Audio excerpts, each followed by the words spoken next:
This is the journey to One Africa.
Hey, what's up, family?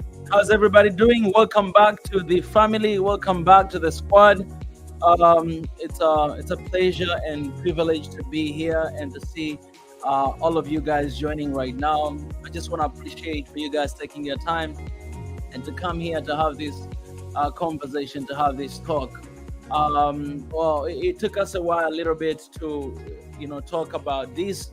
After us being covering what has been happening in Ethiopia, we had to pause for a moment to talk about what is happening in Ethiopia, and it was very strategic.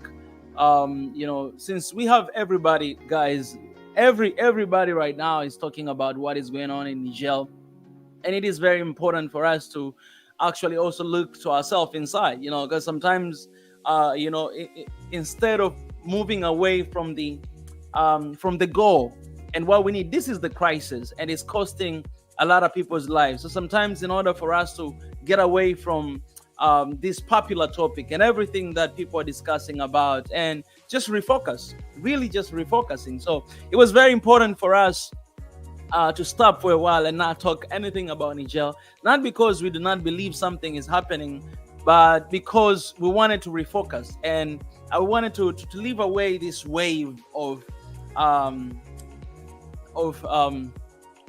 what is happening, really what is happening, and to try to get back to the roots, you know what I'm saying, and to recheck ourselves. That is, are we doing for the sake of really bringing about change, or are we doing because this is the popular topic right now? Are we doing because we want to see our people being freed? Are we doing because we want to see Niger people being at peace, and have that unity and that love and just have that peace in the country? Or we are doing this because it's a popular topic to talk about? I think sometimes we need to question ourselves like that, and we should not act the same way that Western media are acting. If I'm going to be coming here every single day and speak about the same thing without, finding the solutions and try to, find the common ground of everything that is happening, I think, we're going to be doing really nothing. Like, with that, just, mark time. We just going back and forth in the same people, in the same place. So that's why we had to retrieve a little bit and, focus on something else, talk about what also is happening, in one of our countries in Africa, and that is Ethiopia, and to come back again, talk about issues that is happening in Niger. So today I have some updates that I want to share with you, because it's been a while we haven't talked about, and I don't know if you guys these things, but one of the things that I'm going to talk a lot, and I want us to dive into this, and I don't want to talk about this alone. So I'll give you a chance, guys, later as well, to come and to share as well your opinion and to share your thoughts as well and the solutions.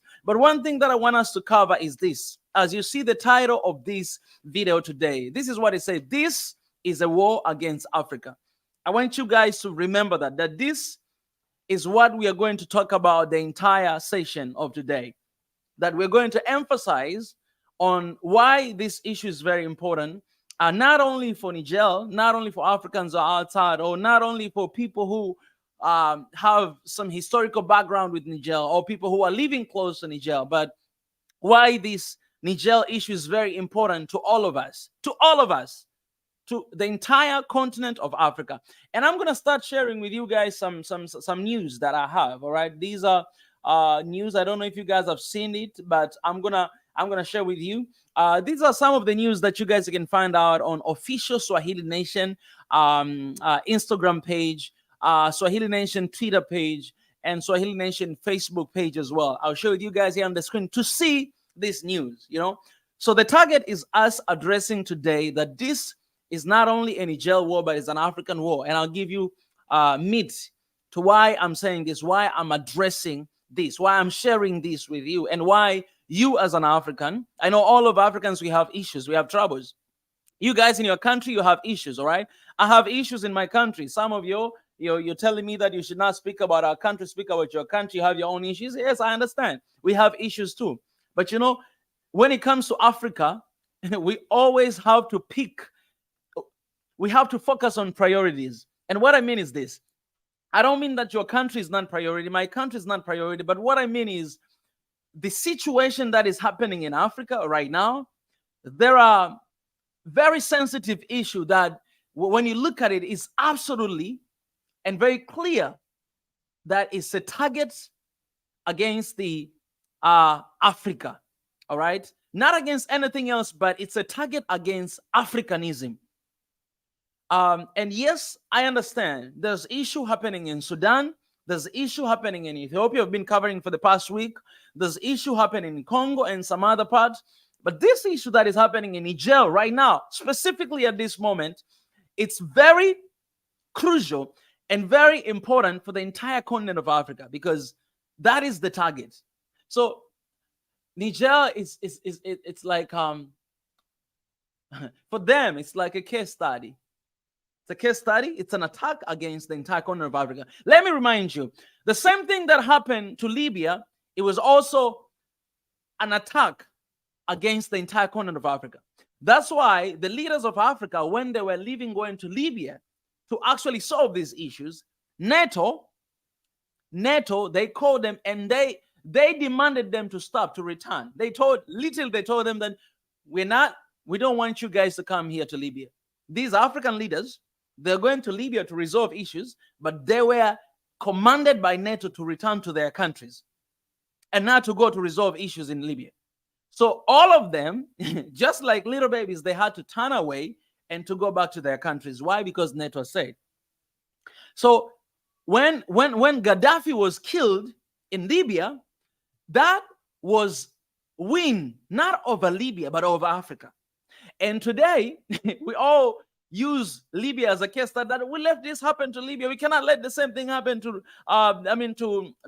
Niger. But what we don't realize that what happened to Libya did not just happen to Libya. It happened to Africa. Because Gaddafi, he was not a perfect man. But what he did, not only to Libya, but to the African Union, it was something that no other African leader was doing. Donating and supporting financially African Union institution so that it can work for Africans. So basically, it was playing a role of what US are doing right now, or what France was doing, or European Union was doing, is doing to African Union or to ECOWAS. That's what Gaddafi was doing. So taking down Gaddafi, it was not just for the sake of Libya. No, it was for the sake of Africa, because Gaddafi, he was not just a threat because of Libya, but for the entire continent. This guy's vision was to come with an African currency. This guy's vision was to unite the entire continent of Africa. This guy was a Pan-Africanist who wanted to see change in Africa in a way that he wanted to see it happen. So these guys, they see him not as, man, let me tell you this, man. If you focus on your country and your country alone, these guys are not going to bother you. And I don't want to mention some names of the leaders here that we know they're doing that. I don't want to do that because that's not the case today. They're not going to bother you. They're not going to touch you because, man, it's your country. It's your country. They're interested with the entire continent of Africa. So if you focus on your country, like if you want to get out of this trouble, just focus on your country. Don't talk about Africanism. Don't talk about unity. Don't talk about awakening. Don't talk about consciousness. Don't talk about not about that. Just focus on your country. They're not going to touch you. They knew that this guy, this Gaddafi, he's the threat to the entire, to us. Why? Because there's an awakening happening. because he's doing things. He's not just talking. This guy, he was not just talking, but he was doing things in actions, giving money, supporting. This guy was like Libya was not like Africa for things that he was doing. These guys, they had no debt. They have reserve of billions and billions of dollars, reserve money, and they had no debt. But right now, they have a lot of debt. They don't have even a single dollar reserved. They knew that Libya was this guy. They knew that this is going to be the threat for the entire continent. This guy is going to be the threat to the entire continent. So they attack. And I see the same exact thing to Niger. And not, I don't want to talk about Niger coup, but I want to talk about Niger as a country. You guys, you know a lot of details, have been listening a lot of details that are happening in that country. And Niger itself, holding on to Niger, this war that is happening, or this tension that is happening right now to Niger is not just against Niger, but against the continent of Africa. That's why we're pissed off when we see leaders, some leaders are now talking about it. And let me say this, I'll say this today to be clear, that last time I came here and I gave an update, what African Union, they did. They made a decision. So African Union are basically against ECOWAS. That means they're against ECOWAS intervening the country of Niger and fighting forcefully, like fighting with war and all that. They're against that. And when you're talking about African Union, you're talking about the leaders of Africa. So we have to be clear about that most leaders of Africa, they don't want war to happen in Niger. That's why through the African Union, actually they are against with ECOWAS intervening and fighting. I came here and I shared those updates, I guess, a week ago. This peace something summit, like, you know, they had an intense meeting for like over 10 hours to just talk about the situation. And they came up with a solution that, no, we don't want war to happen in Niger. So ECOWAS, they wanted to do that, but African Union said, no, we don't want it to happen. We want it to stop. So all this stuff that are happening right now. So with all being said, this is not just a war that is focusing on Niger, but in the entire continent. That's why whenever you turn social media, you turn media, this is the only topic, is the only conversation you hear again and again and again. Today, as I'm saying, the people of Niger, thousands and thousands of people, they came out to celebrate. Actually, let me say this again, to celebrate 1 month of coup leadership in Niger. Guys, this Niger that we see in media, Western media, talking about, oh, this is the crisis. And they say Niger crisis. That's the title that they're talking about. Niger crisis. Why it's crisis? Because militarily, because the coup is taking over the leadership. Then it's a crisis. Let me tell you this, guys. Taking over the leadership is not crisis. Crisis is France and US and now ECOWAS trying to intervene against this single sovereign state. That is crisis. So when they're talking about Niger crisis, I want you to shift your mindset and not to think about coup taking over leadership. It's a crisis. No, people, they want them. People, they love them. That's why today, they're not forced, but they're outside celebrating 1 month of leadership of the coup. What does this tell you? When you look at these updates, what has and what should tell you is that people are actually happy with the junta, with the coup, with the military taking over the government. They're seeing what is happening in Burkina Faso with the new leader. They're seeing what is happening in Mali. And they want the same thing to happen in. But I was talking about Libya and Gaddafi. Let me give you this update. I don't know if you guys have seen this. We share this news. Guys, let me say this, man. This is the time. And let me just pray a little quick, because I didn't pray when I started this. God, I thank you for today. And as we're having this conversation, I just pray that the wisdom, the peace, and the understanding, God, as we talk about this beautiful country and beautiful continent, what we want is not just to talk, but we want really to have that knowledge so that we may take actions and to bring about solution to our people. What we desire together collectively with all of our religions, with all of our tribes, all of our backgrounds, in peace for Niger, and ultimately peace for the continent of Africa, and peace for brothers and sisters in the continent, and even outside of the continent as well. So as we navigate this journey, help us to do what is right, and help us to do what is good for our people and for this beautiful land. In your precious name I pray. Amen. All right. So this news, we shared this news actually 1 day ago. Friends, is literally in crisis, and France is falling out. This is something that we did not know. I did not know. I don't know if you guys knew, but this is something that we did not know. And I want to share this a little bit, to read this news a little bit.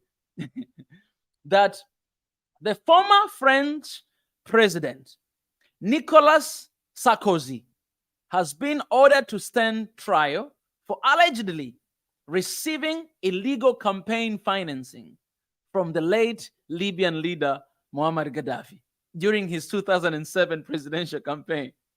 The trial is set to take place from January to April 2025.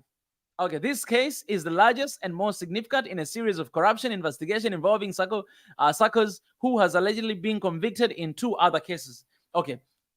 Anyway, so that's first of all, I want to start with that news right here. France is falling, guys. I have nothing against French people, but France is falling. Its influence in Africa has been falling again and again and again, because a lot of time, man, a lot of time here in the other side of Africa, we don't really speak about France that much. We speak about Americans, you know what I'm saying? But we don't really touch about France. France, these guys are like, okay, their policies and their leadership and what they've been doing in Africa, it's wicked. It has been evil over and over and over again. But look at this, man. I don't know. I'm looking at this, and some part of me is really happy looking at this news. And I'll tell you why. Look at this, man. Muammar Gaddafi was actually supporting the former France president financially for his campaign in 2007. He was actually giving money to this president of France, supporting him in his campaign. And yet, he was killed by them.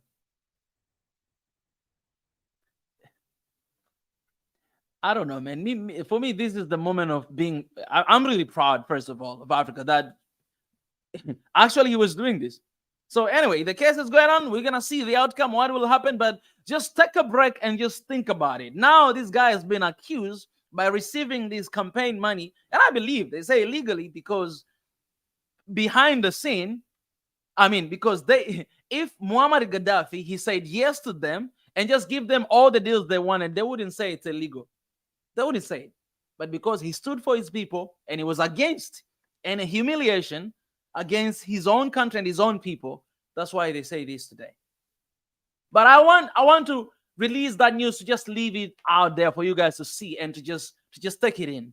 That this guy, probably he will be prosecuted because of the money that he was receiving from Africa. So do you think Africa is poor? No, Africa is not poor. And Muammar Gaddafi was showing that to us. Let me tell you this, man. Africa is not poor. If Africa were, if our people and our leaders, they truly work for our people and for our continent, we will not need even a single dollar from outside as a loan or aid. We will not need it. We will not need it, because this continent is the richest continent you have ever seen. And we know it. And these are just some of news. I share this news that what France are doing in Niger, they're actually taking all the uranium, they process in their country, they sell it across the world. And what they do, the money that they earn from the uranium that they've taken from Niger, they send it back to Niger and to other African countries as a loan and aid. So they give back your own money, and they want you guys to pay them back.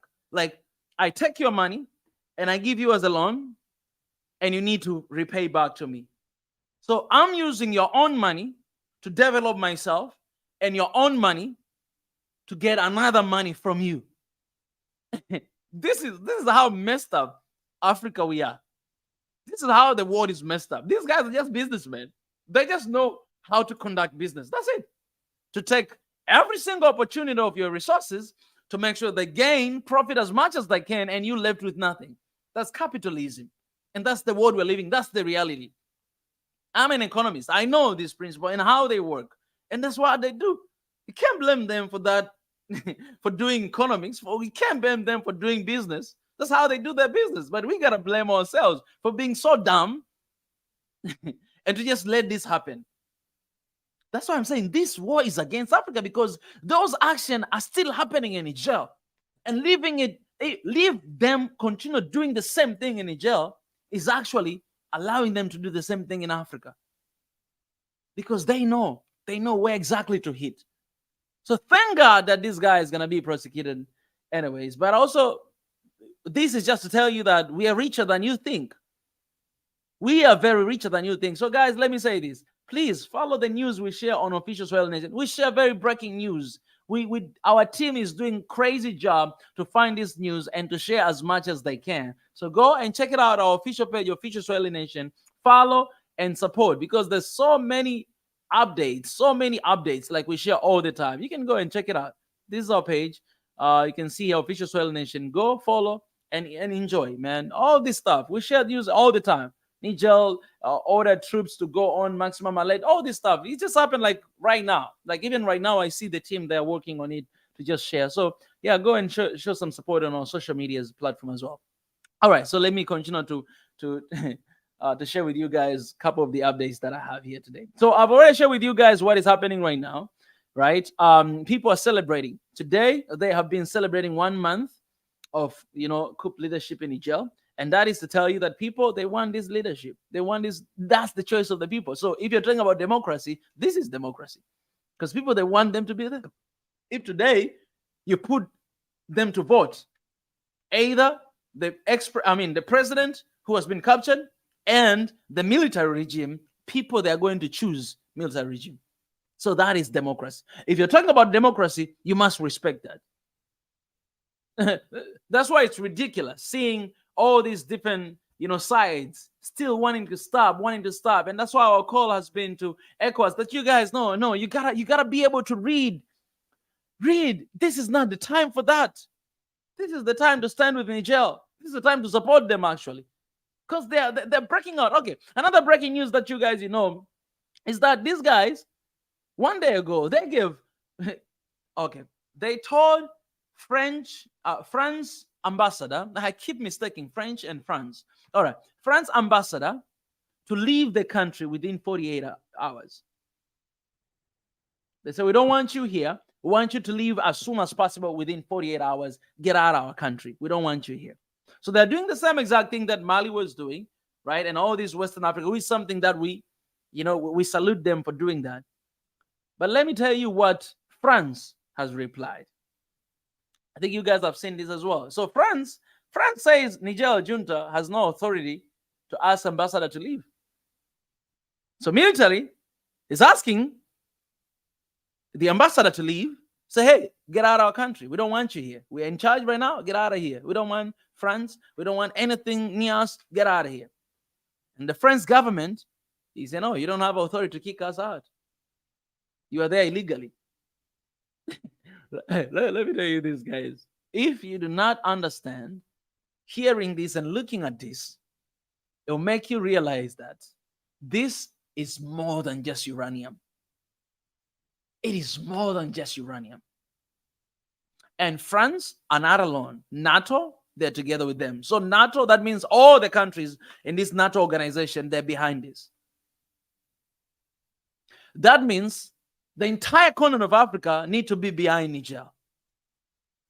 Because if this is going to be a war, which we're not praying for that, that's why we pray here every single Friday against this, then this is the biggest war you've ever seen. It's the biggest war you have ever seen. If we tell you, get out of our country, we don't need you here, and then you say you have no authority to kick me out, what does that make you feel? Oh, what does that tell you? It tells you that they believe, France believe that they have authority to stay there. Wait, I tell you, get out of here. Get out of my house. I don't need you here. And then I say, you don't have authority to kick me out of your house. Think about it. Why would I have that confidence to say that? Either I helped you build your house, and so I'm entitled to what you have. I'm attached. I think I have share in your house. And this is one of the biggest mistakes Africa we've done. The biggest mistake that will cost generation after generation. Yes, we tell this guy, get out of Africa. But when you look at the system, when you look at everything that is in our country, these guys, they built it. Sankara said, whoever feeds you controls you. If I feed you, I have authority over you. If the forefathers, they made a mistake to sell our countries, they made any kind of agreement in our countries, then we're not going to have a say even after 100 years. Because these guys are entitled to our countries. They're entitled to our countries. We see the problem that has been happening in South Africa for years. The division that is in Africa between this group of people, white people, and also black people. I'm not against the colors and all those stuff. I'm not against that. But I am against humiliation, exploitation, and unfairness and unjust system that is in our country. And we must admit that most of the problems that are happening today, we are innocent. It's because of what happened in the past. It's because of the leaders that were in the past. It's because of the decisions that were made in the past that we are in the situation we are today. And our children, they're going to be in the worst situation if we don't make a choice to do something today. Then we are to blame what is going to happen in the next generation. You understand that? That's why we work day and night to bring this awareness and try to do something. Because what is going to happen next, we are to blame. But let me tell you this, what is happening today, we're not to blame. We are innocent. Africans, you are innocent. What is happening right now, you're innocent. But there are people who made mistakes in the past, and we're reaping the consequences today. Because whatever you sow, you shall harvest. Whatever you plant, that's what you shall get. You cannot plant mango and expect to harvest, watermelon. It ain't happen like that. Whatever was planted before, we're reaping the consequences today. And that's what we say. What we are saying and what we're working on today and the solution of finding today is not for us. We're too late. We're too late. No, it is for the next generation. It's for my babies, for your babies, for your next generation. It's for your kids. And we don't have time. We've got no time for that. Because otherwise, they're going to be dealing with the same issues. I'm telling you, get out of my house, and you tell me you don't have authority to kick me out. In what basis? It's because I'm entitled to your country. I have ownership to your country. You know why Africa and our countries are never developing? Because every single leader, when they come into regime, they have first to get rid of the old agreements that previous leaders made in our countries. And so we find ourselves, after every 5 years, we do the same thing. Mark time. We do the same thing. We don't really move forward, but we go like this. We try to move forward. We try to move forward because we don't have a collective vision for Africa. We have individualism in our countries. And all of us, we want to build our own legacy. And we're not thinking Africa after 50, 60, 100, 1,000 years later. We don't think about it. We don't think about Africa in the next generation. We don't think about it. So what happened is, if I become a president tomorrow, I'm going to start cleaning the mess that previous president made and start establishing my own vision. Well, I'll be there for 5 years or 10 years and I'll be gone. Somebody else will come and establish their own vision. We don't have collective vision for Africa. African Union Vision 2063, that's why we're saying that we don't need 2063. We need it today. We need it today. Because 2063 is next generation. And they're going to be fighting the same fight we're doing it today. It's ridiculous that you will have another Mika 40 years from now saying the same thing today. And they'll be sharing this video that, oh, we have some guy here was talking about the same thing in 2023. And that will be 2063. 40 years from now, they'll be saying the same thing. We don't have collective vision for this continent. That's why I say Africa's unity is the first thing. And how can we come together, especially in the time of crisis like this, realizing that this war is not against Niger, but it's against Africa. It happened in Libya, and we're still not learning our lessons. This is the time not only for African Union to stand and say something. No, it's the time for every single country to say something. Every single leader to say something that, hey, whatever you want to do in Niger, it's against Africa. And we are going to let you do anything. It's against my country too. Man, how beautiful that will be. Imagine if every single leader just stand up, speak. and say, hey, if you guys want to invade Niger, you must know this, that you're declaring a war not only against Niger, but against our countries too. And you're going to take actions. Man, imagine how beautiful is that? France is doing that to Niger. It's doing that to the continent of 55 countries. And he's not even afraid. Even some European countries are criticizing Macron for damages that he has been doing in Africa. You've seen this prime minister of which country, this country, I forgot the name, trashing Macron for what he's doing in Africa. This guy, man, this country has authority in Africa. You have a decency to say that you have no authority to kick us out? For real? You have no authority to say anything? For real? This is how bad it is right now in Africa. And let me say this, man. It's not a time to hide behind the closest door. It's not a time for that. For leaders, yes, African Union released something, but it's not a time to rely on that. It's not a time for that. It's time for everybody to show unity collectively. You're afraid that we're not going to receive aids and loan from our own money? Why can't we take this risk and stand with our people? And it's a worthy risk because you're saving our people's lives. That's what we do. The whole people, for all Africans, are standing with Niger today. What is it left for you guys? Then you must understand that some of these guys are not really there for us because people are speaking, people are talking, but they're quiet because of diplomacy. Man, you're not the only one that went to school for diplomacy. In fact, a lot of great leaders are not in the government today.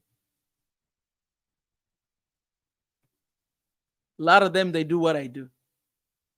A lot of them are watching here today. Shout out to everybody joining here, by the way. Okay, guys. So I wanted to lay down that foundation. And now I want to welcome you guys to join me in. We're live on TikTok. We're live on YouTube. I want to share the link here on YouTube to welcome you guys. I will have one guest after another. And I want you to just come to share your thoughts, to share your solutions.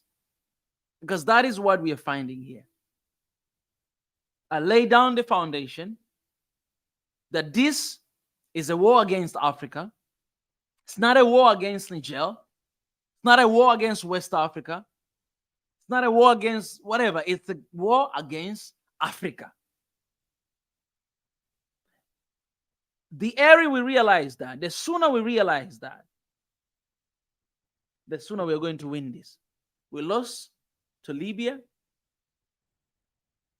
We're going to lose this if we don't realize that. I'm telling you guys, it's the same thing. France, they were there, they're here. Americans, they were there, they're here. NATO were there, they're here. The same pattern. And they're turning our leaders against each other. That's why ECOWAS went against AU. But AU is supposed to be the father. ECOWAS is down there. ECOWAS, the EACs, you SADC, they're down here, but AU is here. If your leader is against whatever that you want to do, what kind of power do you have to say that we're going to do it? And now you have friends who are here illegally saying that you don't have authority to kick us out and we are quiet. Man, these guys are looking down on us. Too much. Too much. Too much. This has to stop. Anyways, let me share this link and welcome you guys. I'm not gonna be here for a long time because I don't want to be vain conversation. I'm gonna drop the link in the comment section. I want you guys to comment, to share. To keep your time to share, I'll invite one after another one. The first person to come here, I'll invite you in, and you guys, I'll leave in the dashboard, and I'll have everybody come and share. Very precise and very clear for our people to understand. All right. Appreciate. See the messages. I see everybody who is joining. Guys, let me just remind you, there's a link in the comment section called Sign the Petition. Even here on the screen is One Africa right now. Sign the petition. Please sign that petition. Read and then sign and then share. It's a petition that says One Africa right now. We demand One Africa right now. Please share and sign that petition. We need 100 million signatures. I'm still tracking down. Right now, we have only 1,300 signatures. We're not even 2,000. So I want you guys to read, to sign. You see that link in the comment section. Go read it, sign and share. If you don't want to read, just sign. It's One Africa right now. Sign and share. This is what we're talking about right here. All right. Okay. I have a first guest here today, Patricia Matthews. Hey, Patricia, how are you? Blessings, brother. You can hear me? I can hear you loud and clear. It's good to see you. It's been a moment. How are you today? Yes, I'm doing just fine. I just want to let you know that we are standing with Niger. We were listening yesterday on ADDI with Dr. Africana Chihambori, and we just wanted to let you know that we are standing with Niger. Many of them on there are planning to go to stand in front of many of the embassies, even in Washington D.C., and we are going to let the people of France know we are standing with our brothers and sisters in Niger. And if ECOWAS is not careful too, we're coming for them too. Let them know that we love our brothers and sisters on the continent and we're not playing. And this is one person who is calling from the US here. And many of us from the Caribbean, we stand with Niger also. So let ECOWAS know that if they go after our brothers and sisters in Niger, it will be a war against all of us, not just only the people on the continent, but even us in the Caribbean as well. You Yeah. know? And they have to remember, Nigeria must also remember that they have a dark history of selling our people overseas. That's how many of us end up in the diaspora in the first place. And this is why many of us are so angry at their leader right now. So we're saying to the people of Nigeria, remember that we still haven't forgotten what happened 400 years ago. So please lay your hands off of Niger. If they want to be a free country, let them be a free country. That by them being free, it will liberate the rest of the continent and the rest of us that are in the diaspora as well. Mm, mm. Oh, So wow. big Thank up. you so much. Yeah. You, Yeah. you're welcome. Big up and keep up the good work. I appreciate it. Thank you so much. I appreciate it. Thank you very much. Thank you You very are so much. welcome. Thank you, Patricia. Guys, this is an opportunity as well for local Africans, Africans who are in the continent and diaspora to reconnect. And I think I've never seen something like this. I think through what is happening in Niger, it's really bringing Africans together. You have seen, man. I'm always surprised. Just my sister here from the Caribbean and all Africans across the world, all the attention is here in the continent, and some of them are already coming back to fight to be there with the people in Niger. They say, you know what? I cannot enjoy the luxury where I am right now. I'm going back to the motherland and I'm going to stand with Niger. This is the moment.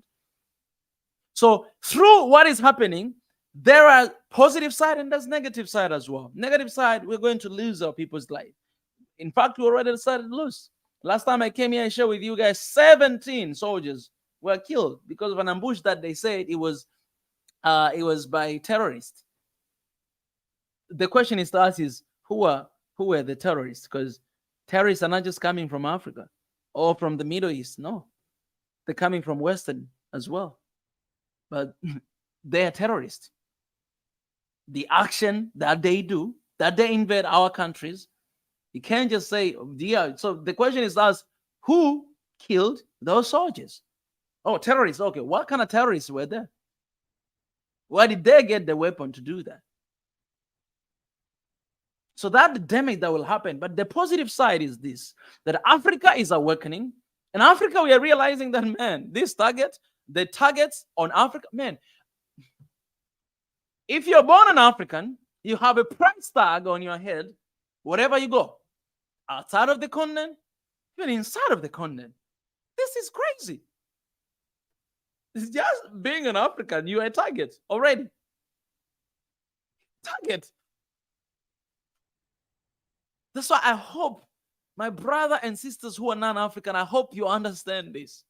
Because if I invite all diaspora or all people who left Africa for once and explain to you the experiences they're going through, whatever, outside of this continent, you're not going to believe.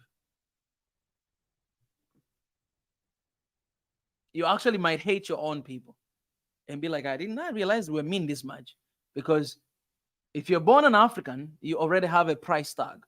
This reminds me the story of Jesus, that when he was born, the price tag was in his head.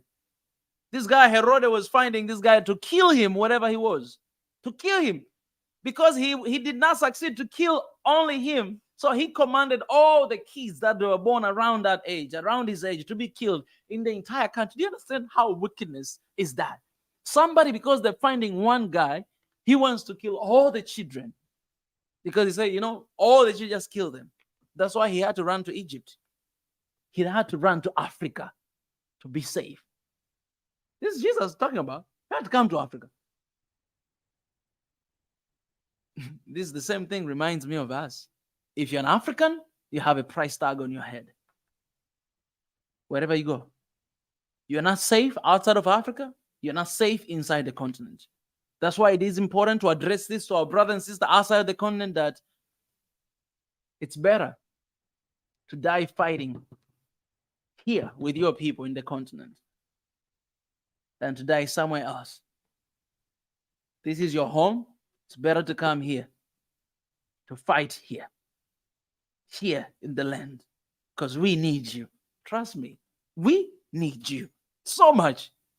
We need you. You guys have been fighting this war for a long time. Same to some of our countries here in Africa. Been fighting. For example, when they're working, I understand the reason why a lot of diaspora are coming to Tanzania, not just coming here because it's a safe place to live, but because you guys have a task, you guys have a job to come to revive the spirit of Pan-Africanism here, because people are sleeping here. People are sleeping here. The life is too comfortable. Peace everywhere. People are sleeping here. So why you guys are coming to awakening people that, hey guys, hey, your brothers in the other side of this continent are not safe, are fighting day and night for their lives. In Niger right now, I don't know if people are studying. I don't know if schools are going on. I don't know if things are calm. And that's why we should and we need to stand with our people. All right, guys, I'm dropping I dropped the link in the comment section. Come and, you know, share. I really appreciate Patricia for being the very first guest here to share with us today. And I want to share this link again in the comment section. For those who are joining right now, guys, we have a petition called One Africa right now. Sign the petition. The link is in the comment section. I pin all the way to the top. That is talking about we demand One Africa right now. It is our petition to our leaders, to the African head of states. It's our petition to African Union. It's that petition. All right, we need 100 million signatures. You guys go and sign that petition and share that petition. Share as many times as you can, even if it's every single day. Just share it, because we need 100 million signatures to get their attention. All right, sign and share. Read, sign, share. We have English version. We have French version.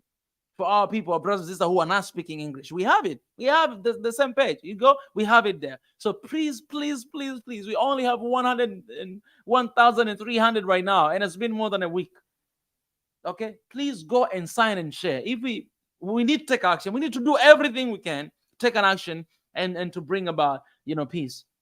DG, appreciate for your super chat. DG is saying that terrorism is a weapon used to divide and rule Africa. Exactly. And let me tell you this, what it does, what the image it brings to the rest of the country. I lived outside for 9 years, and the country that I was living, one of my part-time job, it was to teach kids about Africa. So I was doing part-time job. I was going to kindergarten school, like very small kids, teaching them about African. I was going to elementary, I was going to middle school, and even to high school to teach about Africa. That was one of my part-time job. And so when we went to this school, man, these are kindergarten kids. These kids were scared and crying when I went there, just there in the class. Crying, like seriously crying. And you look at it, like, what is happening? And so they were saying in their language, Muso. It means I'm scared. You're scared. Why are you scared? Not just because I'm black. I'm scared, but because of the image they have. Say Africans are aggressive people. Africans are killing each other. Africans are doing this. So the image of terrorism, what it does to Africa and outside of the Africa, we are basically isolated from this world. Like there are some people who wish Africa they were in the Mars right now, not living in the same world.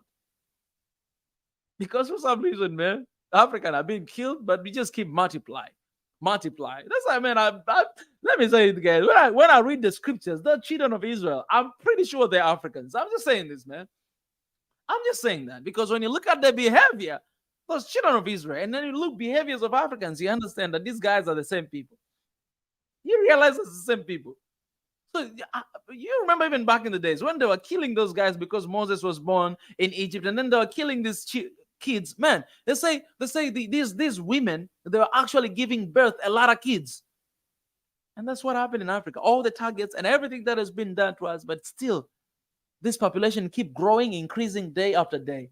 I'm telling you guys, God is on a mission, and we must be awake because He's going to use me and you, people like me and you, to transform this continent. I have my brother here, Uche Chuku, in the session. I'm just gonna bring him in to talk to him. Hey, my brother, sir, welcome back to the show. How are you, man? Hello, Uche Chuku. Can you hear me? I can't hear you, my brother. I think there's an issue with your audio. I can't hear you. You must be in Nigeria or from Nigeria. I'm okay. Good evening. Good evening. Oh, good evening. Good evening. How are you, my brother? Can you hear me? Good evening. Good evening. Good evening. I can hear you right now. I can hear you loud and clear. Can you hear me? I can hear you loud and clear. Welcome to the show. Can you hear me now? Yes, I can hear you. Can you hear me? Can you hear me? Yes, I can hear you. I'm okay. And you? How you doing? I'm good, sir. You can keep sharing so that we may not have these issues of hearing one another.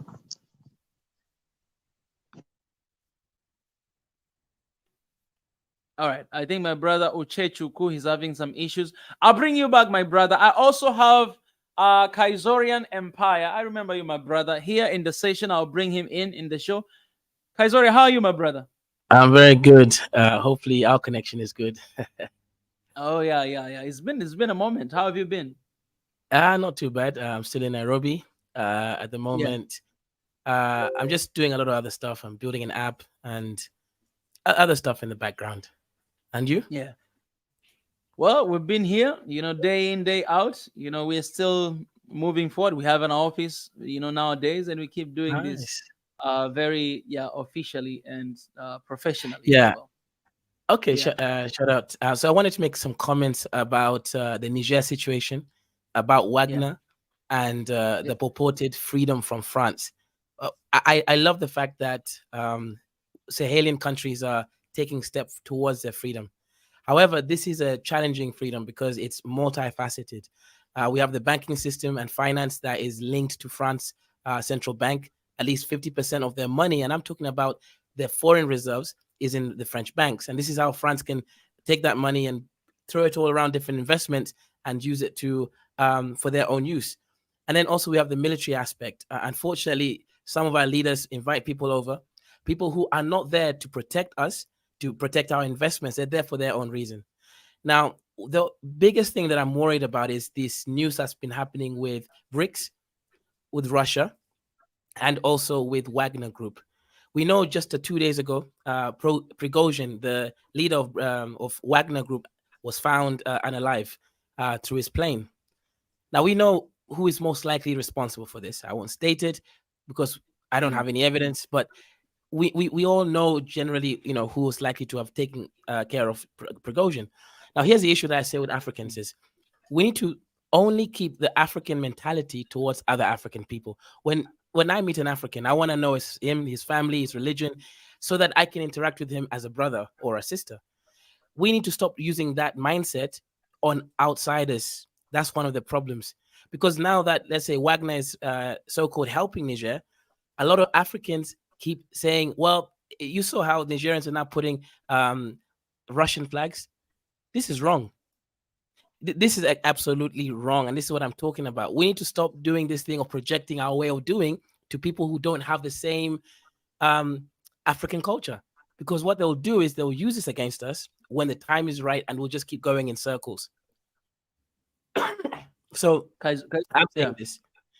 We're being, yeah. Oh, no. Go ahead, my brother. Yeah, we're being controlled by different people, right? BRICS. People kept saying BRICS is great for Africa, and I showed them. I also did a stream on my channel. It is not good for Africa. It's good for the chaos of the world that will allow us to rise because someone is now challenging America. But for us, we must always do something that's Afrocentric. That's all this is. This is good to buy us time. But we are not part of that whole group. And that's what a lot of our people don't understand. The fact that they couldn't even add Africa's largest economy into their system, clearly you know that this is political. This is not an economic bloc as they keep saying it is. It's a very political one. And I just hope that our people will be able to listen, learn, and challenge these things that they keep doing. We need to stop just believing in everyone. We need to start building ourselves, right? Ethiopia, Tanzania, Kenya, Nigeria. This is where the future is at. This is our continent. This is our culture. This is our beliefs. That's where we need to start focusing on.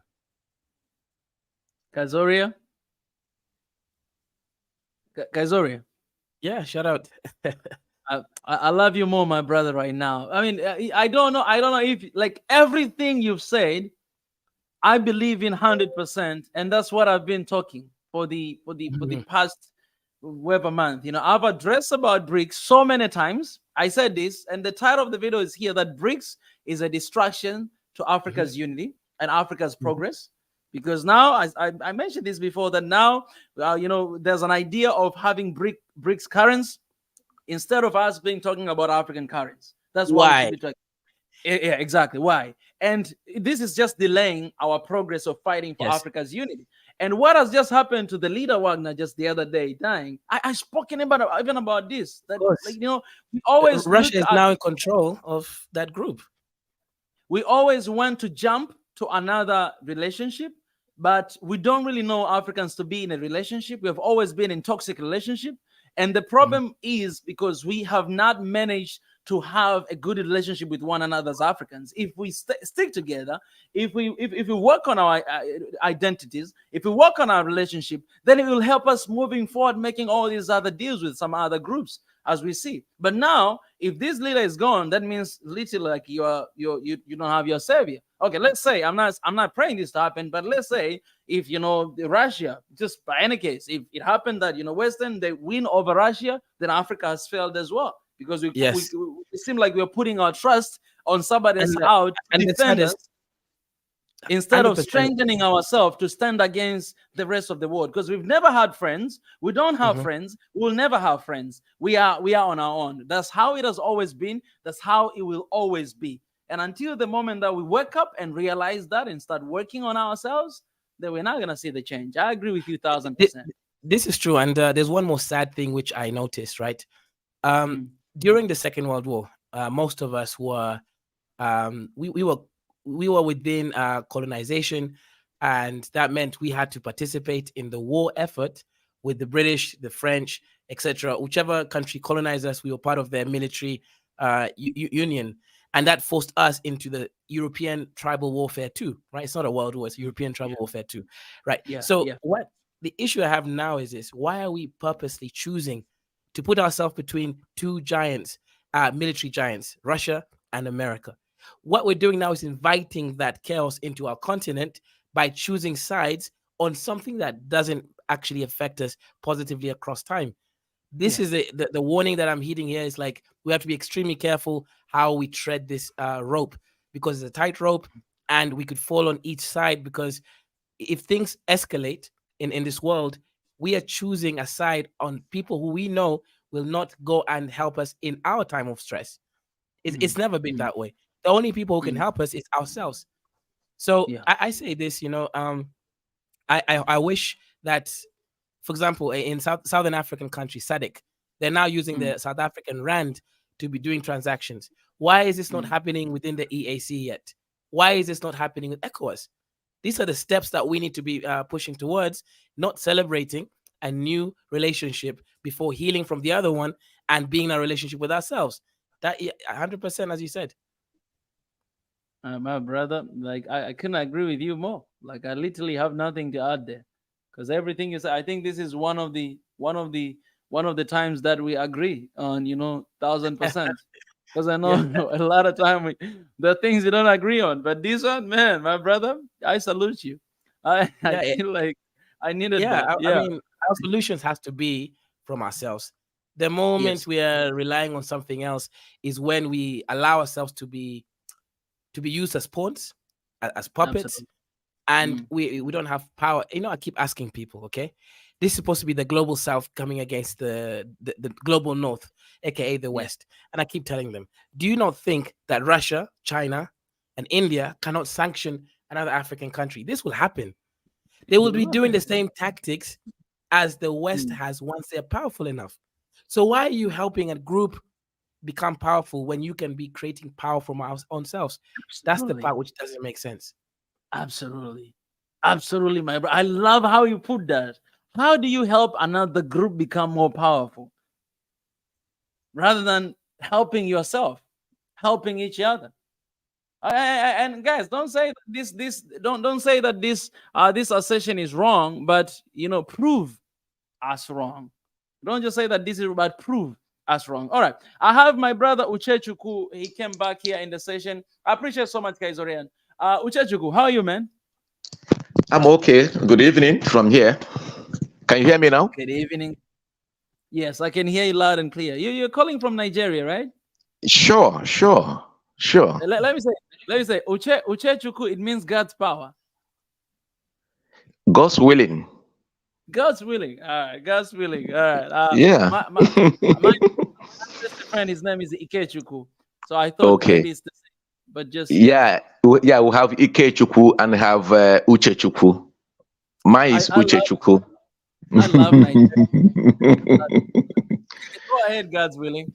Thank you very much. I love what you are doing, and I wish we Africans can come together as one person, as one body, one soul, one spirit, because the West are using us as if we are nothing. Rather, what they are getting from us is what they are using to develop their place, and they think that we are poor. Okay, what is happening in Niger now is an eye-opening, and I will embrace this. I think the same thing already happened in Burkina Faso. Okay, we also have something like that in Mali and Guinea. Why am I saying this? And the West think that this generation will never know what is happening, okay, in their own continent. We not do, okay. They will come to us as brothers and put a division. Brothers will start killing their brothers, and they keep on looting our things because they feel that we can't manufacture anything, and they think that we can come back to them for help, and they feel that we are being slave to them for eternity, which is not supposed to be so. Why am I saying this? Because they are using our leaders that they trained, that they want to support, to make us feel that we are poor. Okay, look at what is happening with ECOWAS. Look at AU. Who organize these groups? Who are the benefactors of these groups? Do you understand what I'm saying? And they are making us to hate ourselves. Brothers killing his own brother because of what? Because of the peanut they're going to give to you. Meanwhile, they don't regard you. As our African brothers that are in Europe, the way they are suffering. So our brothers and sisters left the land of milk and honey. Look at what is happening in the Mediterranean Sea. Our people are dying. Meanwhile, we have every damn thing that will sustain us for eternity. Look at France, doesn't have gold because today they are the number 4. Look at what is happening here in England. Okay? Whatever thing that we have here, they will come here and put a division in us. And they are clean. If you come out to speak as a leader that doesn't want whatever agreement that they have had, they you know, they have put in, they will eliminate you. They have their military base in our own continent. How many Africans have a military base in the West? How many? Let's tell ourselves the truth. It's the hard time that Africans will talk to themselves and say, enough is enough. I condemn whatever thing the ECOWAS is doing, because those leaders there have their own agendas. They sell off their people because they want to answer a good name to their slave masters. I think we should put a stop on this. And this is the time Africa should get up in one voice. What stops us to have one currency in Africa? What stops us as a continent? Look at what is happening in Niger today. Whatever resources they have, France is taking it. You put your money in France. Before you do any project, you go to France. They will manage your resources. They say your resources. They will not come back to give you as a loan. Why did they form the World Bank? Why? Because they want to keep us in the perpetuality that we cannot even know what is happening. I think that era has stopped. Africa as a continent should get up. And the time to wake up is now. There's no too much thing about it. The time to wake up is now. Look at what is happening in Nigeria. That somebody that won an election is not the person that is on that seat. Because what? The US, the UK, if you don't do this, they are now using Niger now as a backbone to force him to do what he's not supposed to do.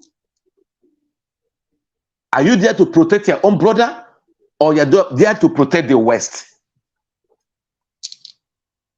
So is it time to African as a continent to come together? I think when we will come together, no other world can compete with us in whatever thing that we can think of.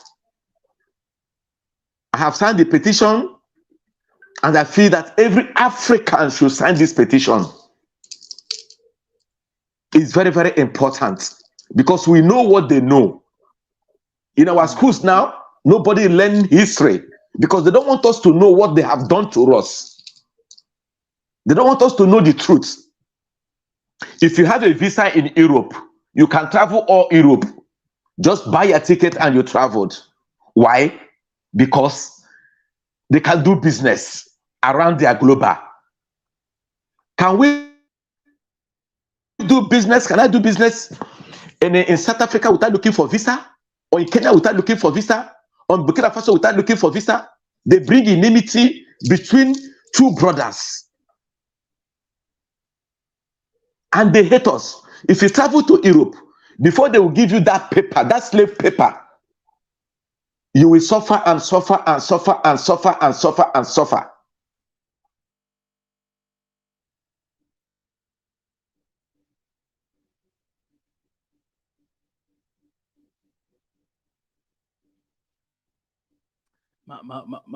My brother, he's having difficulty with internet, but he will definitely be back, and I'll give him a chance. And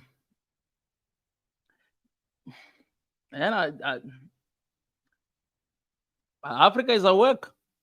And I appreciate, man. We're live on TikTok. We're live here on YouTube, and I appreciate all the gifts that TikTok has as well. You're giving. God bless you. Thank you for your support. Yes, my brother. Nothing is going to stop you, my brother. Not even internet.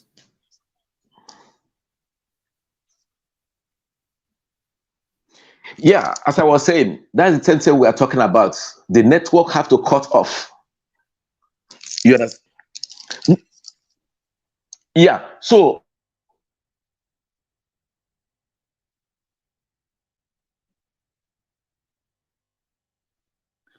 Yes, Uchechuku, I think you can try to use audio. I think it will be so much better. I think because you're using video as well, sometimes when internet is not stable, you cannot really. So please try to use audio, and it will help you. We'll have him back. He's still here. Whenever he's back, he's gonna continue to share. Niger, you were here, but you left. I was gonna give you a chance after my brother here.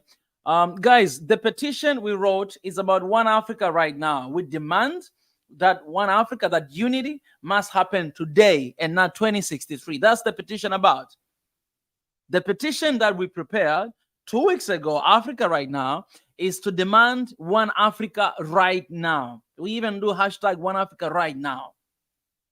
Because people, we are ready. Africans are ready. In the continent outside of God, we are ready. We are one. We are united. But we need these guys to take all to get all this legal stuff sorted out. In that petition, we say that it is important for African Union to give African Union passport to our African descendants as a gesture of apologizing what they did to them during colonialism. Because we know that they sold our people back to them. So as a gesture of apologizing and repetition, we need them to give African Union passport to our African descendants. Those who want, because those who want, some of them might not want, might want to hold on to whatever passport that they have. We can't force nobody to do something they don't want to do, but we demanded on that. Let me tell you, these are things that we said, okay, this must be done. Let me just show you here for a second for you guys to understand that this is something very important. You must take this serious. I think we haven't been taking serious with this petition. And therefore, until right now, we're still struggling with signatures. We need 100 million signatures, and it is possible to get that, but we haven't been getting that. Look at this. We have 1,325. And let me say this, guys. I reached out to other content creators. I don't want to name here, but I reached out to all of them that you know to share this with them. So it's up to them either to share with the people or not. But I reached out and I shared this. I reached to every single one of them. And I say, I was very specific that, guys, please, if you can sign this, but also share with your community so that we may get these signatures, because this is not my initiative. This is Africa's initiative. When we have One Africa right now, it's not me taking credit. This fight started 60 years ago. It's not a personal thing. And that's another thing. We lack unity. As Africans, we lack unity. We don't have unity in things like this. We have 239 here people watching right now on YouTube Live. If we all give a sign, if you all sign this petition, we'll be somewhere else. And if you guys share with somebody else, invite every single day. You share this. You share every single day. We are going to reach that number because we have a lot of Africans out there who wants Africa to be united. But why do we want to let those who don't want Africa to be united win? And we have initiative that we created. You go and read this petition. Read before you sign. Read to all African heads of states, to African Union and Pan-African Parliament. We have everything here. Scope, problems, and recommendation. What we have, look at this. Removal of visa restriction for all Africans in the continent to immediately facilitate the free movement of Africans within the continent in respect of the protocol to the Abuja Treaty 1991. I shared this petition even with PLO Lumumba, Professor. All right, another one, prioritizing One Africa passport and availing it to all African citizens and her descendants in the diaspora, the latter of whom were forcibly enslaved by colonizers during the 16th to 19th century, triangular trade as a gesture of apologizing for what was done to them, welcoming them back to the motherland and benefiting from their professional expertise and advanced skills. Champion the open border policy through opening markets and accelerate intra-regional trade opportunities to curb the high unemployment rate amongst the youth in Africa and their unwarranted risk journeys and unhuman death through the Mediterranean Sea. We know how many Africans are dying because of this. We can save this. By this petition, we can save our people. Africans can never be illegal migrants in their own continent. They're not immigrants. They are African. They're not refugees. They're Africans. Expose, they're not illegal refugees, because that's what we call them, and then we lock them down in prison. I say this a lot of time. Expose foreign exploitation of Africa's mineral resources while encouraging skilled Africans in the diaspora to participate in finance mobilizing using Africa's minerals and natural resources available within and from the continent. Okay, look at the African Union, AU, to withdraw from receiving partners' funds to sustain its budget and instead exercise its independence by focusing on streamlining revenue collection from member states and African citizens within the continent and diaspora. We can donate to African Union. If all of us we decide to give $1 every single month, African Union will be able to operate the entire year and work for us and stop receiving money from EU and America and other and other countries out there. Immediate implementation of one African currency, a step toward one Africa solution to African problem with African money. That's what I'm saying, man. That BRICS, yeah, it might be a good idea, but it's not what Africa needs right now. It is not. We need African unity. We need African currency. And then as an African, we can join BRICS. That's what's supposed to happen. You have Chinese there, more than 1 billion point something people. You have Indians. These are countries that are far away from us. If you join us individuals, we ain't gonna bring any change to Africa. I'm telling you guys, we need to join as a continent. Then that's when we can be here. We can have a relationship with anyone, but if we're not united, they will take advantage of us. It sounds good, man. I went through that. I went through that summit every single day. I listened to all the speech of all the presidents of Africa, and I shared all of them on YouTube. Go on YouTube here. We shared all countries. We shared all the speeches that our president shared. All of them. And let me share with you. Let me show you here. You go and watch and listen to this because it's very important. Why did we share that? Because it's very important to listen. It's very important to hear them out. Let me share with you guys here. Let me share with you. Let me show you here because you must see this and you must go and watch this. We don't just talk, man. Go and watch this. Here. If you go on our YouTube channel, you go here, go to our channel, see all the videos. We uploaded for 3 days straight. All of these. These are African leaders from BRICS. Do you know how difficult it is? We had to cut, and we're only 2 people who are doing this. 2 people. We had to cut them from the live streams and to edit them and to share them. All of these. Except this one, it was another video of PLO Lumumba. But all of these, look at this. All of these leaders, starting from here. All of this, go and listen to them. Listen to this video. They are on Swahili Nation. All of them. Go and listen to them. Listen to what they're saying. Okay, somebody here, Namibia president, he said, we hope BRICS will not divide like United Nations. That's what the leader of the country says.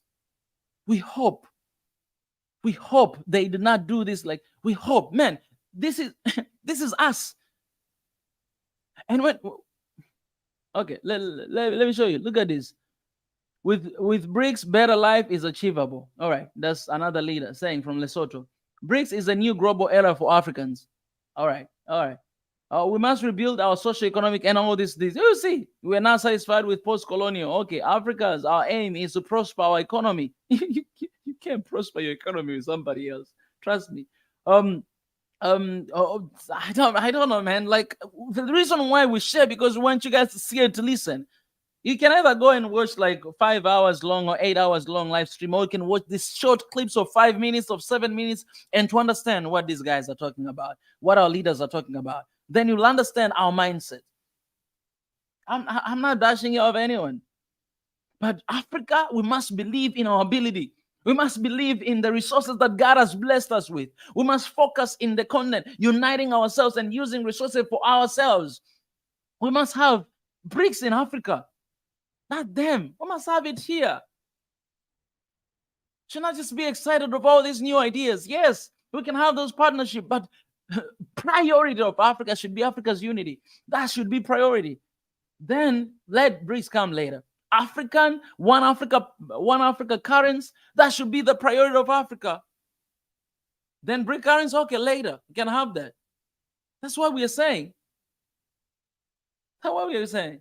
Man, I went through BRICS again and again and again, and I had to go through this summit, and I know most of you were watching to understand, to really listen that, okay, is there something promising? I don't see anything promising, to be honest. I just see that we need one Africa right now. Okay, AIM, we addressed AIM. This is our petition, guys. Hey, look at this. To urgently set up an immigrant veto system at each boundary crossing point of all respective countries in preparation for an immediate open borders policy across Africa to collapse the African borders and allow every African holding one Africa passport to traverse freely across the continent as one person without visa requirements. This is the petition to expose illegitimate militarism in Africa and the role armed conflicts, some facilitated by foreign powers, have played and contributed to the climate adversaries on the continent, therefore inhibiting deliberately or otherwise economic development. This is what is happening in Niger. We wrote this point particularly, specifically, addressing to what is happening in Niger. You have a military base in Niger there. What does that tell you? In Djibouti, you have more than 7 different foreign military bases. What does that tell you? In the continent of Africa, you have more than 20 foreign military bases across the continent of Africa. Do you guys have even a single military base somewhere else? What does that tell you? It's a time to put to an end that, but we cannot put it to an end if we don't have a united Africa. To expose institutions, individuals, enemies of Africa, funding terrorism and transitional organized crime that are destabilizing Africa. We know this is what has been happening for over 60 years, guys. Let's get this into our system. Justification. We have everything. I mean, this one I had to cut it down because somebody commented that, oh, this is too long. People are not gonna read. Okay, I was like, all right, okay. I know most of our people, they don't like reading, so we broke it down. But this was much longer than this. We had to break it down a little bit because we want you guys to read, to understand, to sign this petition, and to share with people. To have this one African our generation, 100 million signatures is no joke. That shows that Africans are working. Africans, they want one thing. And I know some people, they don't want to share this because they think, oh, this is Israeli nation thing. Man, you will be very small-minded if you think like that. This is not the time to think like this is an idea of this person, this is an idea of that person. This is the time to think collectively. This is the time for that. And we need that. I've read this. Some of you didn't read this petition. Some of you didn't even know that is existing, but I've been sharing the entire week on our social media. And you see, it touched everybody. It touched diaspora. It touched African in the continent because our organization, what we do, it's based from the bottom up. That's what we focus on. So please go and sign right now and share. Read, sit, read, careful, read, sign and share. Share every single day. We need that. We need that. So please do that. And the link is in the comment section. That's what we need for our beautiful continent, man. Otherwise, man, I'm gonna be just making some noises here without seeing anything happen. And for people who are watching on TikTok, this link is actually on all of my social media bio is there, is attached there. If you go, you click it, you will see it. On our videos here on YouTube, we have in the description all the time. And we share it. Africa needs its own partnership. Exactly. You can't keep jumping into one relationship to another relationship. Actually, I'll tell you this. BRICS is very dangerous. Let me just say that. We don't see it right now, but we'll see it later. Because the countries that we are operating with, look at China, how many military bases they have in Africa right now. Look at the influence of China in the country. And they know it. China, Russia, they know it. If they want to go against US, they need to increase their influence in the continent. They don't, let me tell you this, man. You can say that they don't interfere our, politics. You can say whatever that you want to say. But I'm telling you, I don't trust nobody. When it comes to Africa, I don't even trust Africans. Because you're selling each other, killing each other. Should I trust somebody else? But I know it is necessary for me to put aside my personal feelings and to work towards a unit of Africa in our continent. And that's what Africa should do before anything else. That is the priority. That should be the main topic. Not BRICS as a main topic. No, we're just promoting other things. So Africa's unity should be the main topic. All right, I have my brother here, Niger. He came back. My brother will come back, man. Brother Niger. Sir, I don't hear you. Okay, give me 5 minutes. Okay. All right, I got you. All right. So,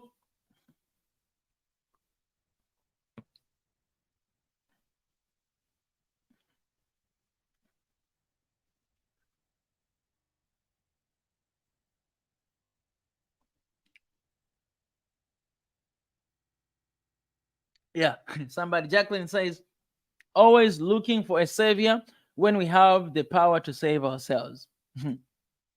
1000% I agree with you. We have all the power. We have all the ability. We have everything it takes. Let me say this. I say this all the time. The difference between where we are and where we should be is decision. Our organizations, our leader haven't been making decision to pursue Africa's unity. It's something to make decision and to be done like that. We deal with other things later. What is important right now? It's unity of Africa. That's what is important. To have one say. To have one say. I'm telling you this. If we have a union of Africa, let's say, maybe they'll say, okay, we're not going to allow a military regime taking over the government, in our continent. If that is the statement, then what should be done in order to prevent that from happening? You cannot say that is the statement, and you have a leader who is a puppet, leader who is not working for people, leader who is selling the country, and yet you want, military to just stay there. They're the one who dying all the time when they're fighting for the countries. They're all the time they're front line to fight for the countries. These guys are patriots. So if you say one statement, you should have actions, not just a statement. That's a strategy Africa can have when we are one, when we're united. You cannot just say, you cannot intervene, and you don't even know the single thing that is happening in our countries. You don't even know. You're ECOWAS, you sit there, you say, man, you're just dividing. So I say this before, that, man, what is being done right now to Africa is divide and rule. And sadly, we are divided not because of friends, but we are divided because of our own organizations. How sad is that? Who to blame there? Who to blame? The other day we were talking here, and someone said that ECOWAS, what they're saying, they will never go and fight Niger. They'll never go. They just say that so that they may calm things down from France and US. Even doing that, it's the sign of weakness. It's a weakness if you need to do something to please imperialist, please somebody who wants to overtaking you.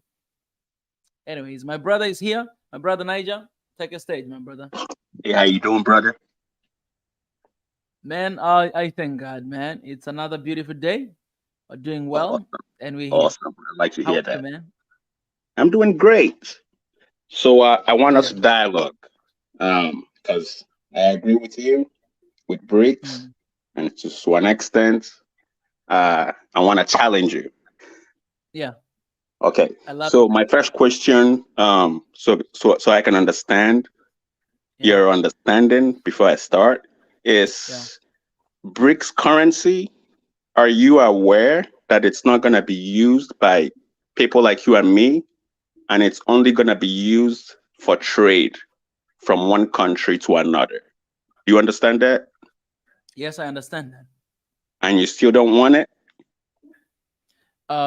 So my argument on this, just to clarify, is about it's about priorities.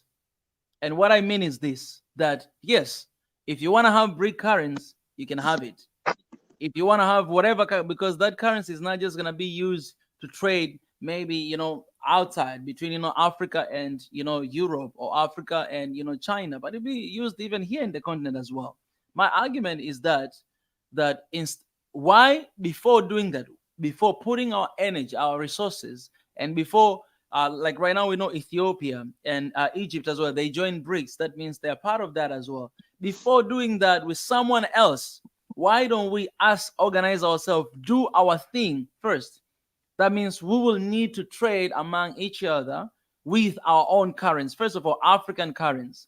Then we can do that with BRICS, because when you go to China, they have their own money, which is pretty strong, and they're trading with their own money in whatever they do, right? So why us not focusing on doing that first, focusing on what it could be the long solution for Africa, instead of doing putting our energy and our focus on something else and leaving us working on what we're doing right now? Because that's what I feel like, that's what I see happening right now, that a lot of countries, they are moving their focus as if they're saying that, nothing is happening with African Union, with the Union of Africa, so let's find another institution that will be there for us and with us. And that is BRIC. This is what we have to do, right? So that is my argument. My argument is not that this should never come. That's, we should have all this relationship as much as we can, as long as we are working on ourselves and doing our things we're putting ourselves first and working on our stuff.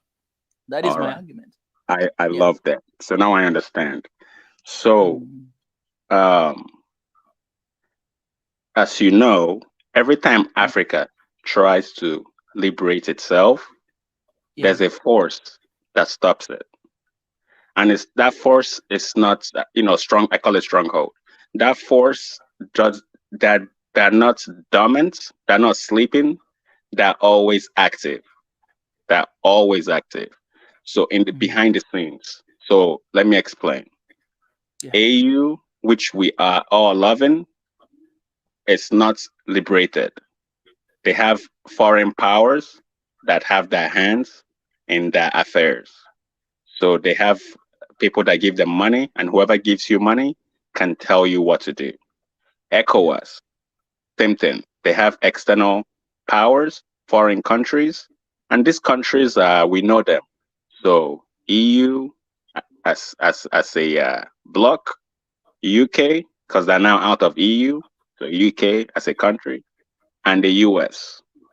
All these countries give money to ECOWAS, and they all give money to AU. Number two, whenever we get a leader that is on the page, as you and I, that wants to liberate Africa, they either get killed by assassination, or they get they set up a coup against them, so they get out of power, right? So we've been doing this for decades now, since we got our independence. Probably we can say centuries, because we had freedom fighters during the colonial era and during the slave era that wanted us to become free from slavery and colonialism. So we can even say centuries. But these powers have been holding us down all that time. And the only difference is that every time, every 2 decades or so, they come up with a new strategy, a new name. They change the way they act. So it went from slavery, now it's neocolonialism. So they don't look like they're doing it, but they're still doing it. They're still controlling us. So look at Haiti, for example. Why do you think people in Haiti are revolting? Why do you think people in Niger are revolting? Why do you think you and I are revolting? That we want something different. And we didn't start with you and I, or people in Haiti, or people in Niger, and everywhere else in Africa that are still trying to liberate themselves. This has been going on since Kwame Nkrumah and all the other leaders that came after him or before him. So what I'm trying to tell you is that even though you want to see the one Africa, one African currency, we need to continue to push that agenda 100%. But that stronghold that is holding us down is not afraid of us, because they already know how to manipulate us. They already know how to blackmail us. They already know how to get some of our leaders to become their puppets through blackmail and other tactics. So for us to break free, if you look at the United States and NATO, right, they're building alliances, partnerships, friendships, relationships. But in politics, they call it alliance, right? Africa also needs its own alliance that will not exploit them the same way the West have been exploiting us.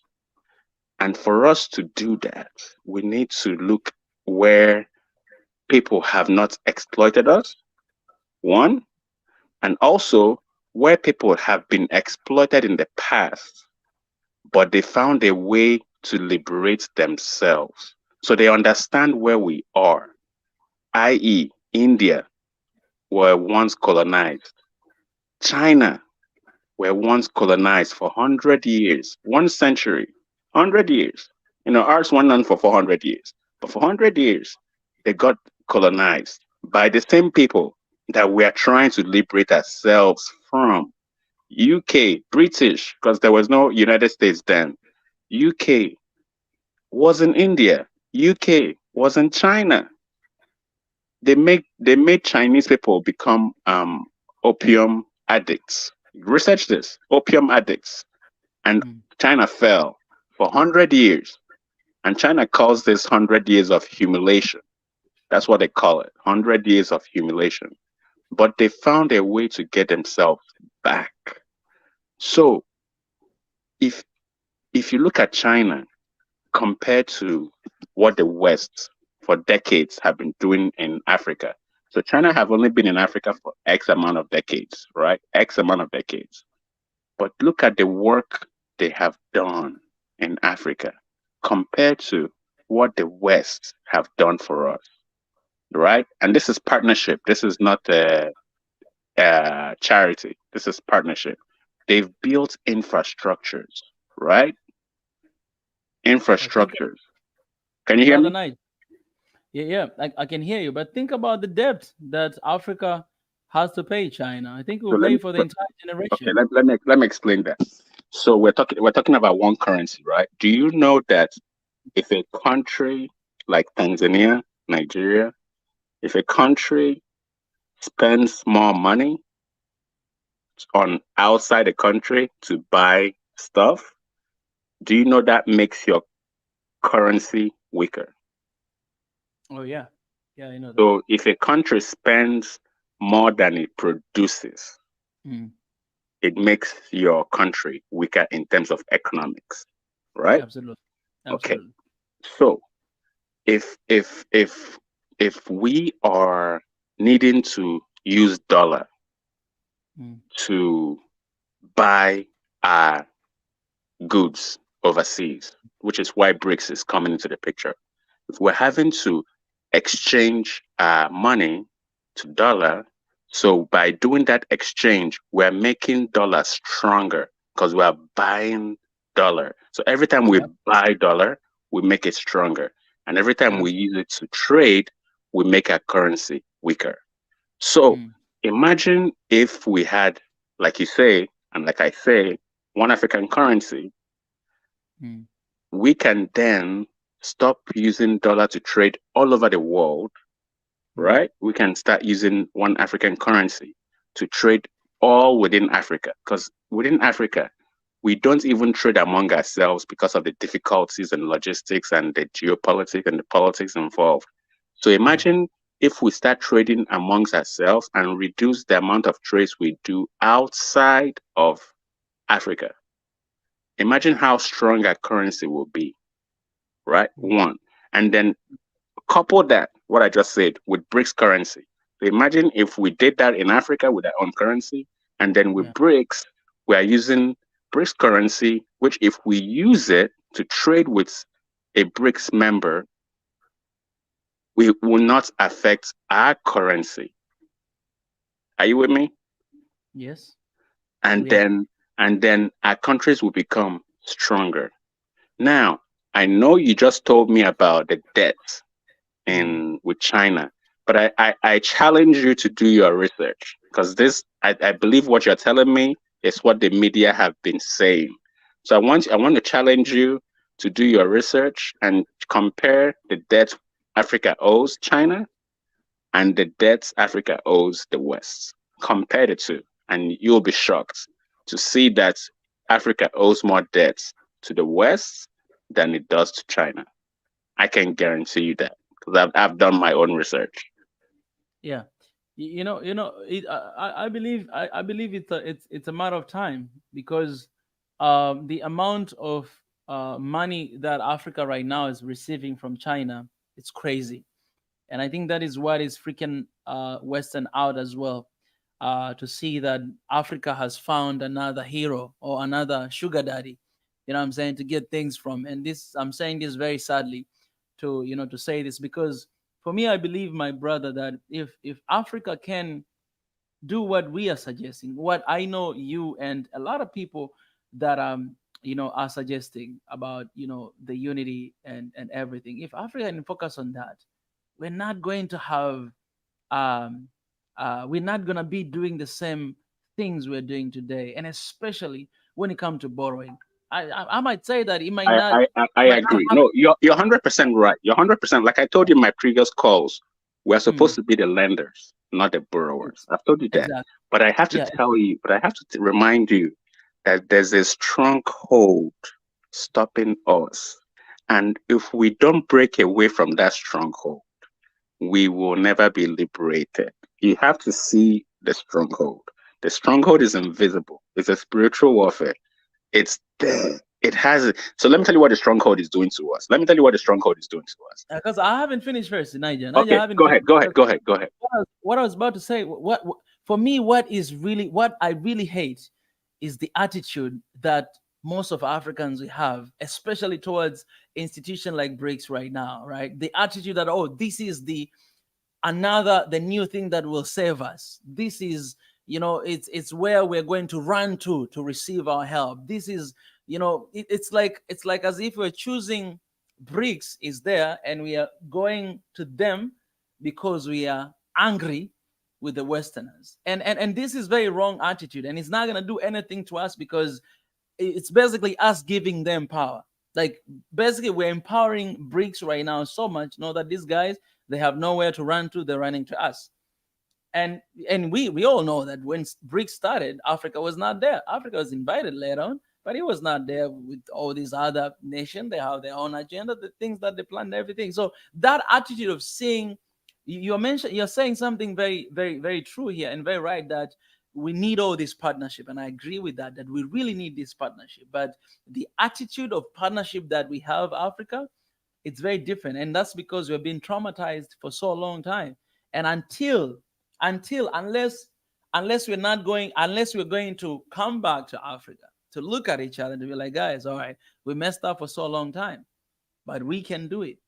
If you have Sankara, if you have Sankara in the continent, not only in one country, because that's what we have in Africa. Like you have one good leader in that country and that leader will be killed.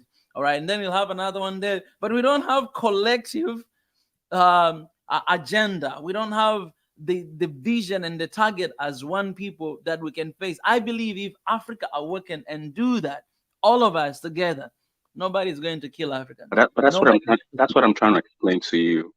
Africa wants to do that. There are leaders. The other Nigerian that was just on the call, Uchechukwu, was telling you that the president that is in Nigeria right now shouldn't be the president of Nigeria. Yeah.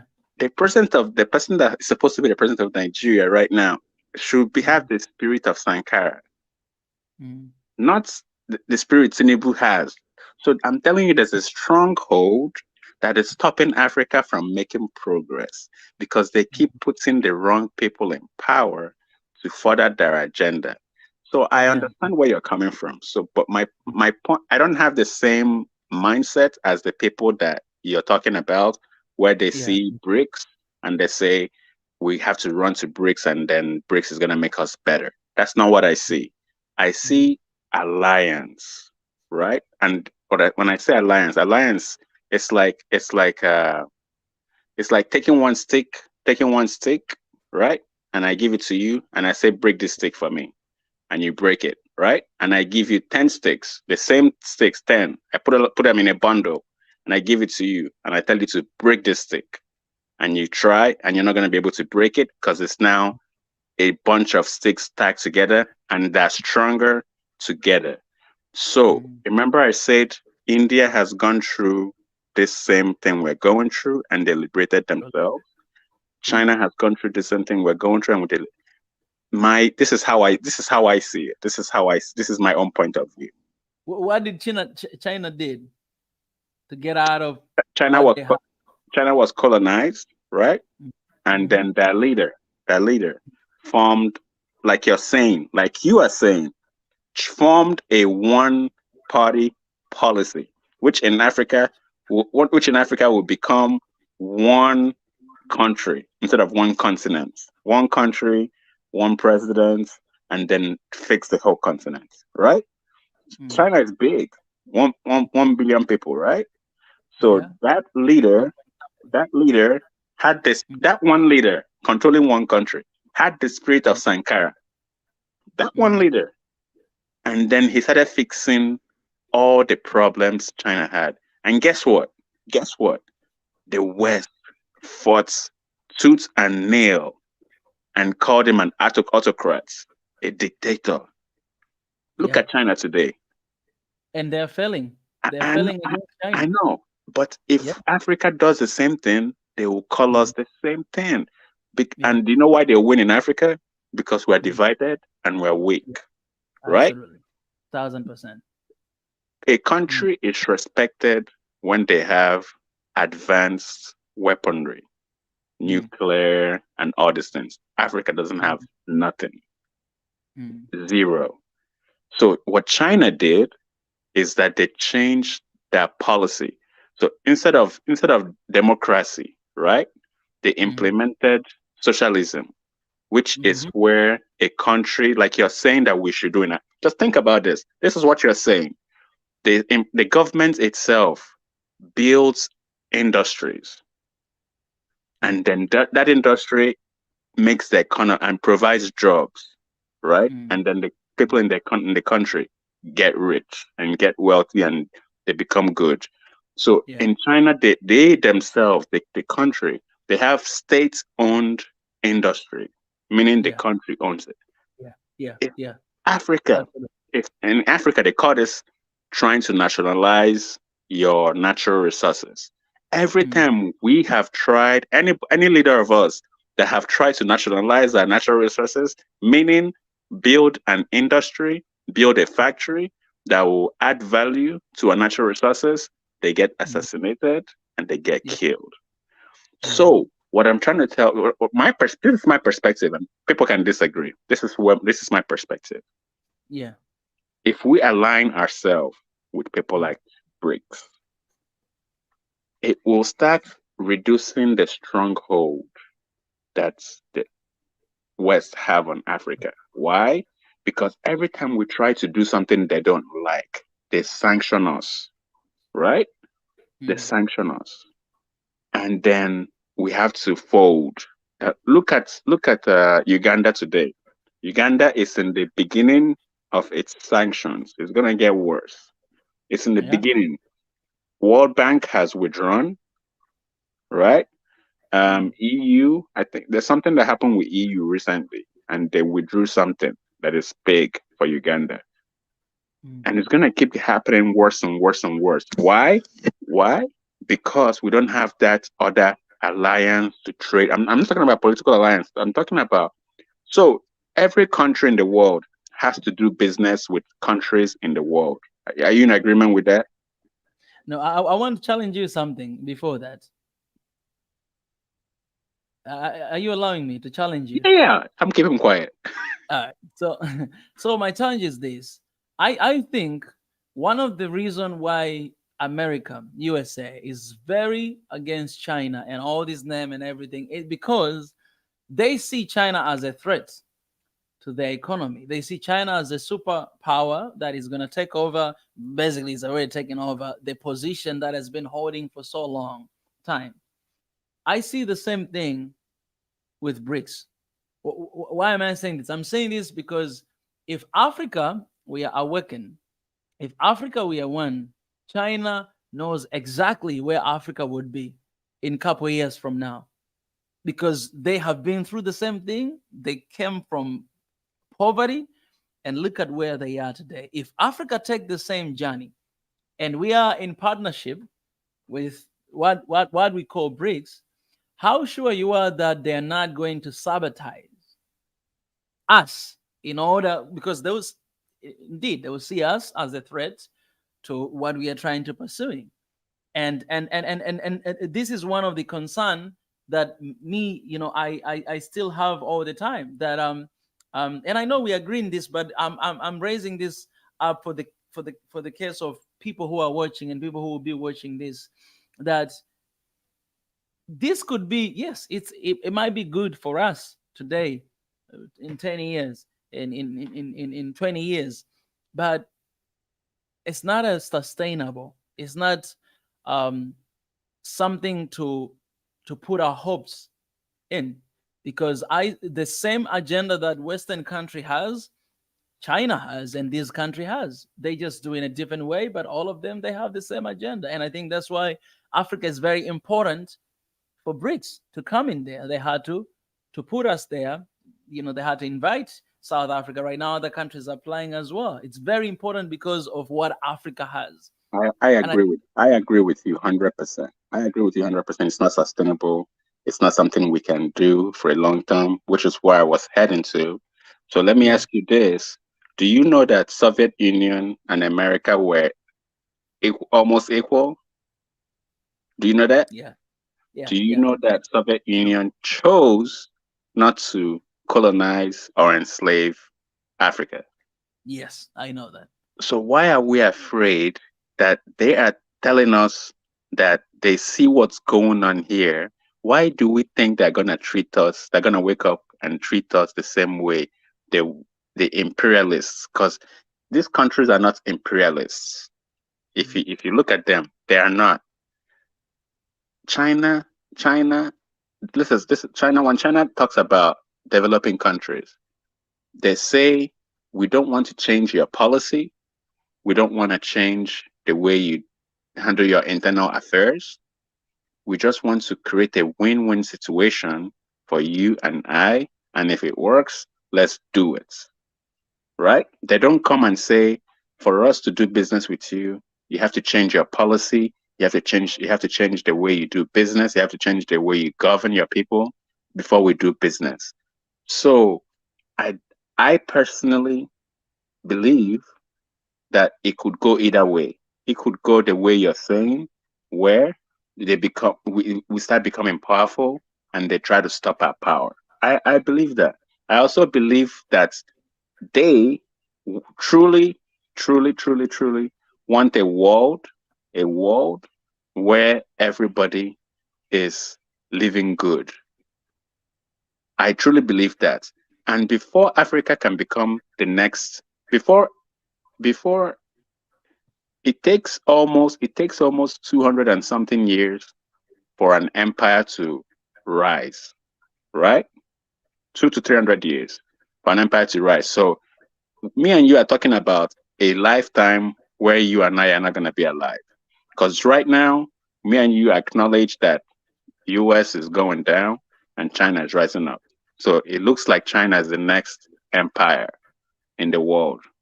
So before the next one after that will come, it will take almost 3 centuries, almost 300 years for the next one to come. So in the meantime, we have to start aligning ourselves with other powers that will help us reduce the stronghold on the bad girlfriend that we currently have. And at the same time, this is the mistake I think everybody's making. Everybody's thinking or. Why can't we have and? Because right now our leaders are not doing what they're supposed to do. So why can't we have BRICS and work on also one Africa at the same time? And these two things together will help us to reduce the stronghold that the West have on Africa, while we Africans empower ourselves and raise ourselves up. Because like I told in the previous call, me and you, our generation and the generations to come after us are going to be the leaders that I believe that will liberate Africa, not these current puppets in power right now. So in the meantime, we have these powers right now trying to lend us their hand to help us liberate and raise ourselves up, while we have these other people that want to dominate the same way we've been doing business, the same way they've been doing business in Niger, the same way they've been doing business in Nigeria, the same way they've been doing business in Sudan, DRC. We have to check when this is what's helpful for Africa. When you have an alternative source to do business, it makes you, the person in the middle, more powerful, because now the West can't say this is what you must do for us to do business with you. If they tell you that, you can go back and tell them, look, these other people over here are willing to do this for me. So if you're not willing to do business with me this way, I'm gonna go to this other people. So that gives you negotiating powers versus only having one single source. Only, you understand what I'm saying? Yeah, I truly understand, but also I believe that it also makes you the weak person, because I'm saying that because if you are the middle, of course it might make you the most powerful, but also the most weakest person, because uh, if anything goes wrong with the current partnership or relationship you have, it's gonna make it difficult for you to go back to where you used to be, maybe because of sanctions and whatever. And it's gonna make you it's gonna be difficult for you to do anything with the current relationship you have. What if they put sanction on you because you did not agree on something? And also I want to respectfully disagree with your second point that you shared, that you genuinely believe that China just wants the development. You say both sides, but the other side, for me, I do not agree with it at all, because um it's a very important statement, because Chinese right now, they're building their military bases in Africa. Just that should alert us to know that this is not something we see. It's not just something to ignore, that these are good guys. And not only that, we have we have a lot of evidence. We have Kagame, who kicked away some of the Chinese because of what they're doing. We have a lot of evidence in the continent how these people are treating our people. Even when they come with their own projects, they bring all Chinese to the continent to work for that. And local people like us Africans, we have a lot of projects going on in our countries. Just do some work in the ground there. That's what they do. When you go to Congo, there's one forest in Congo. They have been residing that for over 100 years, from what I heard. And you have only this private jet that they go all straight to that, to that forest, and then they go back to China. People, they're going to start there, and then they bring them here to work, and nobody knows what they're doing, and government have been doing nothing about it. So China is not kind of China. They knew what Western were doing to Africa, and they knew if you go with the same mentality, with the same thing, we're not gonna be accepted, because these guys are working out. They know, they're smart. They had to come with they had to use the weakness of the Western countries to gain influence on Africa's continent, and they have managed it, because they have that influence, and keep going over and over and again. And Africa is bleeding inside out because of the debt that is keep receiving. You can talk about Uganda, you can talk about Nigeria, you can talk about Tanzania, you can talk about Kenya. All these countries, there's it's been even in Ethiopia, all pretty much all, for God's sake, even the African Union. That African Union building was built by themselves as well. You don't even know what they put inside there. Maybe they're listening to you all the time.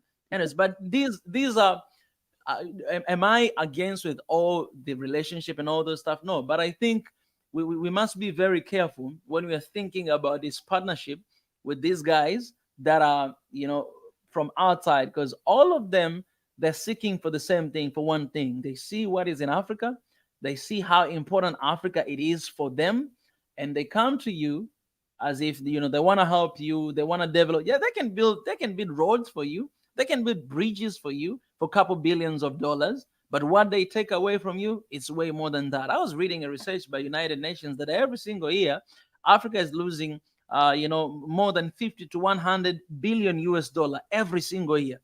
That's what it's using, but every single year is receiving only 50 billion as a loan and aid, but it's losing like double that.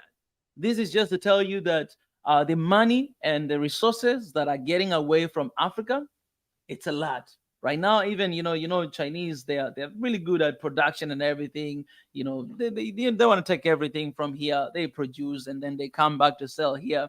There's everywhere, like everywhere you go, you see Chinese school, you see Chinese this.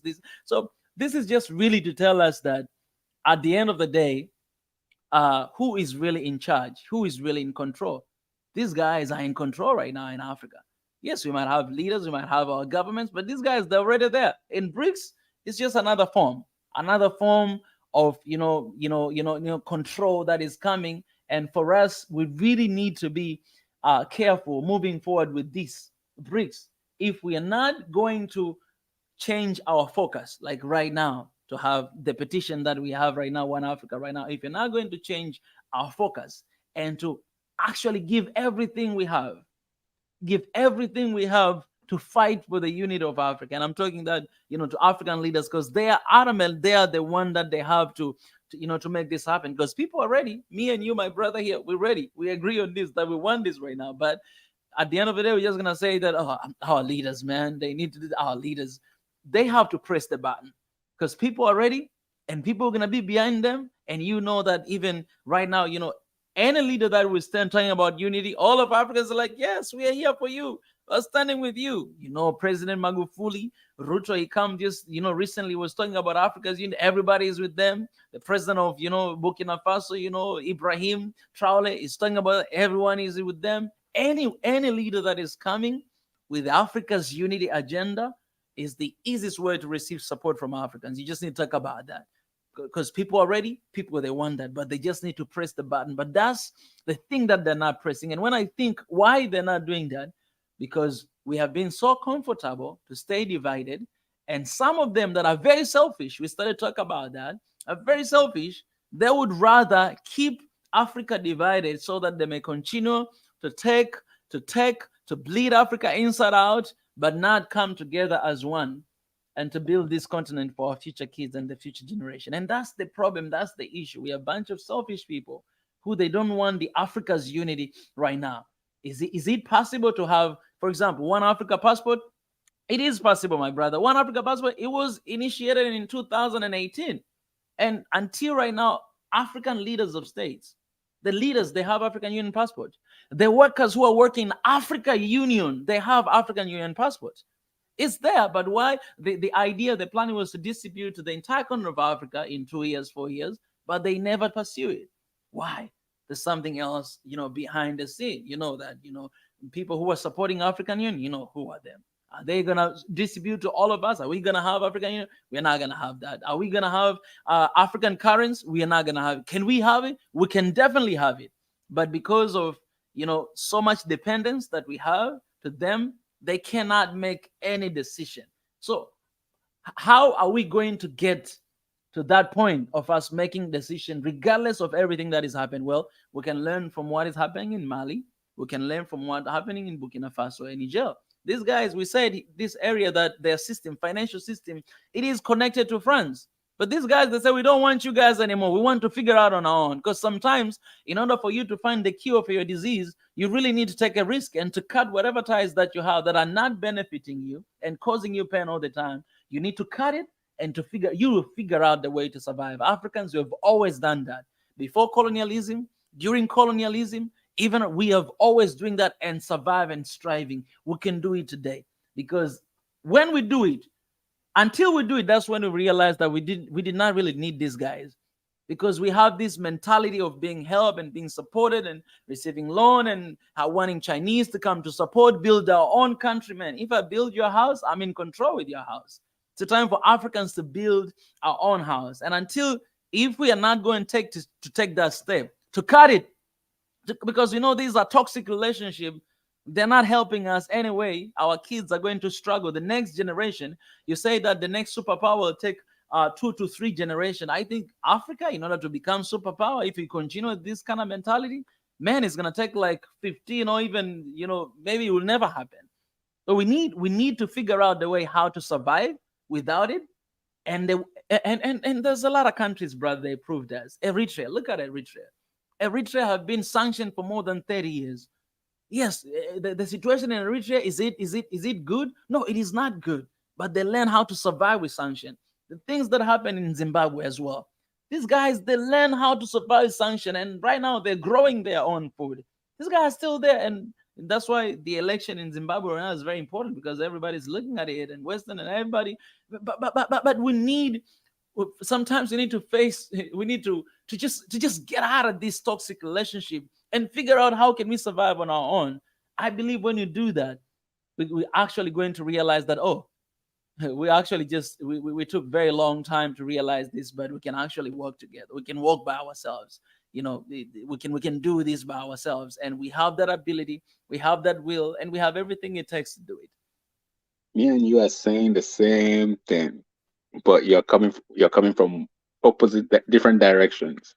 Yeah, So I'll that's tell why I love you, it. I'll tell you again. I want Africa to be liberated, right? Yeah, But I'm saying that Africa needs to be liberated, and Africa cannot get liberated on its own because one, we have puppet leaders that are put in place by certain powers to do their agenda and fulfill their interests. So Africa cannot liberate itself on its own. And whenever a country in Africa tries to do so, Eritrea, for example, sanctioned. Zimbabwe, for example, sanctioned. Uganda, for example, sanctioned. Niger, for example, sanctioned. Mali, Burkina Faso, Guinea, any country that tries to liberate itself gets sanctioned. So if you're gonna get sanctioned by Western powers, why don't you align yourself to do business with the other side of the world? Because again, I'm going to tell you, every country in the world needs to do trade. Without trade, you're not going to make it in this, and no country will survive. So if we know that they're going to sanction us on this side, and there's a possibility, it's not proven yet, there's a possibility that we can also get sanctioned on the other side. Why don't we do business with both? With both, like I said, have an alternative, but align ourselves with the people that are coming in wanting to do business with us. Now, let me address some of the points you made in your speech. Africa cannot, Africa can fight to liberate himself, but we have to look at why is Africa not doing it? Why is Africa not doing it? Because our politics, our governments are controlled. For example, look at Ghana. You talked about 100%. I don't even know how many bases China. If you know, tell me how many bases China have in Africa. But I don't think it's much. It might be one or two, if I'm not mistaken. Like And then 3 or something. Yeah. and then compare that with how many bases US has in Africa, and you'll be mind blown.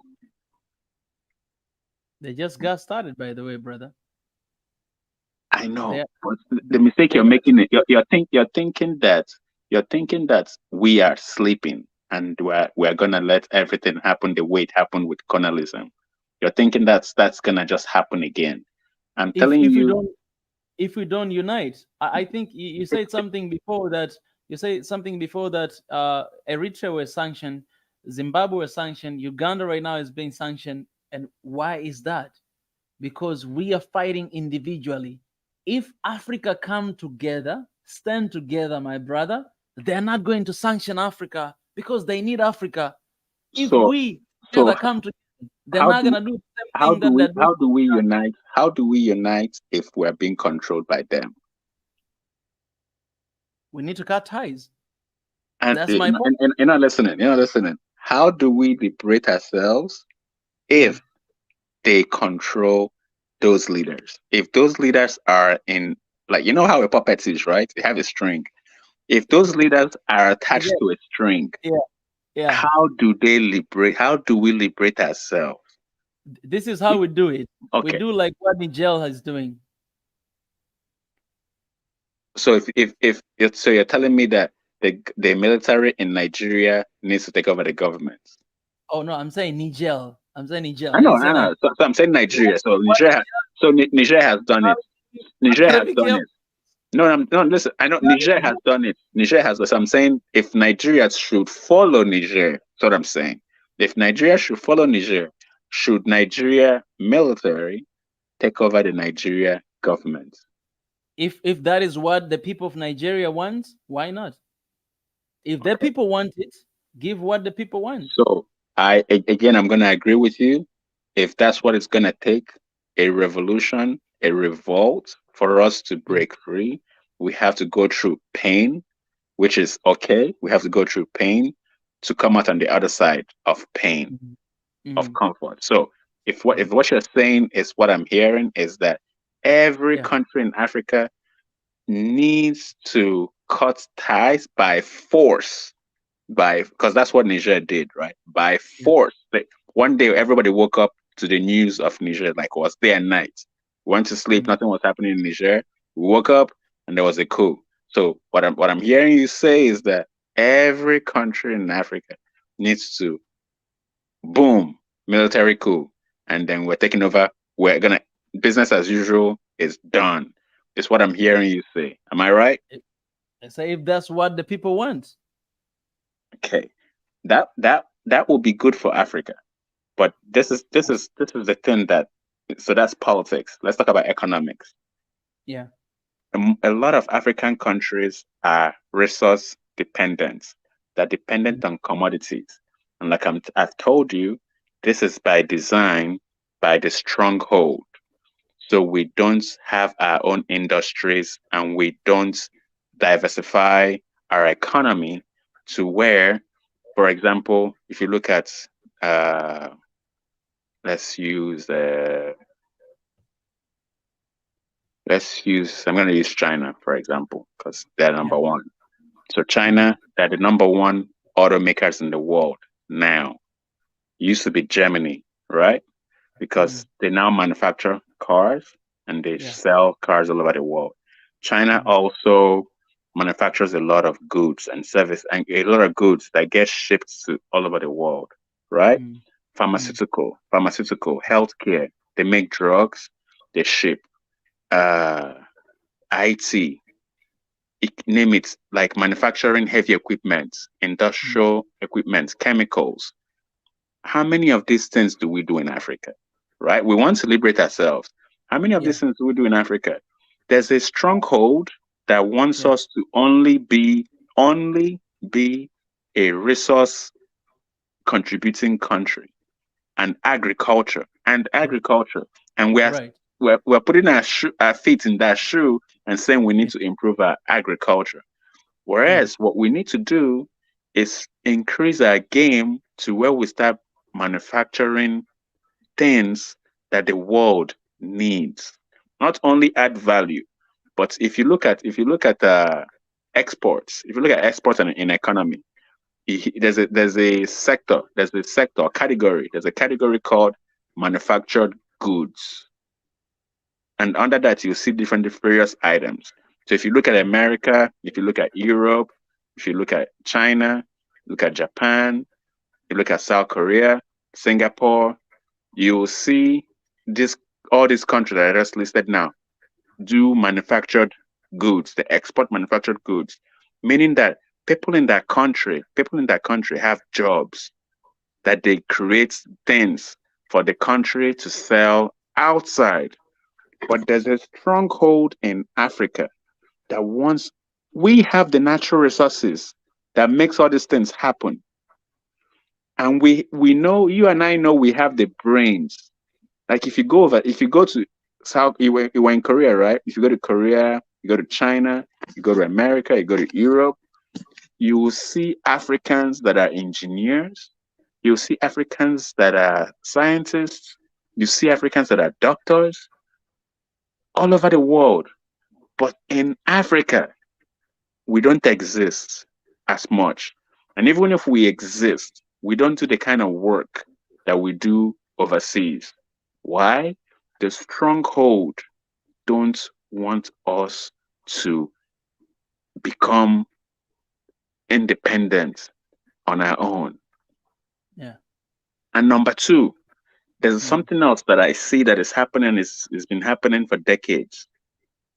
This electricity issue is also a big issue because it's stopping Africa from progressing. If we cannot have steady electricity in Africa, Africa will remain where it is or regress if we don't advance or improve our electricity. We cannot industrialize Africa if we don't have steady electricity in all of Africa. I know some countries are getting better, but for us to industrialize Africa, we need to have steady electricity. We need to have steady water. And I'm telling you, because of the fake puppet leaders that they install that think about themselves and not the country, we will never get there. And that's why I'm saying we should do what you're saying we should do. But I'm also saying we should also align ourselves with the other partners that are coming to us. And we don't have to do or. My biggest point is that I don't want us to do or, I want us to do and.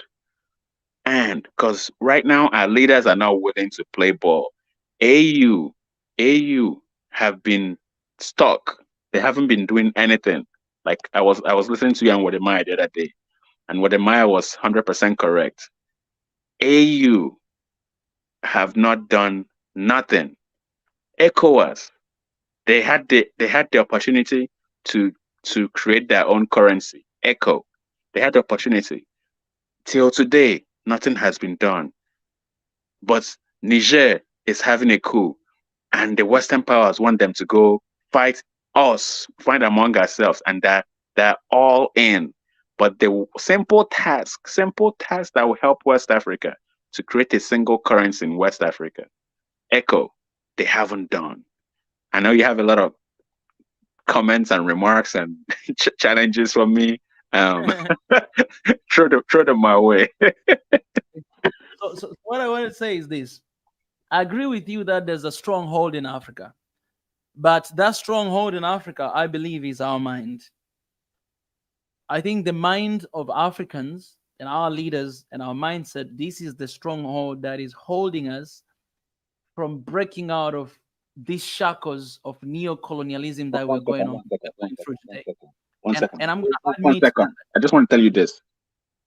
For us to have the right leaders, the stronghold needs to be broken, because that stronghold keeps selecting our leaders for us. That's one thing I want you to see. Our leaders are not selected by us. Our leaders are selected by the stronghold. And for us to be liberated and get presidents like Sankara, presidents like Kwame Nkrumah, for us to get presidents like that and leaders like that, the stronghold needs to be broken. So I want you, as you're talking, to think about how to break away from that stronghold. Because I know, yes, it's not necessarily a mindset. It's not necessarily a mindset. It's the strong. I'll bid mild to that. Just give me a second. Go for it.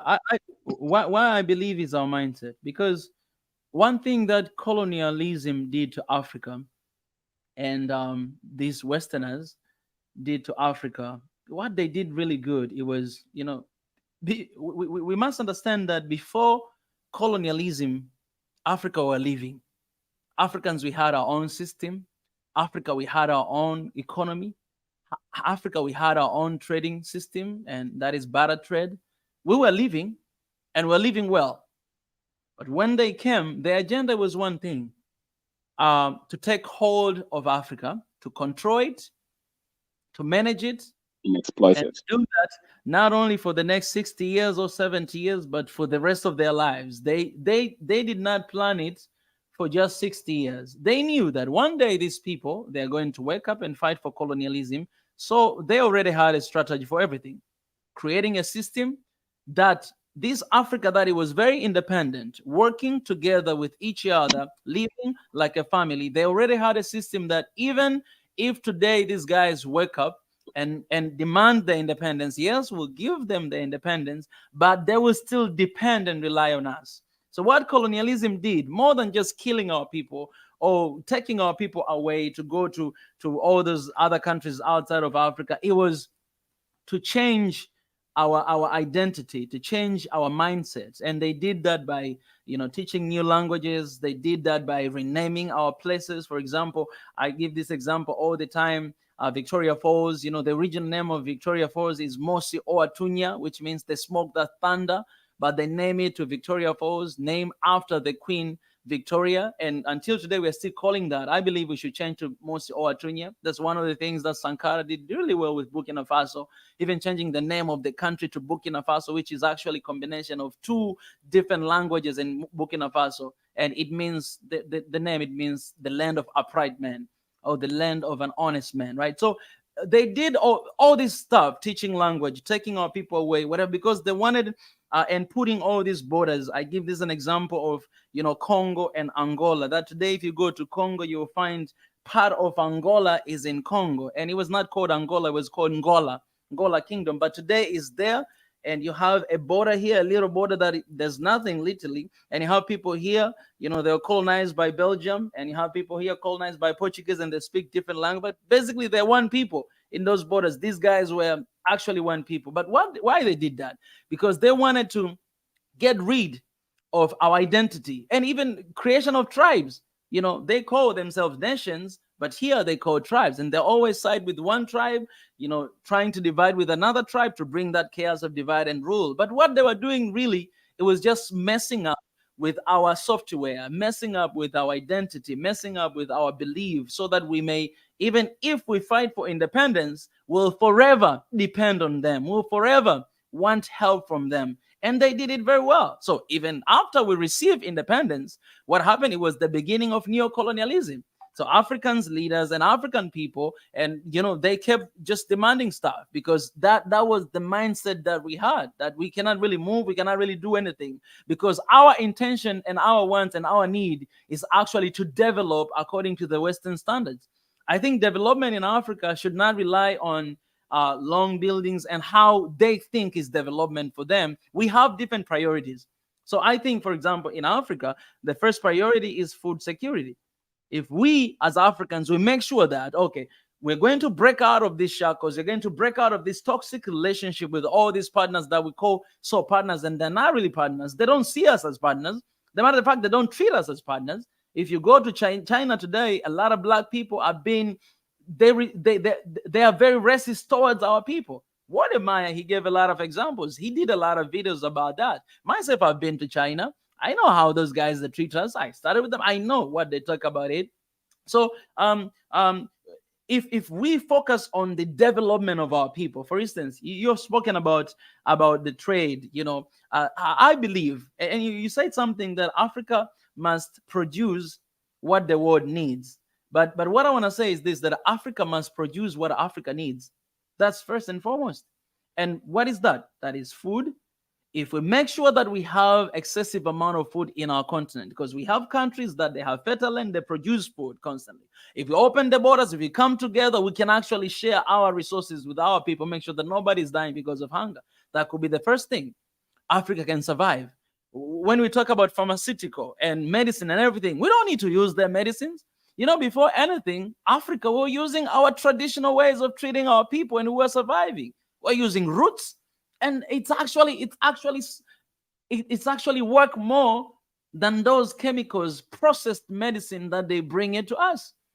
During the COVID-19 here, a lot of countries in Africa, they're actually using the natural medicine to treat their people, and people will get healed with the normal, which the fact for them, they did not recognize them as the good medicine and all those stuff, right? So for me, I believe that there's other point here I wrote. So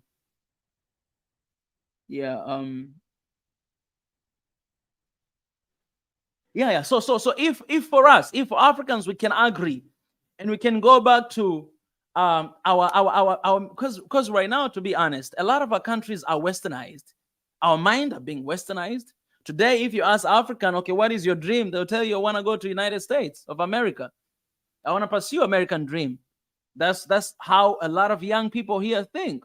That's how a lot of people they'll be so proud of Western culture. They'll be so proud to appear like them. They'll be so we made an episode here about Swahili Nation podcast talking about today. Even when you go to restaurant, you see how those waiters or waitress, they're gonna treat you, Black man. I went to this one restaurant and nobody opened the door for me. I stayed in the restaurant for 30 minutes. Nobody came in to save me. And then at the midst of this meeting, and I was sharing with my friend the same thing. I was saying, like, look at them. They're not coming. I thought maybe we were supposed to go to them. Couple minutes later, a white man come. The lady came out from the kitchen or somewhere, ran towards the door to open the door. Oh, welcome, you're hi, welcome. Went to the chair, put the chair, then asked, what do you need? And I've been sitting my ass there for 30 minutes. Nobody opened the door for me. Nobody came even to ask what I need. So I called the waitress and I was like, are you doing this because I'm black? Why are you doing this to this white man? Why are you doing why you do the same thing to him and you're not doing it to me? Is it because I'm a black? I had to be honest with her, tell that, and we made an episode for that. So all these are mindset that when we look at these people, we think that they can help us, they can support us. We need their help, we need their supports, we need their loans, we need their aids. We cannot survive by ourselves. We cannot do it on our own, which is very wrong narratives for me. I believe that we can actually do, but if we do it together, we can actually develop our continent if we agree on the priorities of Africa. That what does development means to Africa today? That you have basic needs. That nobody, that these, we're dealing with all these internal conflicts that we have, which most of them, they are being supported by them. So if we come together, we unite and we stop them and we break these cycles with them and these toxic relationship with them, I'm telling you, even a lot of conflicts in Africa are going to be reduced because they are the one who initiate those conflicts in Africa. So it's a matter of us making decision that, guys, all right, this is the state of the continent. This is where we are. Yes. Are we willing to continue to live this way and to allow these guys to do whatever they want to do to us? Or are we willing to break this toxic relationship and figure out the way how we're going to live with ourselves?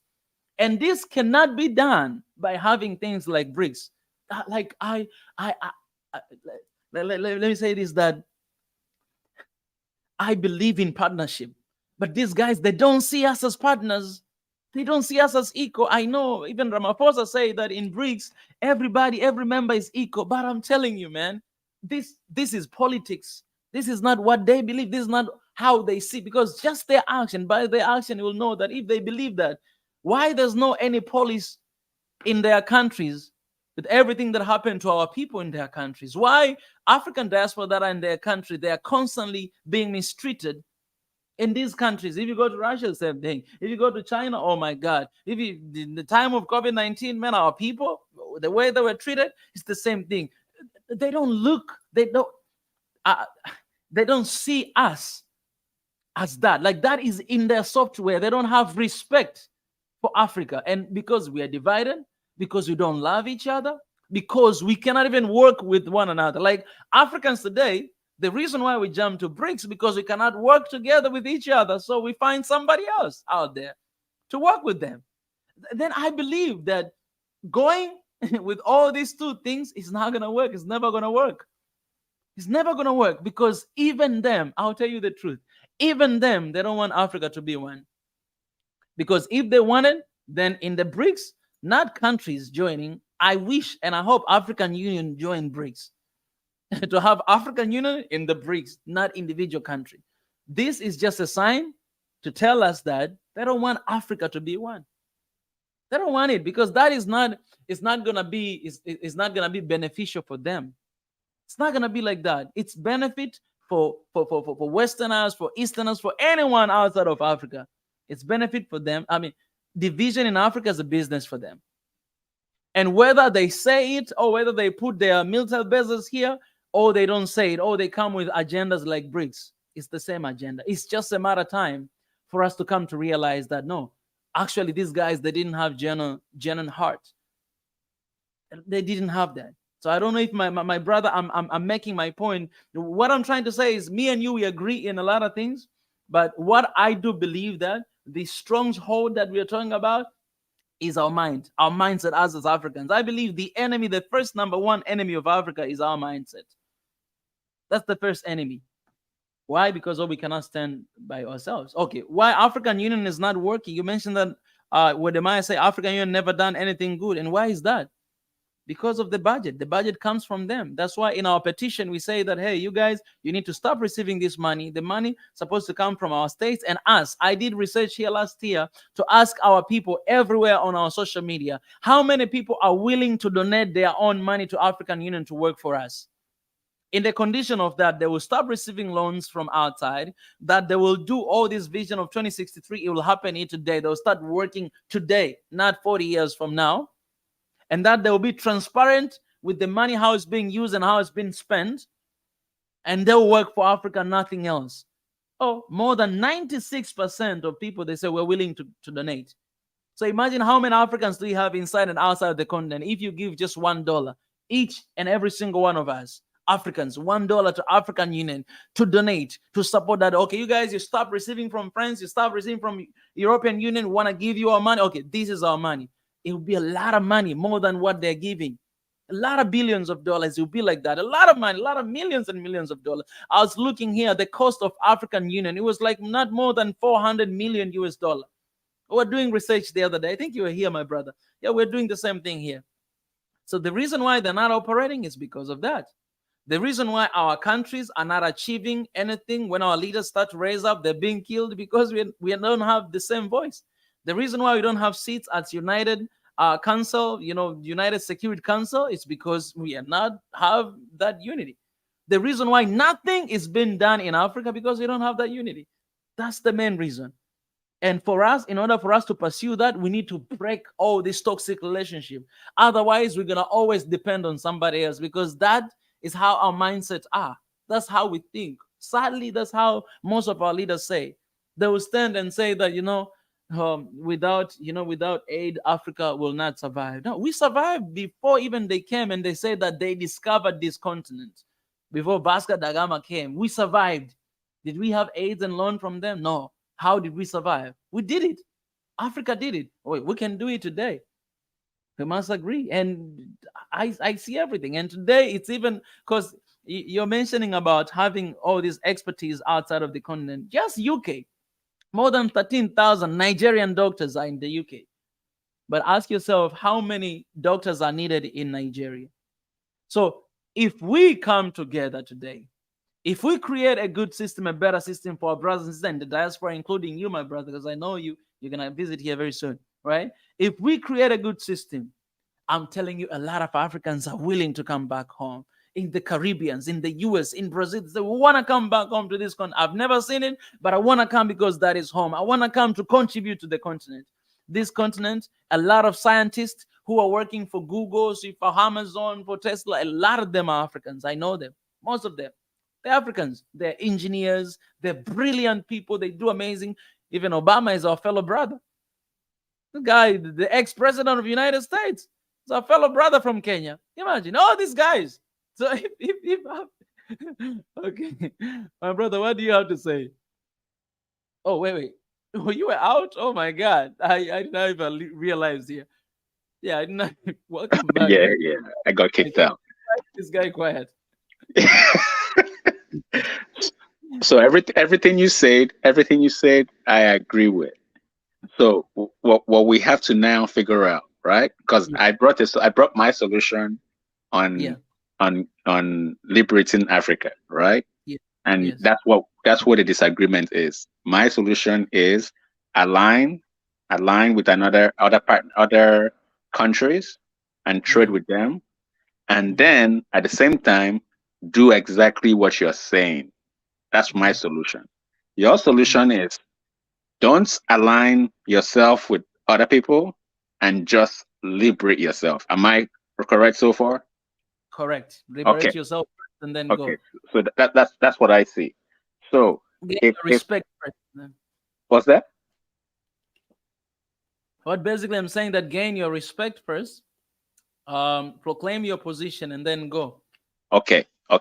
So that with that point in mind that you just made,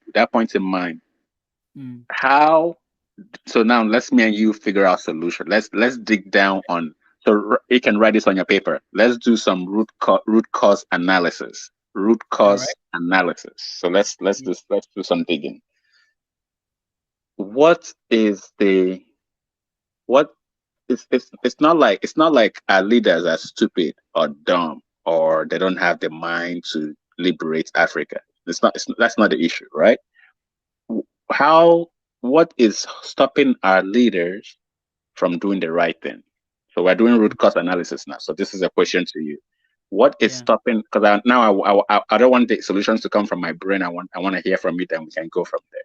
What Yeah. is stopping our leaders from doing the right thing?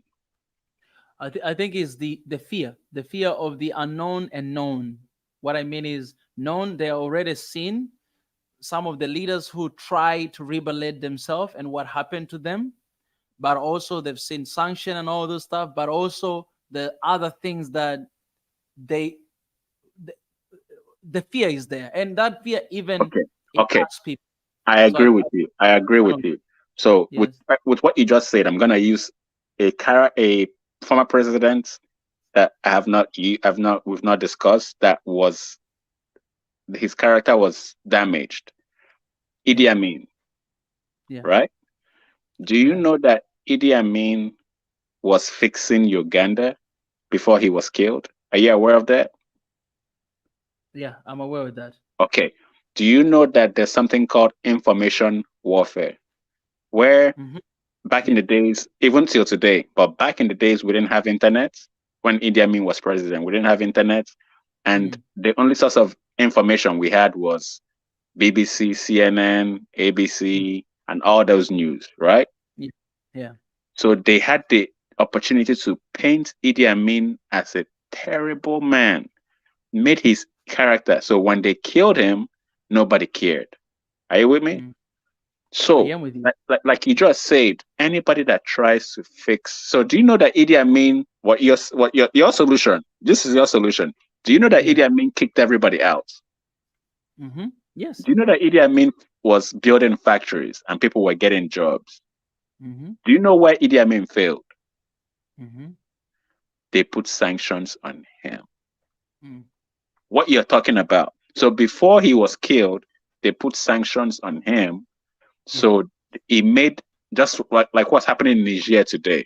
Niger is Yeah. not there yet, but because of the sanctions, the people started getting poor, started getting Mm. hungry, and Idi Amin's work started going down, and the people Mm. revolted against him, not knowing that it's the sanctions from the Western powers is what made the country go down.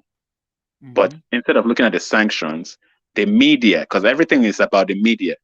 The Mm. media, we didn't have internet to do. We didn't have Swahili Nation back then to tell people the truth. Yeah. So the media that was spewing information kept spewing Mm. the same information over and over and over again, that Idi Amin is destroying Uganda, Mm. and the people got upset with him, right? Mm. So Mm. you talked about fear. You talked about Mm. fear Yeah. and our leaders are and the unknown. Yeah. So from what you're saying and from what I'm saying is Mm. exactly the same thing. There's a strong hold. That's what I'm trying to get you to understand. There's Mm. a strong hold. That fear you're talking about is what I call stronghold. It's holding our leaders back from doing the right thing. And for our leaders to do the right thing, we have to figure out a way, because right now we're doing root cause analysis. We have to Yeah. figure out a way to break away from that stronghold. So I hate when people say our leaders, our leaders, our leaders, our leaders. Yeah. It's not Yeah. necessarily our leaders. That's a Yeah. surface level problem. Mm. When you dig deeper, you'll find out that, sorry, I'll come back. No worries. My phone just died. Yeah. Yeah. Then I'll continue to give this meat out to responding into this. So I think one of the things that me I'm having difficulty to to agree with this stronghold, because I believe my brother, when I say the stronghold, you're referring to these people that have been, let's just say, Westerners, right?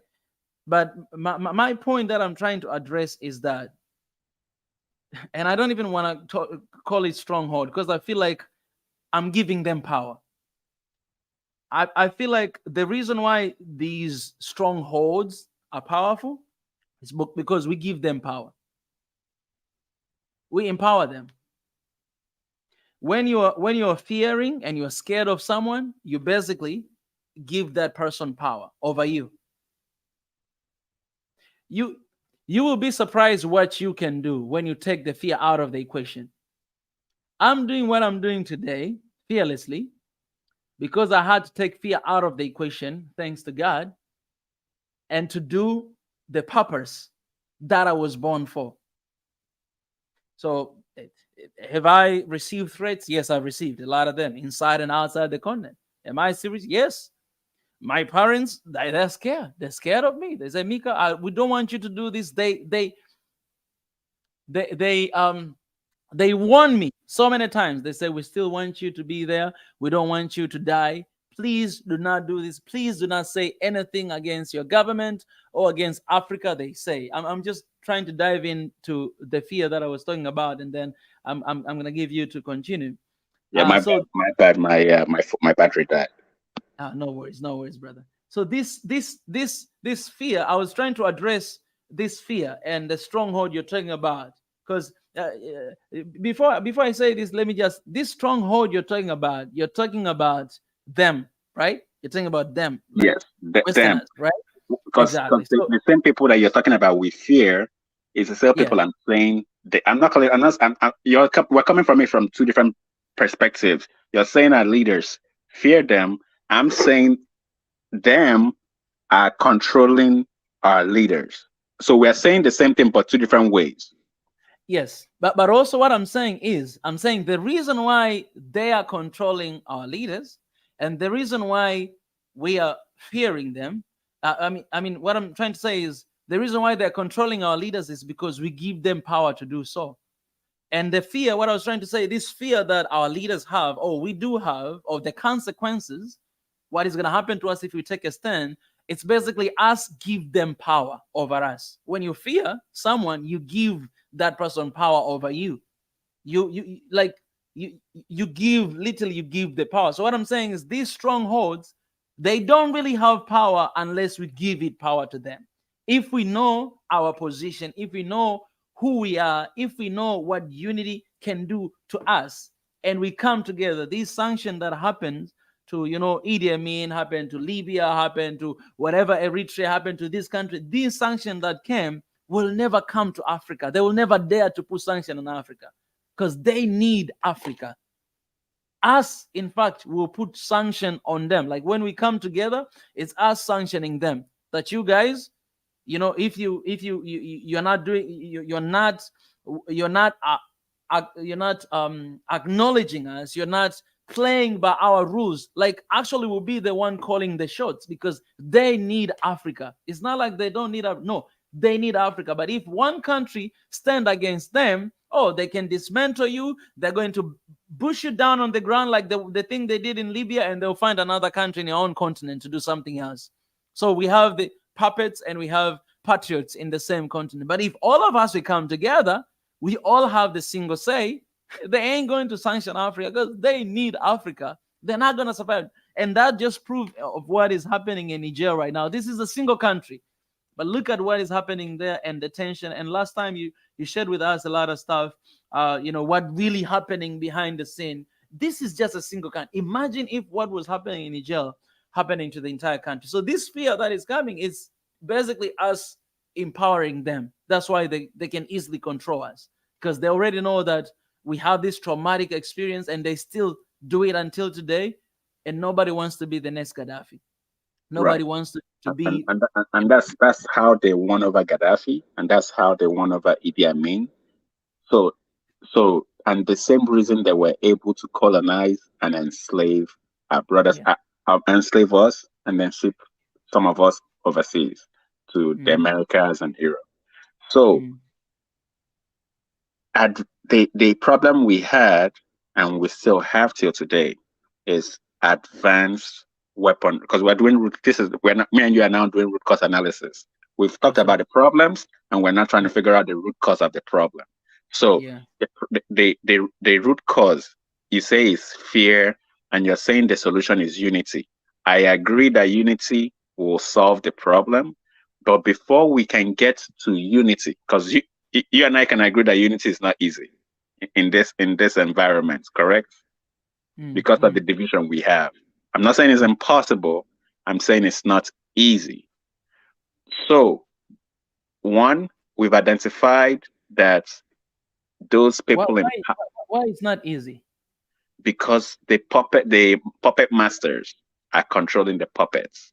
So we need to cut ties from the puppet masters by force, like you said, similar to Niger, for us to unite. And that force all over Africa at the same time is not something that is easy. It's going to be complicated and complex and difficult because everybody has to agree.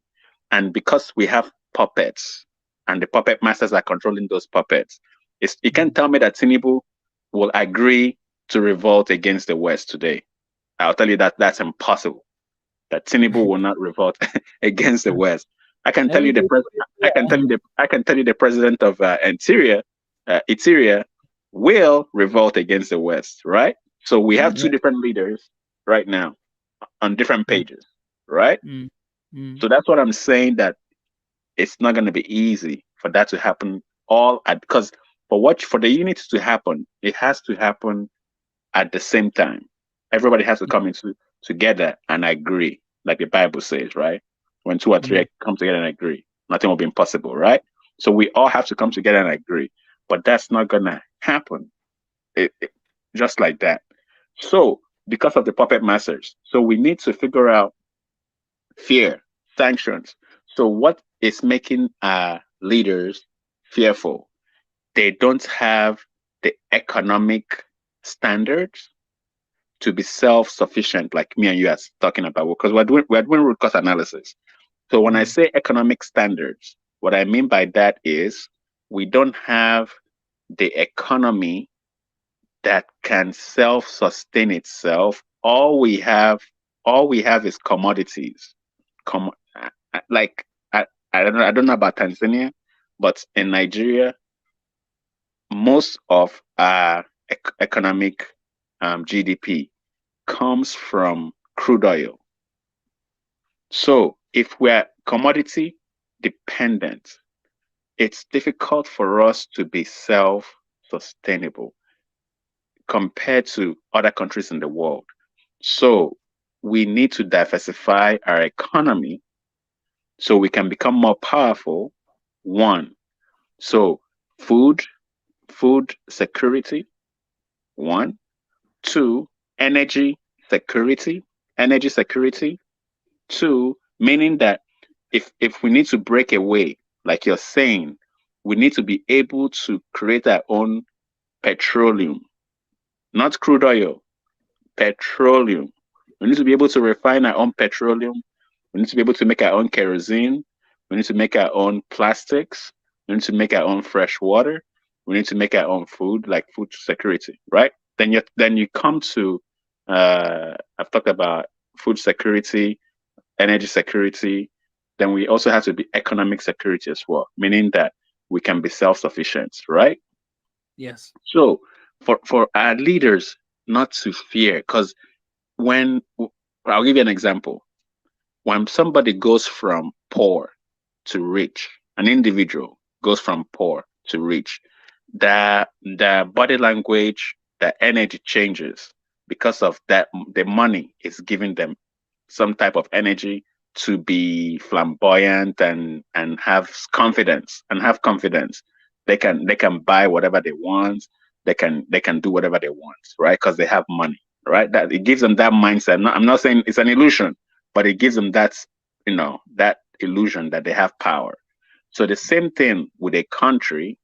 If our leaders had these three things I mentioned, but the most important one out of those three is defense security. Defense. So if you listen to NATO, United States, UK, Russia, China, they all have defense. Not offense. Defense. Meaning they have weapons to protect them from outside forces. Does any African country, only Egypt Egypt is the one that comes close. Aside from Egypt, what other African country has a good defense system in place? Are you with me? Yeah, you're asking me. Okay. I asked a question. I said, aside from Egypt, what Yeah. other African country have a good defense system in place? I will assume, I don't know, Algeria. Nope. No. They might have weapons, but they don't have a good defense system. It's something that we can't argue that we don't really have in Africa. We are not So, there. Yeah. we talk about sanctions all the time. We talk about uh, strongholds, but Russia. Let's use Russia for example, right? Do you know why they haven't invaded Russia? If Russia Because was an African country, why do you think they haven't invaded Russia? because they have those guys. They have everything. They have defense systems, Yeah. so they have to tread carefully. So Even what I'm trying to get to, what I'm trying to tell you is, for our leaders not to fear, because that's what you're saying, and for us to break away from the stronghold, we need to have food security. We need to have energy security. We need to have economic security. And we need to have defense security. Without those things, and then finally, we have to unite. So let me tell you how the unity will help us do all these things faster. If we unite, we can build our defense security faster. If we unite, we can build our food security faster. If we unite, we can build our energy security faster. If we unite, our economy will become one of the best in the world. But we need to do those four things. So, because right now we're doing root cause analysis. We need to do yeah. those four things to break away from the stronghold. That way, our leaders will not fear the powers, the foreign powers, and then they'll start doing the right thing. And those foreign powers will then, they won't come to them as they're inferior. They will come to us like we are superior. Are you with me? I am with you, and I want to say this before we continue that I am with you and I agree with you, but also um I said this before that if Africa, because for me I see it um that unity is very important right now, like literally right now. And I'm saying that because you can take a look at this organization we have. You guys, you have ECOWAS. ECOWAS, yeah, to be honest, is not really doing good job. But we can all agree that EAC, East African Community, it's one of the strongest community in Africa right now, and is doing good job, to be honest, because one of the conversation that is there right now, apart from, because there's already like military of EAC right now, they're working towards the EAC currents, East African currents. What is happening in Congo or in other parts of eastern part of Africa right now? Congo is part of it, and Somalia is joining as well, and then the next one I heard is Ethiopia. But what is happening is, even the Congo crisis, what is happening, they are actually sending the troops of East African troops from all these countries to go there. What I'm trying to say is, for instance, I'll just give you this example. Coffee. Coffee is the raw material that is coming from Africa. Africa yearly is making 2 billion US dollar, nearly. It's not even there, nearly. But if you take just one country like Germany, that does not even produce, it doesn't have coffee, it's using the coffee mostly from Africa, it's making nearly $8 billion. This is a single country that is taking advantage of the raw material that is coming from Africa.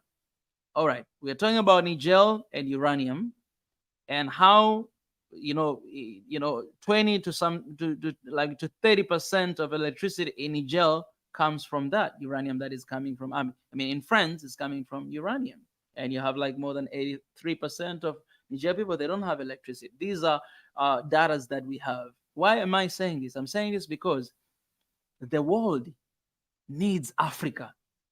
And I'm saying this because when you're talking about economic security, energy security, food security, yes, we have crude oil, but the world needs that.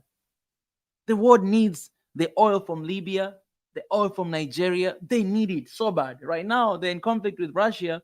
So Russia, you know, it's the one that supply a lot of oil to the European Union. The stuff that they need, they know the alternative is Africa. If we come together, and this is what I'm saying, if we come together, Africa, you know, this thing that we say that, oh, we need them to support, we need them to build industry, we need them to do this. It's not gonna be them building for us or helping us as we think or borrowing us, but it's gonna be us actually getting our rights, like getting what we deserve, getting what for so long they have been taking away from us. So now if we unite, we have strength, we have power, we are one. Even forget about defense, forget about it. It's very important, but just for the case of what I'm trying to say, forget about this for a second. They need what we do have. If we unite, then it's not going to happen the same way it's happening right now. The threatened game, because this sanction is basically just like a daddy saying that, okay, if you come here, you know, after 7 p.m., I'm going to punish you. You're grounded. That's what basically they're doing to Africa. That, okay, you're not aligned with what we say, you're grounded, sanction. But they're not going to be doing that, because if they do that, then they're not going to be able to access what we have in the continent. If we come together as a strong people with one voice to say that we don't want this, and our countries, each country in Africa, they have their own military system. They had, if you go to South Africa, they have. You go to Nigeria, they have. It might not be as strong as it is there, but imagine if all of us we come together and we use what we have in our continent to defend our borders. Because it's no longer going to be like, okay, you guys are Congolese, you're Tanzanian, this is our border. No, it's going to be, we're one Africa. Okay, you're a soldier, our soldier, we're fighting against the same war, this same war that is happening against them. So if it's going to be a threat against our security and everything, we have our wars. I mean, we have our soldiers and everybody ready there to defend the continent. When it comes to food security, this continent is blessed with food everywhere, wherever you go. So whatever countries that are struggling with something like food security, we can always share with one another and serve with one another in that sense. Can always, if we are united, we're one. But right now that is not happening. Right now, they're taking advantage of our oil, that, oh, you guys have crude oil, you don't have technology, then you need our technology. And then we have these treaties of like 95%, and we all take 5%, they take 95%, and we get nothing out of it. We're still in the same position. But if we are united, these are not going to be negotiations anymore. This guy will treat us with respect. These guys, they're going to give us to us what is really for us. We're no longer going to have this kind of trades that, you know, they take everything away from us. For instance, coffee, but there will be eco trade. And I know my brother who is fighting for us. Eco trade, that means whatever that you guys get, we get it. If this is the raw materials you guys get, this is what we get. And these guys, they're gonna come here to Africa to build their industries, to build whatever it is, not as a gesture of helping us, but because they need it. And we can have our own conditions.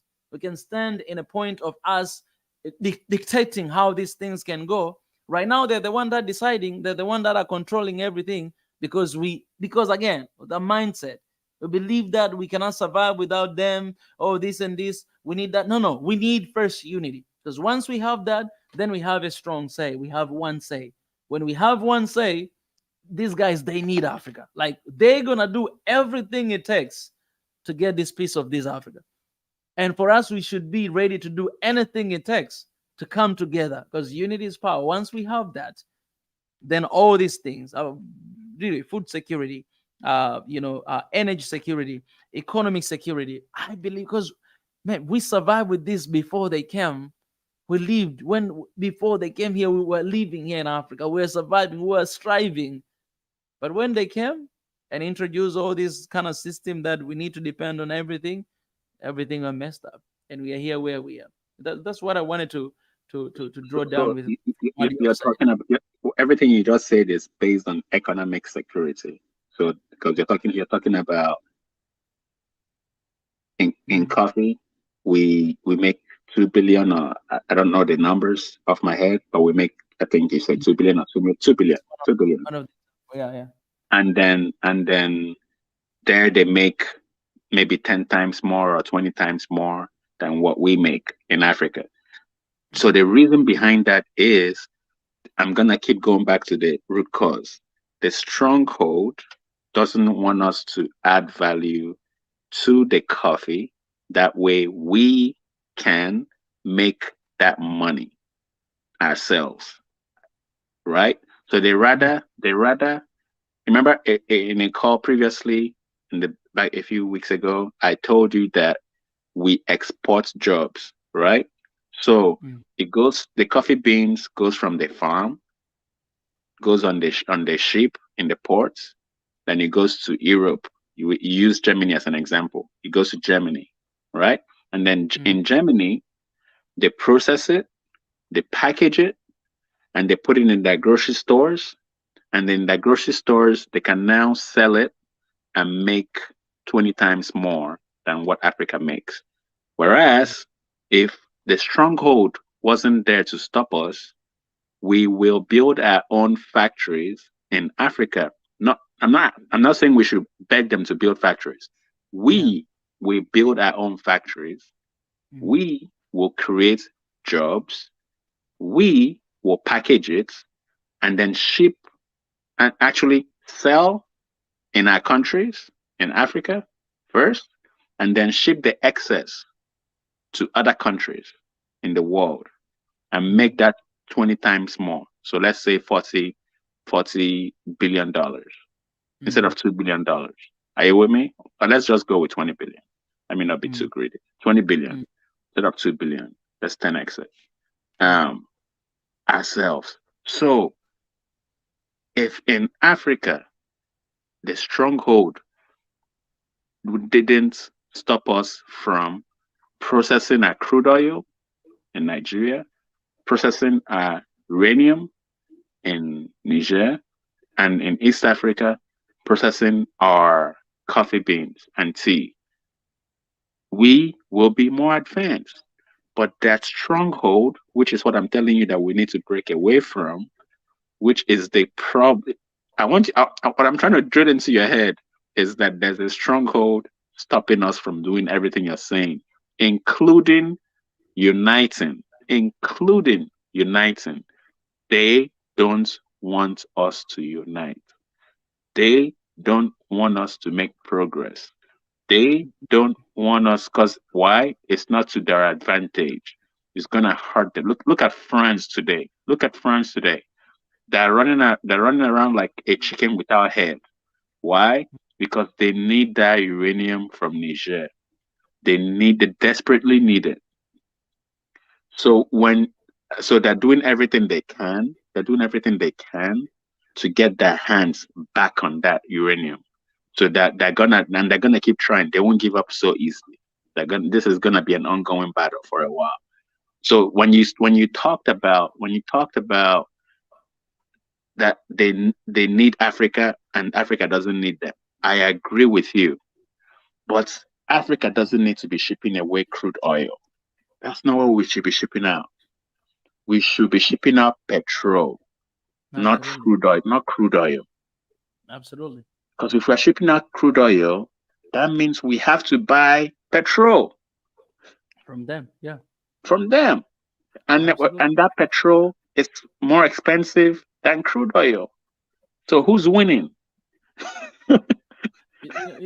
Brother, that's why. Okay, let me ask you this question then, because you keep saying that they don't want this stronghold. They don't want. And that's what really bothered me when it comes to the context of Africa. That because they don't want it, then we are not doing it. Because so let me explain it to you. Let me explain it to you then. Let me tell you how it works. Let me tell you exactly how it works, because I like to give you the inside information.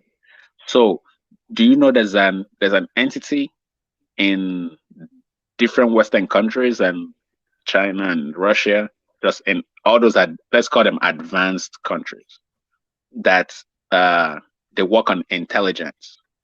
Are you aware of this? Yeah, like I've like heard. CIA and all these things, right? Because we always look at politics and we don't look at the intelligence community.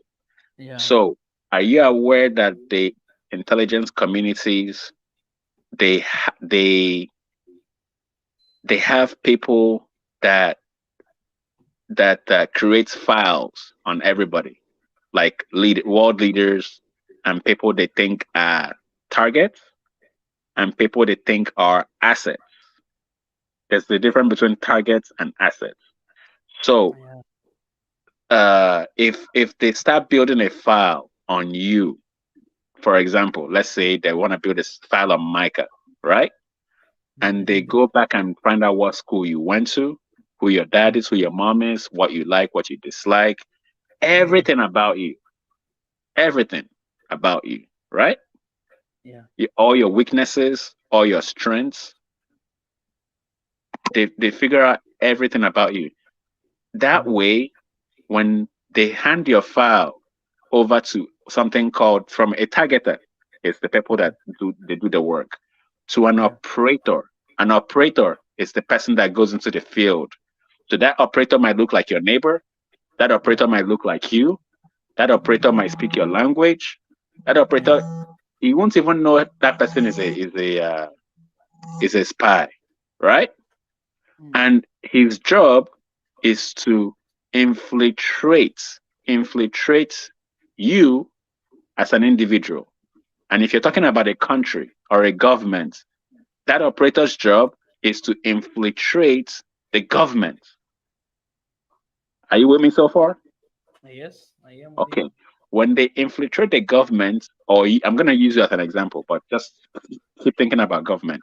When they infiltrate you, then they will start pushing their agenda on that they want to come out from Swahili nation. What they start shaping Swahili nation the way they want Swahili nation to be. If they Yeah, don't want Swahili nation to become a powerhouse media, mm, they will do everything they can because they already know everything about you. They will do everything they can to stop you from becoming a powerhouse media. yeah, And you might not even know it, right? mm-hmm, So, the- if the president of Tanzania, they have a file on president of Tanzania, if maybe and if they want to get more information about the president of Tanzania, maybe one of his staff members is cheating on his wife, they go and tell that staff member that if that staff member doesn't start giving them information, they're gonna go and tell his wife that he's cheating on her. And then that way they've gained an insider to do that, to help them get information. So what I'm trying to explain to you is that the stronghold, the stronghold has a lot of different ways they work to manipulate us And do in you know why Africa. they? Do you know why they do that? Because they want to keep us down and keep and they not their goal is not to keep us down. Their goal is to make themselves stay as powerful as they can. But also because they are desperate, and someone who is desperate can do anything. Like for me, I'm well aware with that because um, it's a very cheap game of them. They're desperate, therefore they're willing to do anything to shut people up. And this, they will only succeed when we have individuals who are outspoken. We have few individuals who are outspoken. We have like this country, that country. But if the whole continent, like right now, the people, because right now the people are standing with Niger, it's impossible to shut them up from the social media. You cannot even shut them because those are the people who are helping your social medias to earn your income. Can't shut out millions and millions of Africans away from your social media. You need them. So if all the people raise up with one voice, they're not gonna like. How are you gonna do that to 54 leaders of African countries? How are you gonna do that to 1.6 billion Africans? Because now we know all Africans are they want this, but we just need the leadership also to stand with this. We need the leadership to take an action. The people, they are behind their leaders. Whoever that was sent for that, they'll be there. And that's how you take away the power from the stronghold. But my point is that these guys, they actually don't have power. We give them power because of our fear. And the fear is stopping us from bringing about change to our continent. But if we take the fear out of the picture, what is left is change there. In order for us to see change, we need to stop being afraid. We need to speak. We need to stand. We need to come together regardless of, and to face the consequences, because what we are facing right now is much more worse than what we'll face when we're united. And that's what I'm trying to tell you. For us to stop being afraid, for us to unite, for us to empower ourselves, we need economic security, food security, defense security. We need all those things. Why? Look at COVID. When COVID happened, what did we do? We started begging for vaccines, right? Because we didn't have that security. We didn't have that security, right? We're not positioned, and I'm telling you that this is by design. We're not in position to eliminate the fear that I agree with you, but I'm trying to understand. I'm trying to get you to the point that what we need to eliminate. Oh, go ahead. I want to give you the evidence of something that really happened during the regime of President Magufuli when he was here alive. When that V-19 came and people were begging for V to come, first of all, he refused it. And even when they brought it here, he had to test it. He had to test on something else. He did it and he came up with a report because he's the chemistry guy. He knows science. He's a scientist. And one of the countries in the whole entire world that had no fear when COVID-19, when pandemic came, it was Tanzania, because of what leader did. The leader at that time, and he was hated. And Tanzania were known with everybody else. And a lot of people moved here, not only Africans, but white people from German, from all these countries that did not agree with the lockdown. They moved to Tanzania to see this one leader who stood and say, I'm not going to log my country. We're going to keep working as usual. And we're going to take precaution. Yes, we're not going to use your V. We're going to use our ways. And we're going to fast and pray for 3 days. He called the entire nation to do that. There were no fear. One single leader had no fear against this, what we call stronghold. He had no fear. And the entire country reflected that spirit. And because of that, because of the pandemic, a lot of countries, they dropped economically. But because of pandemic, Tanzania, it moved from the lower per capita income, it went all the way to middle within 5 years, within the time of pandemic. So other countries, the eastern part of Africa, they were struggling, but Tanzania, it was growing economically because he did not lock down. So things that went opposite, and this is just the evidence, and so many things. And I think this, a lot of Magufuli and a lot of people. This man was fearless. This man did not scared of them. He was the only one, but he's not scared of them. He's not scared to stand against them. He's not scared to speak his mind. He's not scared to put that mindset to the people of Tanzania. Even today, as I'm saying, what I'm doing, I was inspired by him. I started to do when I was in Korea. A lot of Tanzanians today, regardless of where they are, how they're going, that the same mindset they still have is still live in their hearts. They're still in that position of remembering what he did and what he proved to them, because what he was proving to them, that you guys can do it, we can do it. So what he did, he built infrastructure. What he did, he revived this, airline of Tanzania, and right now it's operating. What did he build roads, build railways, electricity airways, we started building. He built, Nyerere Dam. He moved the government from here to capital city. He did thousands and thousands of people without being scared. And that spirit, it went to the people of Tanzania, and Tanzania was just shining. It was just going like this. That's what in 5 years, it is impossible for economy to move like the country from the low to go to the middle. But that's what Tanzania did in 5 years. And because of the pandemic. Did the West like him? They did not like him, which is okay. That's why I'm saying but I'm trying to show you. I'm not saying that he's not a good guy, but I'm trying to show you that, and I knew you were gonna say yes without even knowing the answer to the question. The stronghold, they didn't like him. Why? because he was making progress for Tanzania. And that's what I'm trying to show you. And my second question, how did he die?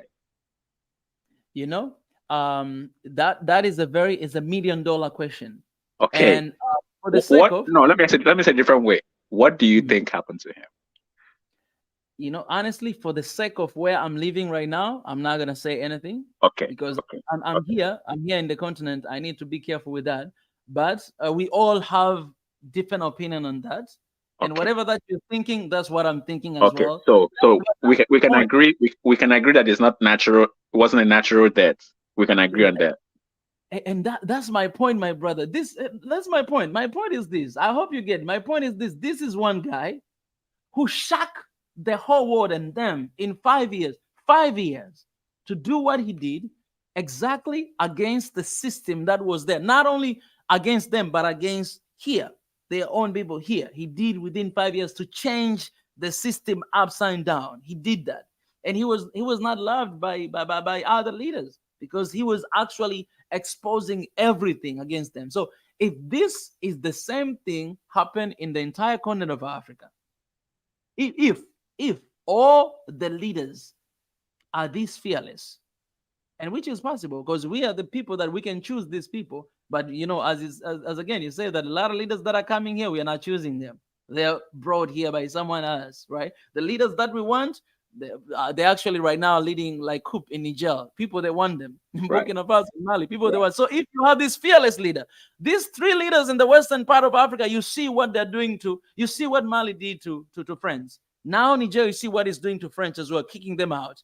If we have these leaders, none of the fearless leaders in the entire continent of Africa, man, these guys are not going to win. There's no more stronghold. And I agree with you because they either kill. I'm gonna say for you because you're Tanzania. I'm gonna say I'm not gonna use your president. I'm just gonna say that. So it actually, do you know that what happened in Tanzania also happened in Haiti during COVID? Yeah, I know. And Also, and and do you know what happened to that leader? yes, I know. Okay, he got killed too. Okay, so I'm trying. I know. I agree with Okay, that. so what I'm trying to tell you is you're 100% correct that Hmm, if we unite, it's gonna make things a lot more difficult for them hmm, to kill us, manipulate us, and make us hmm, do their will. But hmm, the stronghold doesn't want us to unite. It's what I'm trying to tell you. So that becomes a challenge of its own. We can unite.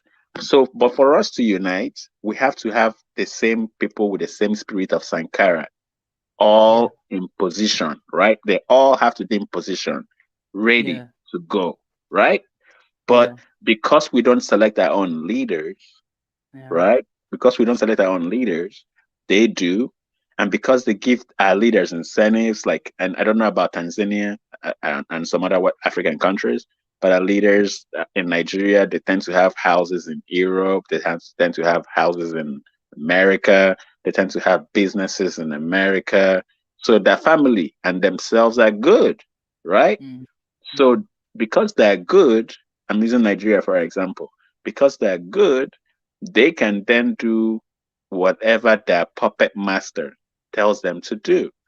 So mm, what I'm trying for me and you to now figure out yeah, before we get to unity. I want us to take steps to unity.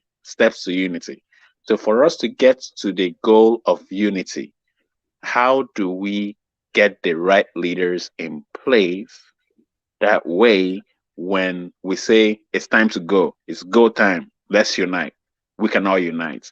And not half of Africa is not willing to unite and half of Africa is willing to unite. Actually, it's not even half. It's going to be like 80-20, where yeah, 80% doesn't want to unite and yeah. 20% wants to unite. Are you with me? I So am with what is the 100%. what is Yeah. the I'm now trying to reason with brainstorm. I'm now trying to brainstorm with you. What Mm, are the steps we need to take that we can ensure that when it's time to say unity, unite, that we mm, can achieve that goal? Because we can keep saying, if we unite, if we unite, if we unite. What do we need to do to get our leaders to unite? right? Because a simple task like African free trade, simple. It's not even supposed to be difficult. Think about it. It's not even supposed to be difficult.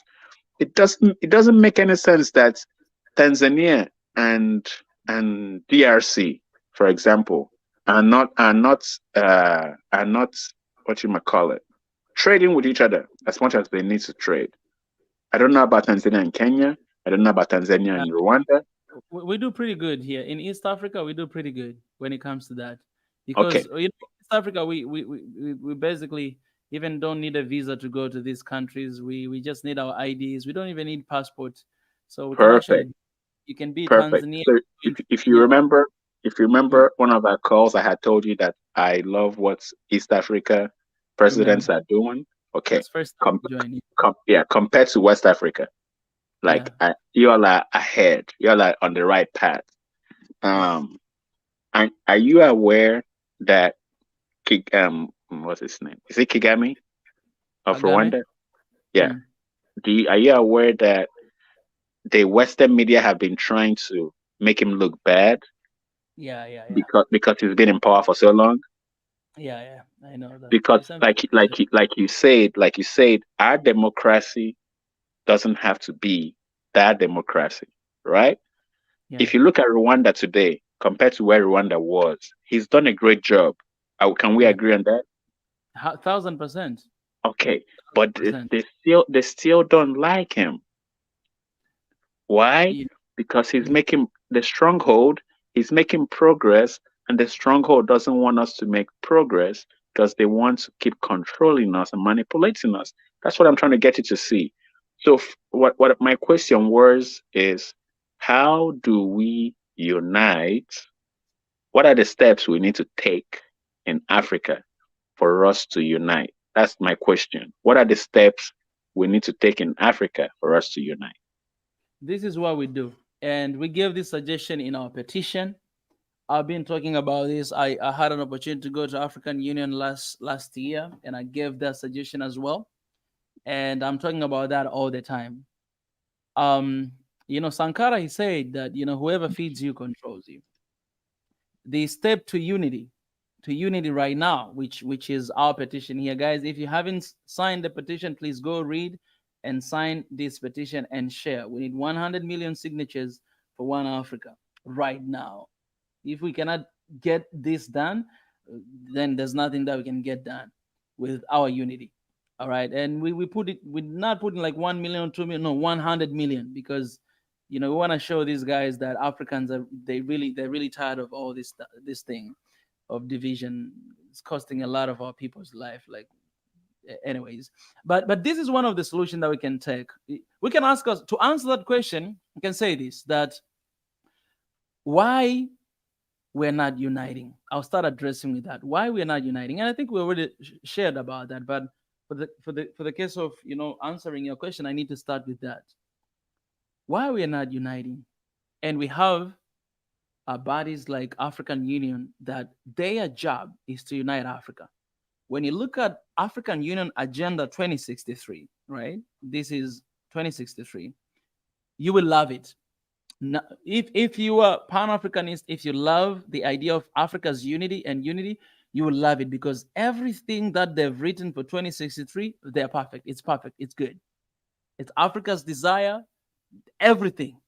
Right now, they have continental free trade area. That's beautiful. In 2063, everything that you can mention, visa, everything. But why 20? Let me stop you real quick, just real quick, and then don't lose your train of thoughts, please. Man, Do you know that all the leaders in power right now will not be in power in 2063? you gotta wait for me to finish my point first, Okay, man. okay, continue. Yeah, I'll Continue. address what I'm trying to say. That so this is the plan for 2063, and our petition, it says this. I'm going to answer you through my petition. Our petition right here. It says we want one Africa, united Africa, one Africa right now, not 2063. So the reason I believe, this is my personal assessment, the reason I believe why there's a vision of Africa we want 2063? The reason is African Union is not supporting itself. Someone else is supporting African Union. I'm highlighting these points right here. All right. Someone else is supporting African Union. And so I don't know what kind of agreements they have, because whatever loans, we all know that any loan or aid, any money that Africa borrows from other countries, they always come with condition. I don't know if the condition, and always like this, if they come here, they want to dig some gold, they will say that, okay, you have to give us this area for 100 years. After 100 years, we'll leave all this industry and everything for you. That's another generation. For 50 years, they love those numbers. So I don't know if in African Union, they say, okay, we guys are going to give you loan, but in order for you to achieve your goals, it has to be 40 years from now. And that is exactly 2063. So there is no urgency for one Africa. There's no urgency for visa, one visa. There's no urgency for passport. There's no urgency for African, currency. There's no urgency for one army. There's no urgency for these things, because the vision is 2063. So whoever is in African Union today is not going to be there in 40 years. They're not going to be here leaders. Why should they do anything for 40 years, for the next 40 years? There's no that urgency. So I think this solution is this. We as a people, if we want to achieve the unity of Africa, first of all, we need to reform African Union. Because I believe in the vision of African Union, but also I believe it's corrupted because of the money that is coming, because of the whoever feeds you controls you. Whoever building your house is actually owning the house, even if you're living in it. So reformation of African Union is for us saying that, okay, African Union, you must withdraw from receiving partner funds to sustain its budget. We look at the budget of African Union every single year. How much do they need? And how much is coming from the outside? We as an African, can we not give that money to African Union to operate as an independent institution from international institution working for us, instead of working against us? Because this 2063 is against us. So us realizing that, stopping that, and taking action to actually go inside our pockets and give that money to African Union, I believe that will be the very strong point towards the Africa we want and towards the Africa's unity. But if our bodies, very important bodies, this was founded by our forefathers who sacrificed their lives for Africa's independence. But today is not working for us because of money. What is money? What Africa has is more than money. The gold, the diamond, the tanzanite, the oil, everything that we have is more than what we see, than this money. Why can't we, us as African, give our own money, donate, even if it's a single dollar, to African Union to work for us? So the question is, are they willing to withdraw? And the question is, are we willing to support our own organization to work for us? The answer is yes, we're willing, because of the research, of course, I've done. But also I'll give you another living example from Ethiopia. Ethiopia, they built a dam called Gerd. That dam, they did not receive even a single dollar from outside. No Chinese, no Americans, no European Union. That dam, it has been financed by Ethiopians themselves. People, they gave their own money to build the biggest dam in Africa.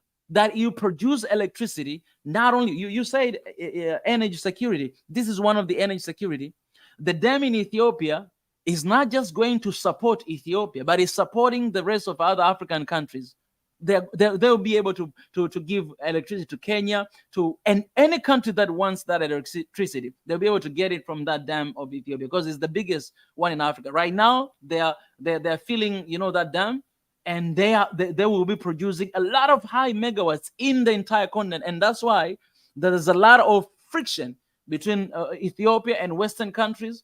And that's why the friction also is happening between Egypt and Ethiopia, because of the dam. Like, they're having friction because of the natural resources that we have.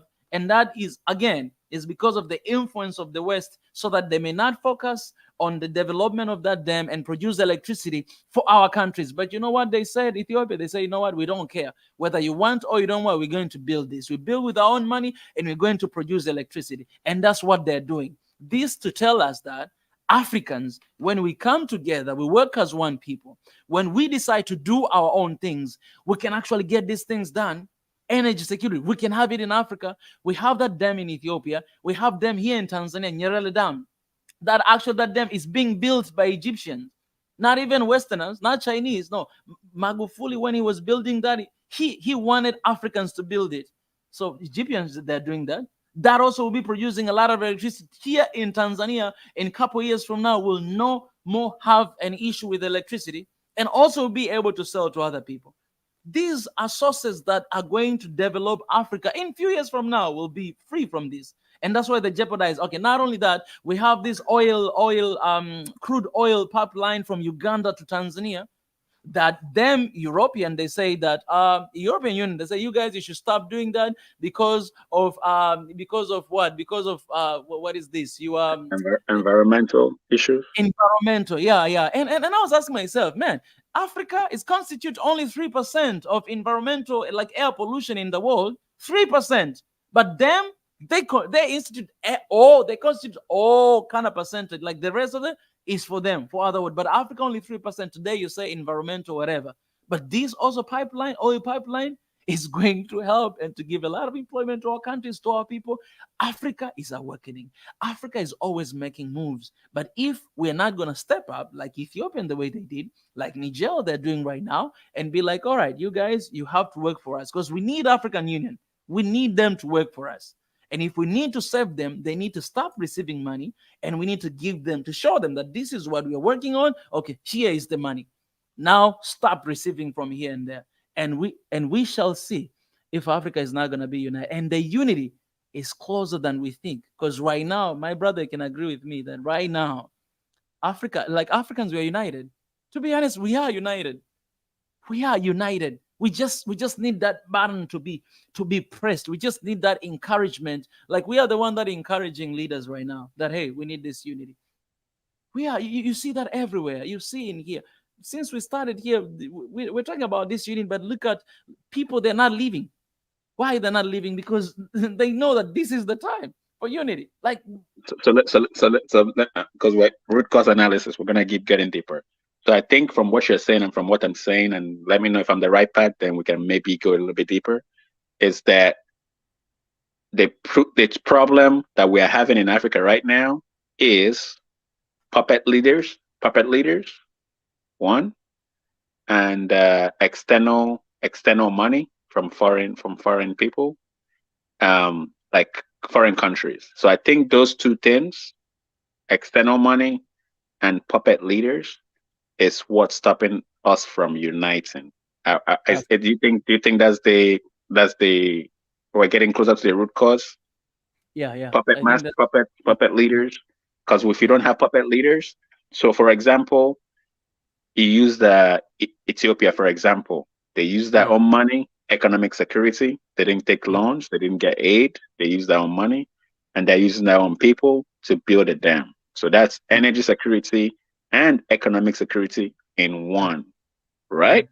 So if African leaders can do the same all over Africa, then we will get to that. So if we can get away from foreign money to fund us, because we don't need it, like you've acknowledged it, God blessed us with all the resources we should be the lenders and not the borrowers.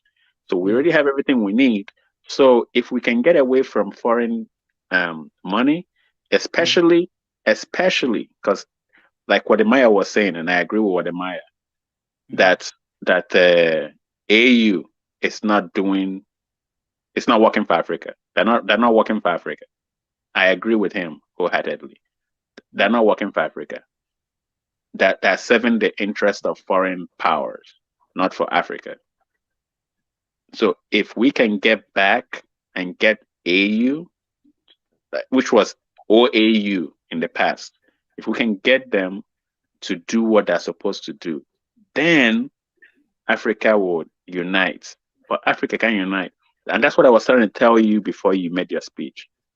That why is something so easy as African free trade? Why hasn't it happened? Why is something so easy as African Union to function the way it's supposed to function. Why is it not happening? And like I said, our leaders are not stupid. They're not dumb. They wake up and they go to work, but they have people in the background working, and they have to listen to and do what they tell them to do. Why? Their money is in their pockets. So they can't really do what they're supposed to do. So that's what the problem is. Puppet leaders and taking money from outside powers.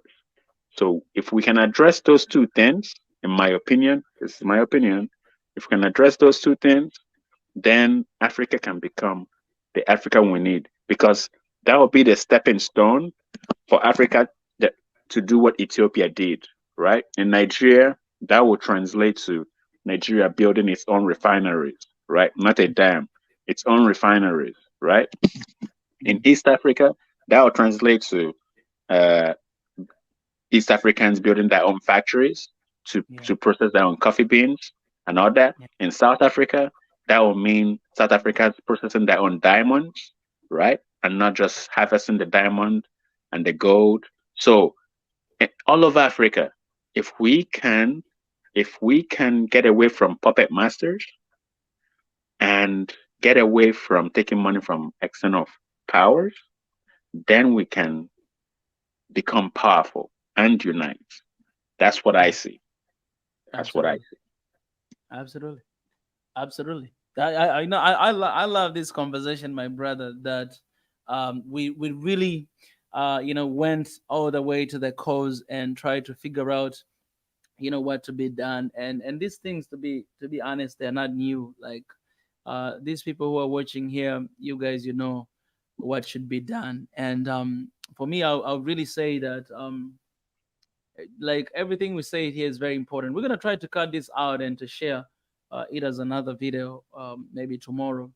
But we as an African, we have responsibility to empower African Union, to empower even our leaders. We have that responsibility. A lot of us, we look up to them, but in this generation, they must look up to us. Do you know what I truly believe? Do you know what I truly believe? I believe that we, as a people, need to become leaders outside of the government and then do work. When I say do work, make things happen. Like Africa is more united amongst the people than it is among the government. Yeah. So if we are united, we have power to make changes in Africa as a people. So we need leaders. We need leaders to step up and do work and not rely on the government.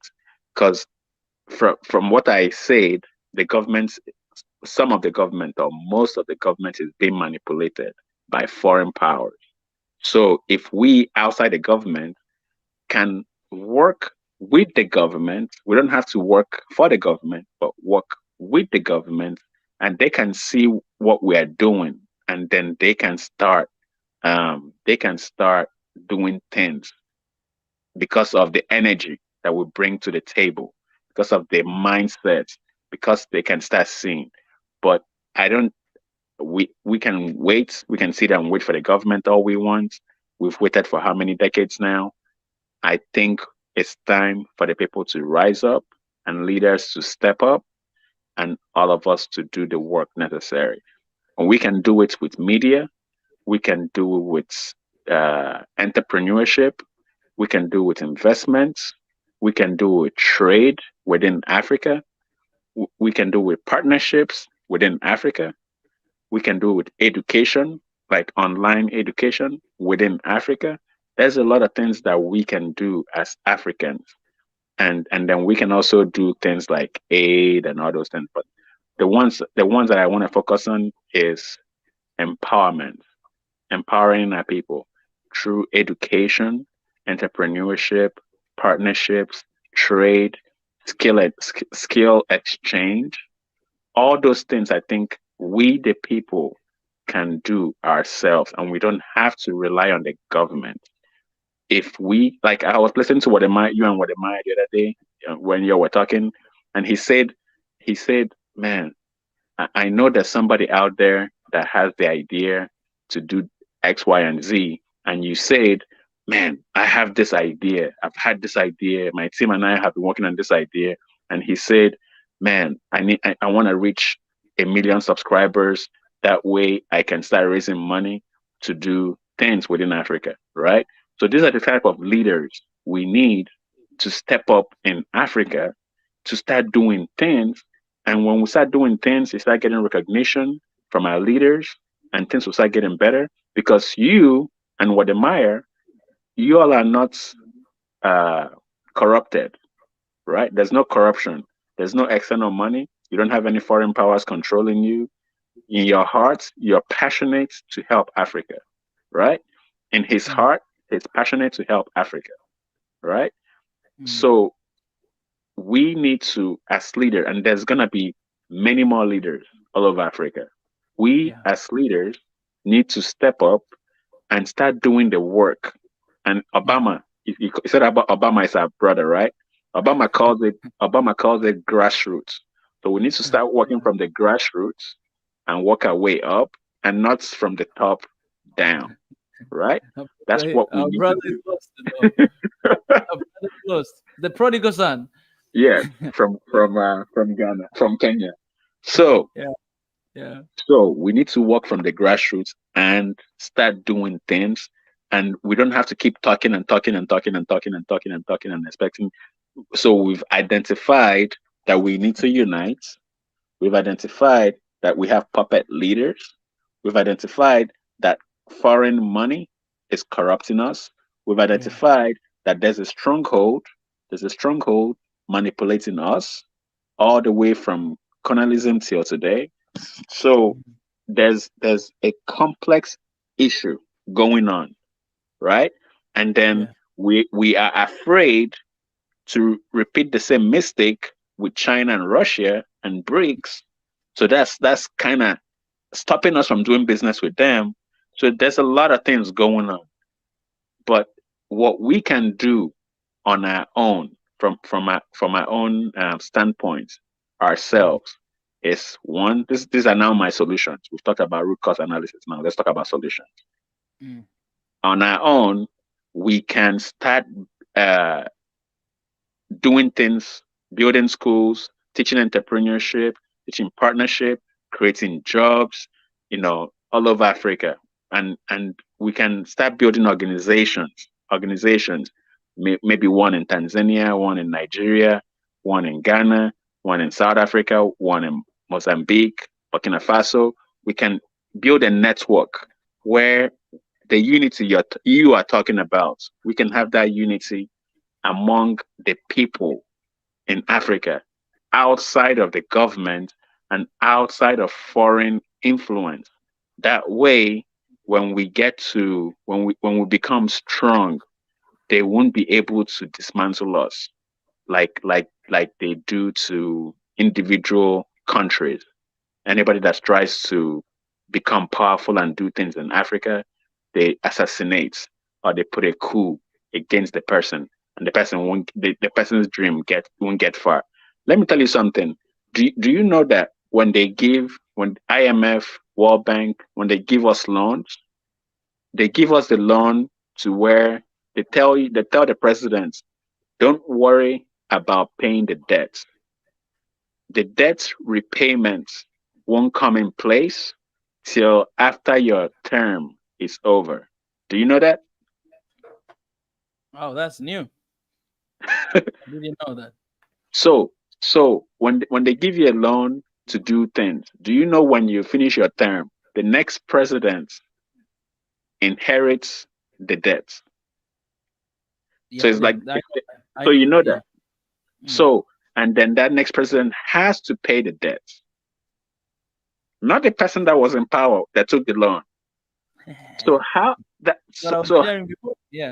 So how are we gonna make progress if the next person is coming in with a deficit, in negative, How is that president gonna make progress? So, are you aware that most African countries' GDP goes towards debt repayment?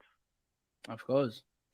Yeah. So, how are our leaders gonna build infrastructures and do things that will benefit our people when all they're doing is paying debts? And because they're paying debts, they have to borrow money again to have extra money to do the things that they want to do because they cannot use their own money because their money is paying bills. Isn't that crazy? It is. It is, my brother. It is. So It's just like everything that is happening like that. It's just slowing down the progress in Africa.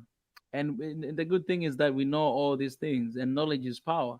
That's why for me, I feel like what you're saying and what we're saying is the same. That it's time to stand up because we already know all this stuff. It's time to stand up. We as a people, as Africans, to do our part. But most importantly, we are the one that can save organizations like African Union. We as Africans, we are the one, and these are solutions you're talking about. We are the one to do that.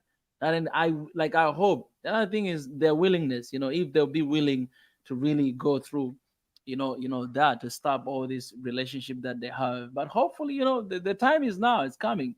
I'll be glad if one day I see the leader of African Union is PLO Lumumba. I'll be glad. Or if I see somebody that is talking about all this stuff that we talk about it and willing to do, and they're actually doing the job. Because one thing that a lot of people, why do you think they kicked out that lady? I forget where she's from. Why do yeah, you think yeah, they kicked her out? it's because she was against. She was And and against. who and She was against jobs. who do you think suggested she gets kicked out? Definitely, I don't know. They I don't know. strong the stronghold. The stronghold. That's why we need to take back our organizations. And well, Yeah. how can we take back our organization is by us funding them, us as Africans. Let me just say this, brother. This is very important for the case of Africa. Like, you might find a brother. We had a brother here back in the days. They have brilliant ideas. And also, I'm not disregard the scammers, because we have also a lot of scammers who they always ask for money, and they just want to run away with the money. So I'm not disregarding them, but I'm talking about genuine African brothers who really wants to make change. If there's anyone out there wants to make change and need a support them. That's where we begin. Let's support one another. It's this support. We should not just talk, but we should actually put our action. Let's support our brothers who are brothers and sisters who are actually doing something in the community, in the continent, in the countries, to bring about change. Let's do everything we can to support that. And that I is agree. I'm amazing. gonna end here because I don't want to bore your audience. But Oh, you're aware that in America that mm. the private sector helped build America, not just Oh, the public sector. yeah, So in Africa, the private sector needs to do the same. So we don't have to. If we keep relying on the government, the Bible didn't tell us to rely on the government. ab- Give to Caesar what is to Caesar, and then give the rest to God. So we need to draw strength from God, from the private sector, and do what we're supposed to do from the private sector. And when I say the private sector, just all this industries you see in America, J.P. Morgan, that was yeah, somebody. yeah, Schwab's, that was yeah, somebody. Ford, yeah, that was somebody. you yeah, know, yeah, all these companies that you see in America today, mm, like Walmart, that's the mm, Walton. yeah, All these companies you see in America today were people that walk the earth like you and I, and they help build America. So if we keep relying on the government are being manipulated. So we have to, and that's why I said our generation or the next generation after us will be the one that will maybe say no to foreign powers to manipulate us. The ones yeah, that are in power right now came from the colonial era, yeah, except for the younger ones like Ruto and Kigami and the younger ones of now. But The older ones came from the colonial era, and they're still saying yes to the master. Yes, master. Yes, master. Yes, master. So we need to break away from that. But you, people like you, need to take bold actions to create, like your farm, like your vanilla farm. You need to do more of that. You need to do more of that, like your nonprofits. You need to put it into action and get it going. Things like that, like what Maya plans to do. Raise money to do causes all over Africa. Things like that. We need people to step up and do it. But there's scammers. There's gonna be good and evil in everything. We know that, but we can't keep being afraid of taking bold moves. We have to make bold moves and not rely on the government. We have to stop relying on government. Government is not the solution. As much as we want to rely on them, we have to take that out of our head that government is not the solution. Yeah. We are supposed to be the people controlling our government as a people, not our government controlling us. Our government is supposed to be what that job truly is to put laws in place. They're supposed to write policies that will help us live civilized. That's what the government is for. The government is not to control the people. The government is to keep the people civilized and make sure that the people are prosperous and they're living a good life. That's what the government is for, not to control the people. But we have it backwards in Africa. We think the government is there to control us. And we're dependent on them, thinking they're going to be a solution. So I'm going to ask you, let's stop relying on the government 100%. And I'm going to challenge you, actually. I'm going to challenge you. You should start making bold moves, bolder moves. Like you're already making bold moves, but you need to make bolder moves and start implementing your thoughts. Because you're going to fail, but you're going to fail into success. You're going to fail forward. You're gonna make mistakes. You're gonna make mistakes, but you're gonna make mistakes forward, and then learn from your mistakes, and then keep going. So I'm gonna end here because I don't want to keep your audience bored. and I think no, man. I think we give let them me enough. see if that's still here. Yeah, I think we give them enough. So yeah, I appreciate my brother Niger for your thoughts and for your contribution. Always a blessing, man, to have you here and to just navigate this journey together. So I really appreciate you, man. I can't wait to see you face to face and to connect. Yes, brother. God Absolutely. bless. All right, my man. Remain blessed. Amen. Amen. All right, bye. Well, let me appreciate everybody that has been given here super chats. I want to appreciate DG. I want to appreciate Mesfin. You guys, you mean a lot. Appreciate. Mesfin again 3 times. Thank you so much. Nana Dreams, I appreciate you for your constant support as well. Thank you so much. It means a lot. It means a lot to see your appreciation. It helps us a lot to run what we are doing here. I also appreciate those people who, I share the link area for Patreon, and I have somebody here. Her name is Lorraine Cobb. Lorraine Cobb just joined my Patreon family here to support as well. So thank you so much, Lorraine. I see your picture right here. Thank you so very much for joining.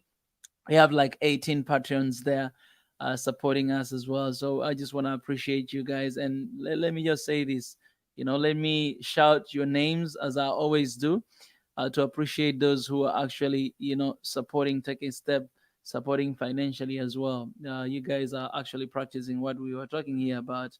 So let me acknowledge you guys because you did not have to do that. But when you find Africans who are actually standing with you and do that, so we have to acknowledge them and the amazing effort they made. So these are people Lina just joined a couple minutes ago. So I appreciate all of you guys. I have 18 of them right here on this page.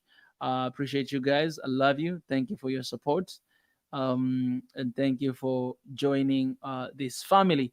Also, I'm taking just a moment to appreciate those who are supporting in that way. I want to take a moment as well to support, to appreciate the members in the family, yo. Members in the family, you guys mean a lot to this family. You guys are actually helping us to move forward, to make things done. I'm just gonna raise that appreciation, and then I'll be having my closing remark here, and to wrap up this thing, and then to get out of here, to let you guys go. All right. Let me appreciate members here as well. I'm gonna display your names here.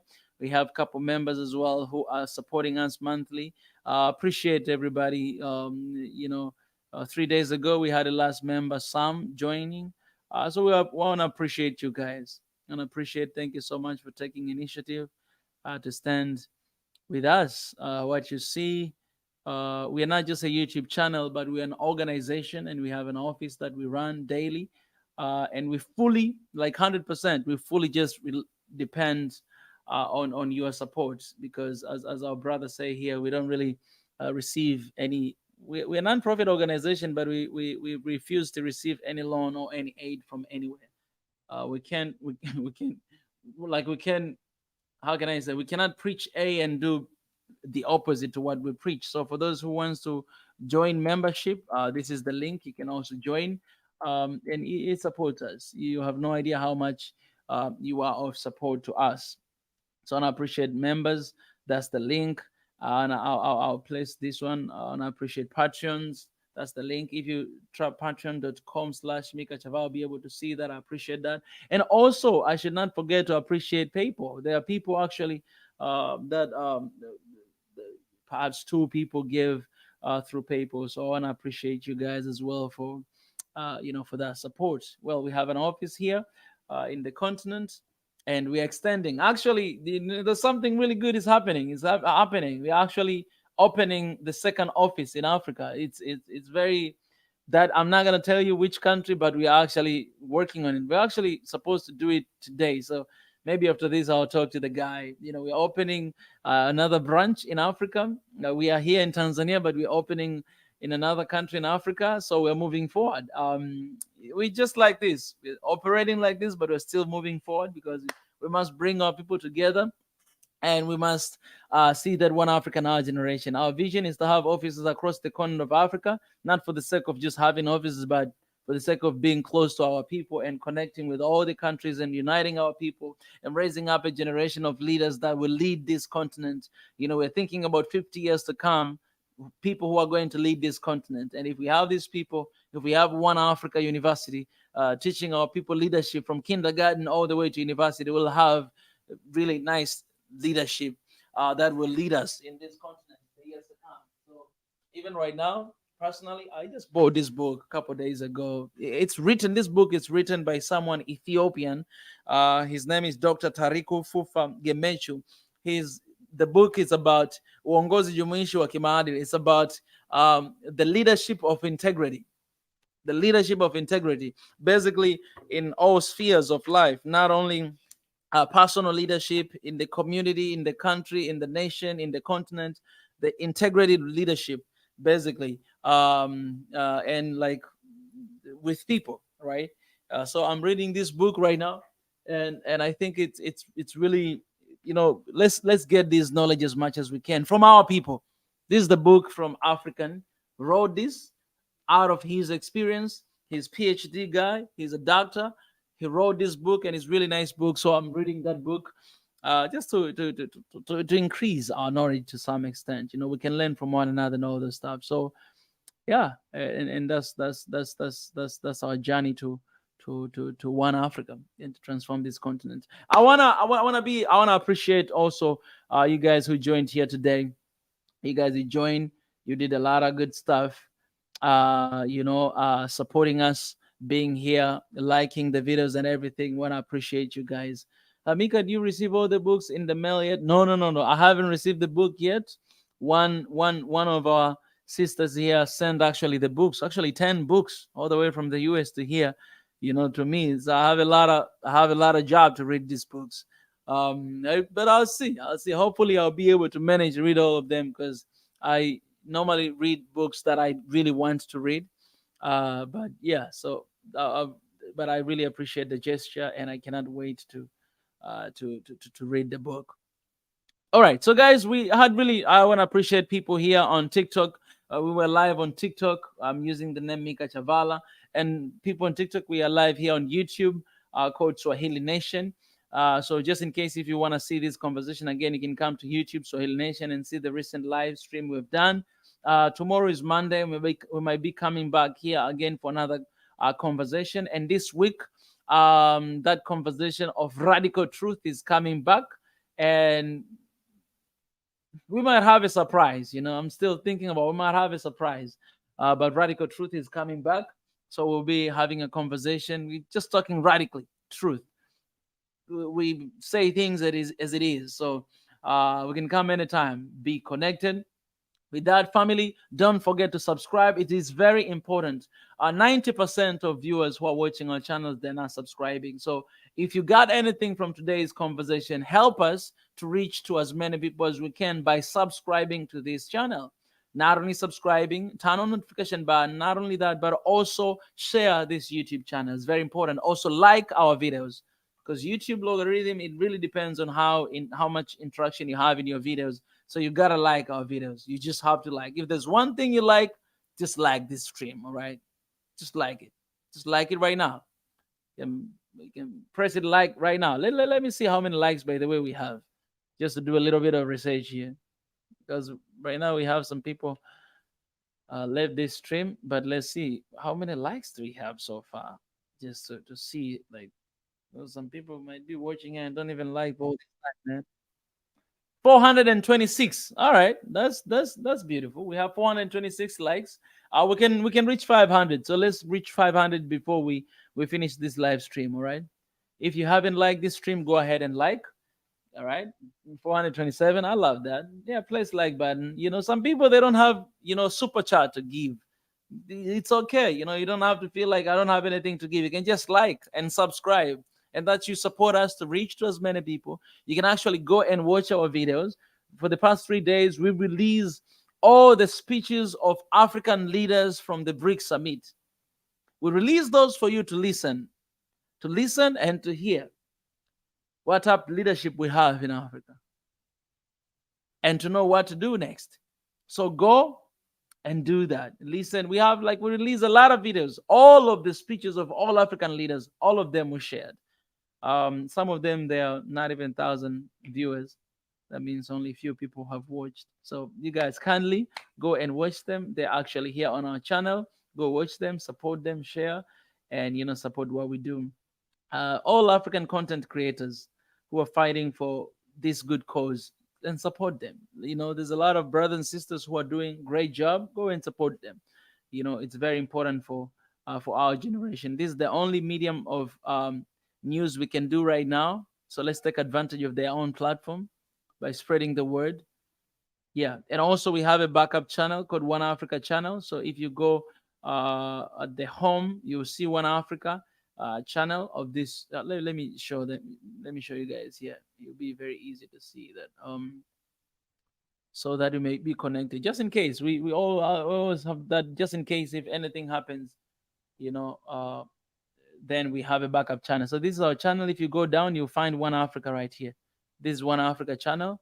So go and subscribe. We have like 2,000 subscribe. Go and subscribe. We're still we posted before, but it's kind of like quiet right now. But you go and subscribe to this channel. It's our backup channel. All right. It's a backup channel from this Swahili Nation. Go and support us. Yeah, it is very important. Also, for the petition, let me share with you guys once again. Right now, we have 1,354 signatures. We have a long way to go, man. Go and sign this petition. Help us read, sign, and share. It is very important, man. It is very important. If you want to know how important is this, just go and read it. You will find yourself in this petition, man. We spent the whole week, trying to work on this one, at least to bring something that is beautiful, it's good. So yeah, go, and the simple way you can support is to sign this petition, is to share with someone. that is us pursuing the Africa we want. All right, we are on a journey to one Africa, and this is what we gotta do. All right, I want to appreciate people on TikTok here as well. I see you guys giving a lot of gifts. I appreciate you guys for doing that. We have subscription as well here on TikTok, so I appreciate you guys. And by the way, on TikTok, I have series that I've started to upload. In order to watch those series, you actually need to pay a little bit to watch them. So yeah, if you would like to do that, just go and check them out. All right, there's very exclusive content right there, so you can go, you can enjoy that. And it's gonna be incredible and amazing. All right, so how do I end this? Obviously, I will end at the very end of this stream. We have been here for 4 hours, guys. 4 hours. Wow, 4 hours, and it doesn't feel like that. Hey, Ganito, I appreciate, man. I appreciate for everything you've done here today. All right. So let me just wrap up by saying this. What is happening in Niger is happening to Africa. And it is a time for people, Africans, me and you, to stand up and to act.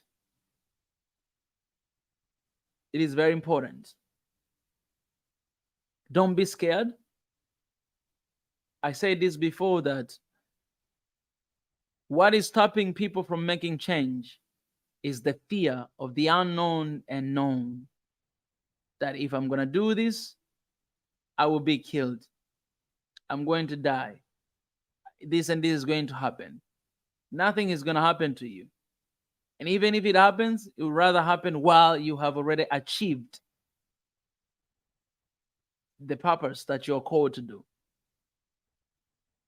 So the fear is what is stopping us from achieving, bringing about change to the continent.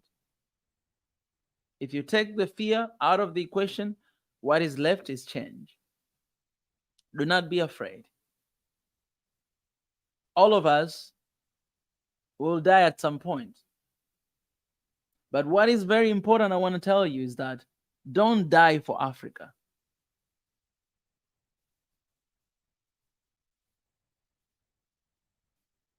I'm going to lose some followers because of this statement. Don't die for Africa. You might think that is patriotism, but don't. Don't leave this continent. Live for Africa. Live for Africa. We must live for this continent. Don't die for your country. Don't die for Africa. Live for Africa. We must live. And as long as we have this time, as long as God has blessed us with this breath, the best and good example is Magufuli. 5 years. He had only 5 years being president. But look at what he did. That guy was not sleeping. The current president, she was saying that sometimes she will receive calls at 3 a.m. in the morning. And then the president will be like, are you still sleeping right now? 3 a.m. This guy was not sleeping, barely sleeping. In his home, he had a little table and laptop was there. He was working from his home. Leaving, when he go to his room, he's still working. This guy was not sleeping most of the time. Most of the time. Because he had no luxury of sleeping. He had no luxury of sleeping. So, live. You don't know when you're going to go. You don't know until when God has given you the chance, this honor to be here alive on this earth. As long as we don't know, let's do everything we can. Let's give our whole, man. Because when you work for Africa, you actually work for God. You're working for the people of God. And believe is the beautiful thing. So let's spend the time we have left to do what is right for our next generation. To do what is right for the next generation. Let's plant a seed of unity, love, and peace in Africa for the sake of our next generation. Let's plant a seed of redemption for this country. Let's plant a seed of revolution for our continent. Let's plant that seed of unity for our lovely continent, for the sake of the next generation. You don't know how long you have left. I have no idea. But what I know is this: I've been given right now, and I'm here right now. What am I doing right now? You have a role to play. I have a role to play. And when we come together, 55 African countries, 54 in the continent, and one diaspora all across the world, when we come together, fear not, for I am with you. That's what God says. The word "do not be afraid" has been mentioned more than 365 in the scriptures, in the Bible.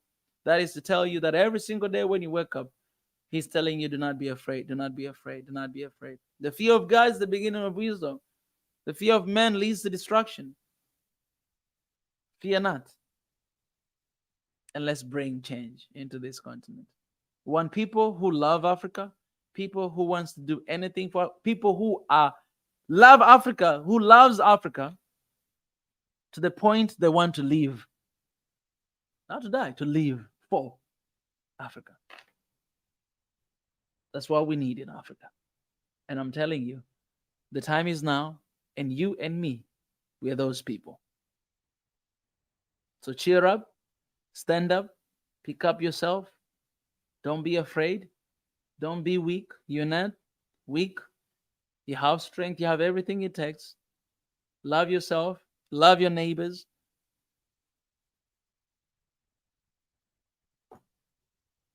The rest is history. I love you guys. 4 good hours of really nice conversation. Thank you, Elijah. See a super chat from Elijah as well. Go Africa. Yes, go Africa. Appreciate. And yeah, let me pray little quick. God, I thank you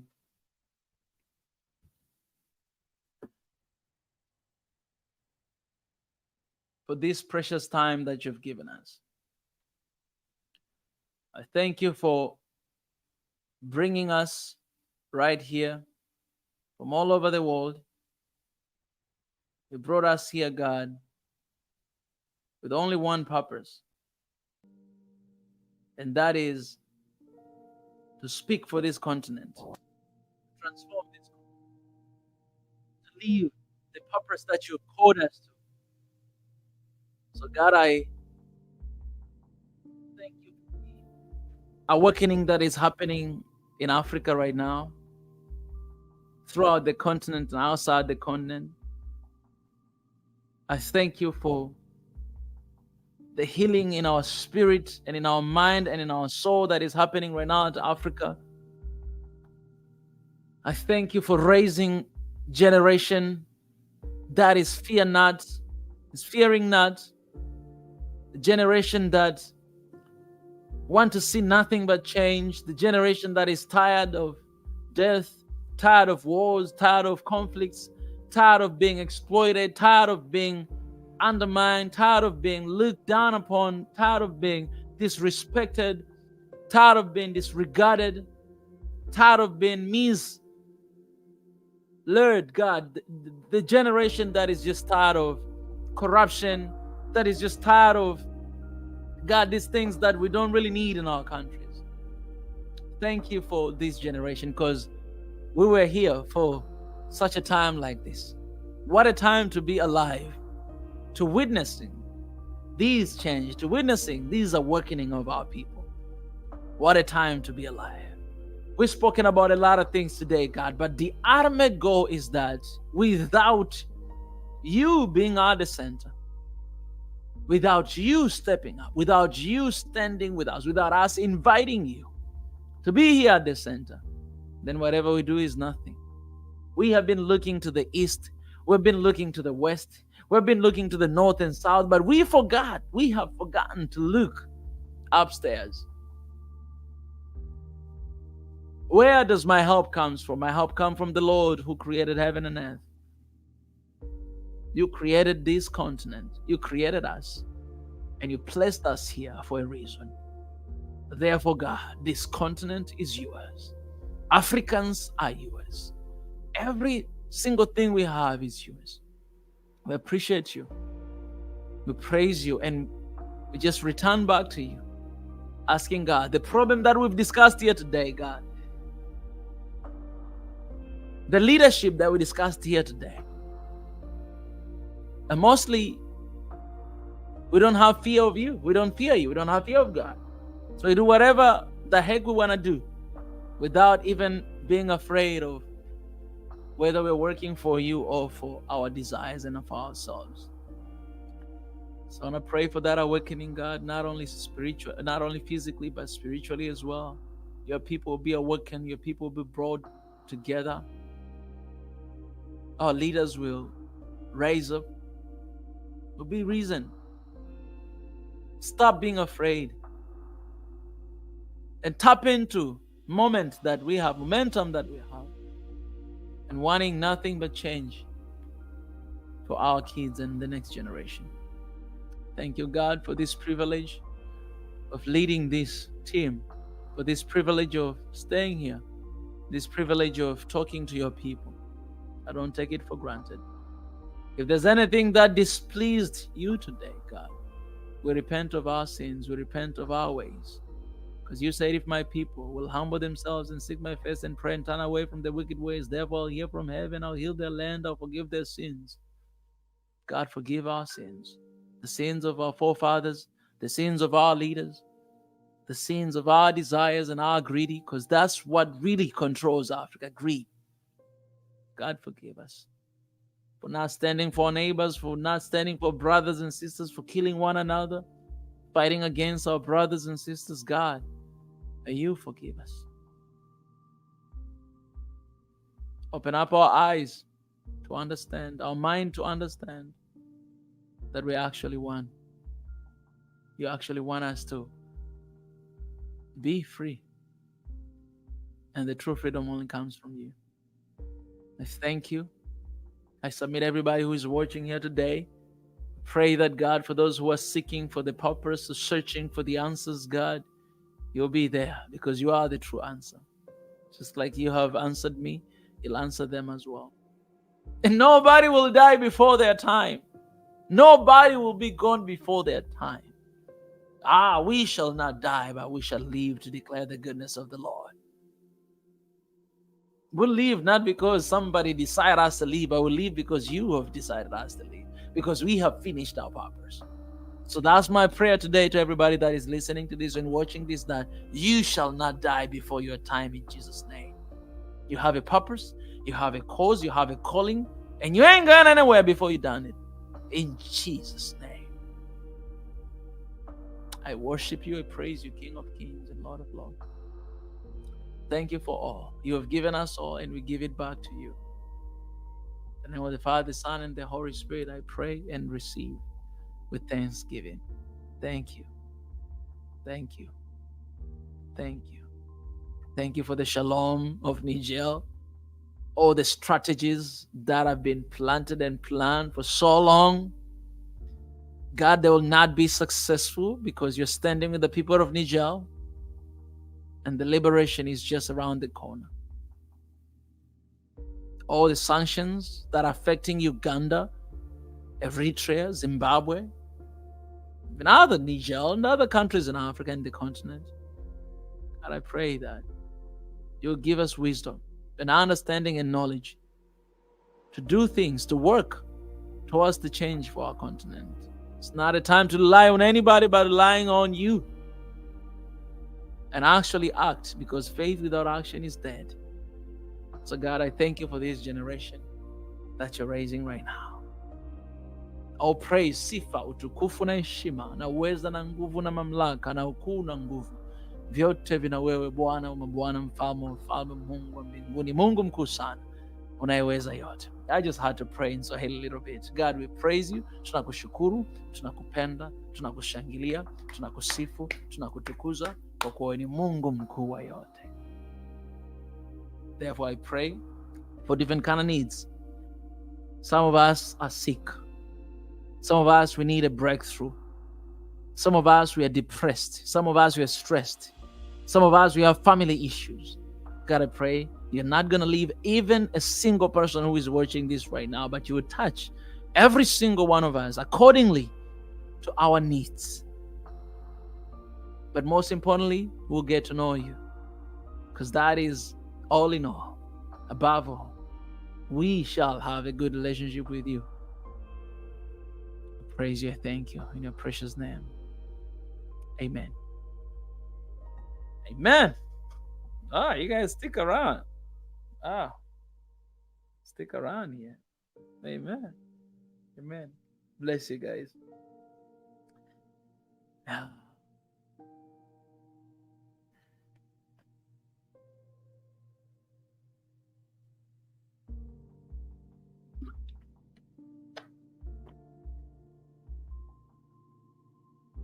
All right, guys. Yeah. Amen, amen, amen, amen. I see a lot of amen there.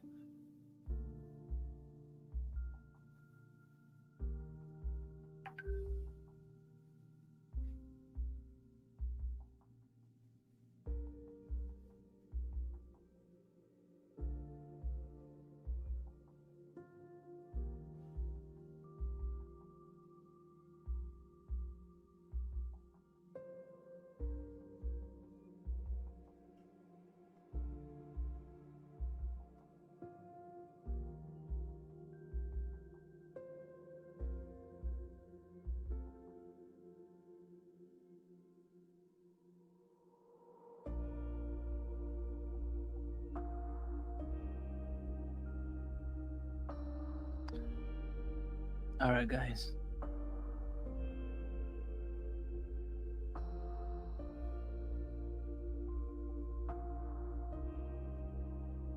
I love you guys. I love you so much. Thank you. Peace.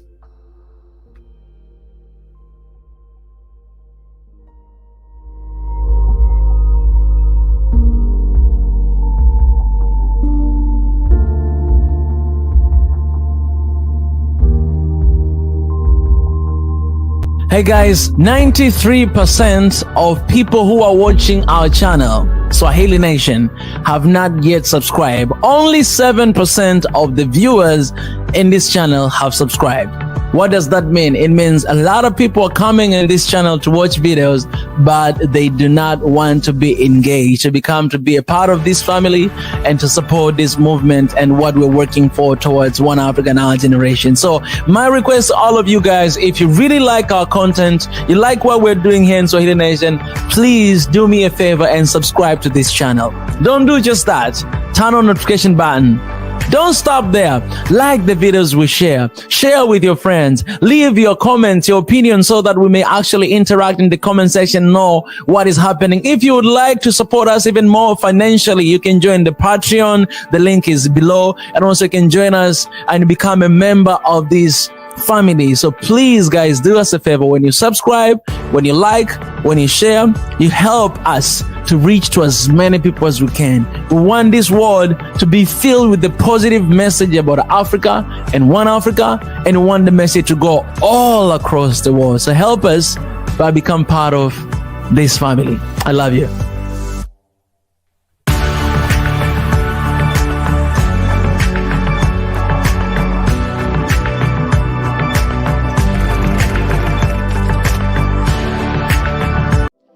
One question right now. What does history tell us you about Africa? Who discovered Africa? If you write right now on Google who discovered Africa, you find out that it's one white man that he came and discovered Africa. And you can ask yourself that how can you discover a place that already exists? How can you discover a place that people already live in that place? It is impossible, but that's what the history tells us. That's what people believe about Africa, that it was discovered by a white man. This guy, he came, and then he went back, he gave a report, and then the next we know is colonialism, because those guys, they sat somewhere to divide Africa like a piece of cake, because they discovered it, they own it, it belonged to them. But that is us. We discovered, we're the first people to know. And today you have a lot of people around the world that they think that Africa was discovered by them.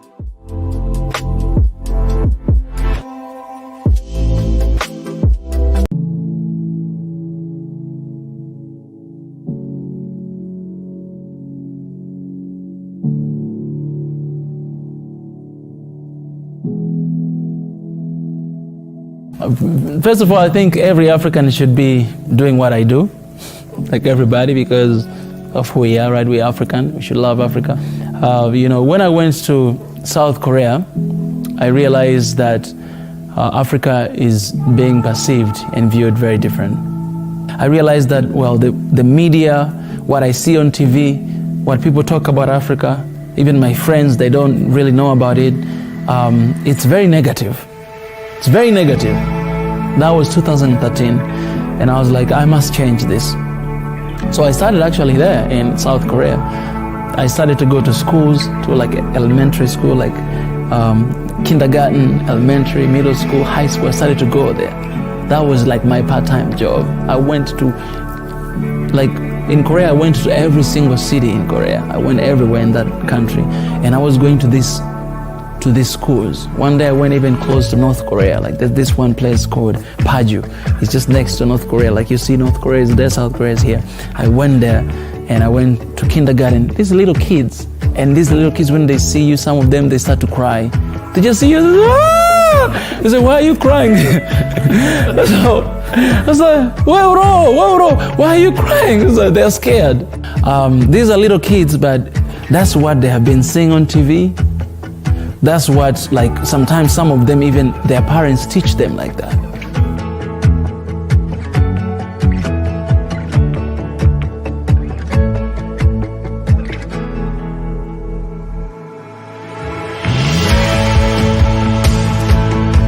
What we're trying to do is we're trying to build a new system that is for Africans, it's for us, a new system that it will support us, it will challenge authorities here in Africa, right? And it will challenge as well, it will defend and protect the image and heritage of Africa, right, from outsiders, Westerners, Easterners, and to build pretty much a new system, because before colonialism we had a different system, right? During colonialism we had a different system. After that we're still struggling with this system, right? And our forefathers like Haile Selassie, Julius Kambarage Nyerere, Kwame Nkrumah, Kaunda, and so many others, they tried to build a new system after colonialism that unite all Africans, right, to become one. And they did their part, right? And you know, now they're gone. Nobody's here right now. So it's our responsibility right now, as you know, the sons of Africa, to actually carry on with that move and that fight. And that's what One Africa is standing for. One Africa is not about me personally, but it's about us.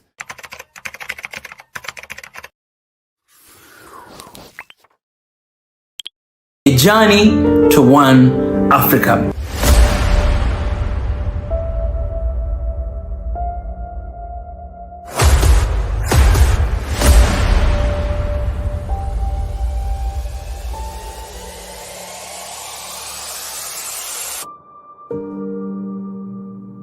Why do I love Africa?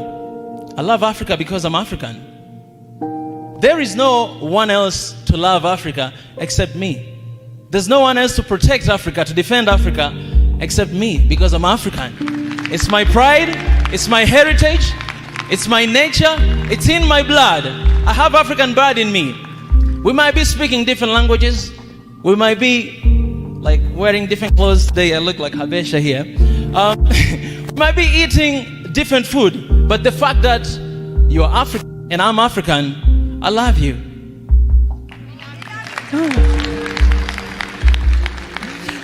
You know, when you go abroad, nobody call me Tanzanian. They call me African. And whatever I do, they don't say Mika did this. They say African, that African guy has done this and that. So I represent Africa, you represent Africa, we represent Africa. That's the reason why we're here today. That's the reason why we should love one another. That's the reason why we should protect one another. That's the reason why we should stand for one another. Because if you fail, I fail. If you don't have peace, I don't have peace. If you die, I die. And if you survive, I survive. And that's what we need. We need people who will love Africa with everything they got. Because out there, nobody loves Africa. And it's my responsibility, it's our responsibility to love Africa, to defend Africa with everything we got. Thank you so much. We love you, Mika.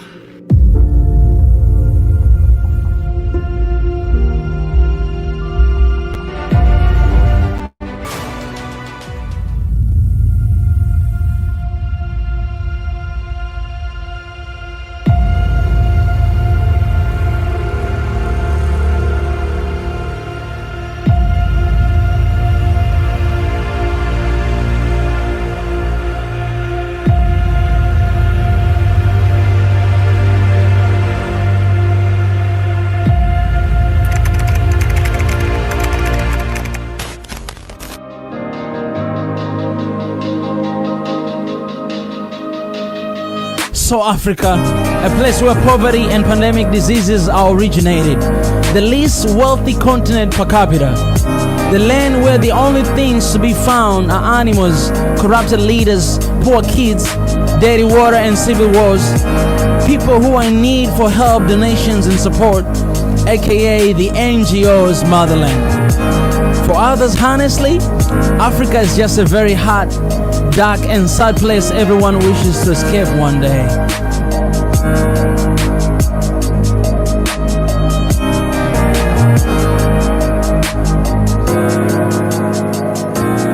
Well, whether you're an African or not, this thinking isn't new to you because you have read, heard or felt the same way before. Just type the word Africa on Google right now. Turn on your TV and see what the NGOs portray. Watch movies from Hollywood. Ask your mama, friends, or ask yourself, what is Africa? Yet if you're still struggling to believe, let me ask you this. What comes to your mind when you hear the word Africa? Tell me the first thought that comes to your mind right now. Honestly, tell me right now. But what really is Africa? What is Africa?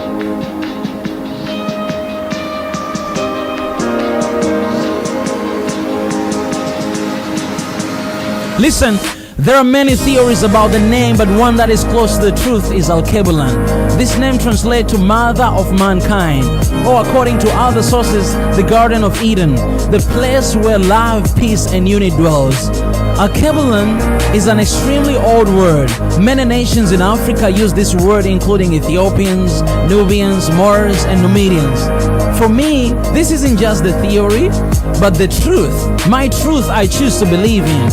As cliche as it sounds, that's the future I'm hoping for. The tomorrow I'm fully determined to see. The dream I am convinced and dedicated to fighting for until it happens. What is Africa for you? So the lie began from the very beginning of time, right? And I can ask you one question right now. What does history tell us you about Africa? Who discovered Africa? If you write right now on Google who discovered Africa, you find out that is one white man that he came and discovered Africa. And you can ask yourself that how can you discover a place that already exists? How can you discover a place that people already live in that place? It is impossible, but that's what the history tells us. That's what people believe about Africa, that it was discovered by a white man. This guy, he came and then he went back, he gave a report, and then the next we know is colonialism, because those guys, they sat somewhere to divide Africa like a piece of cake because they discovered it, they own it, it belonged to them. But that is us. We discovered, we're the first people to know. And today you have a lot of people around the world that they think that Africa was discovered by them.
This is the journey to one Africa.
you.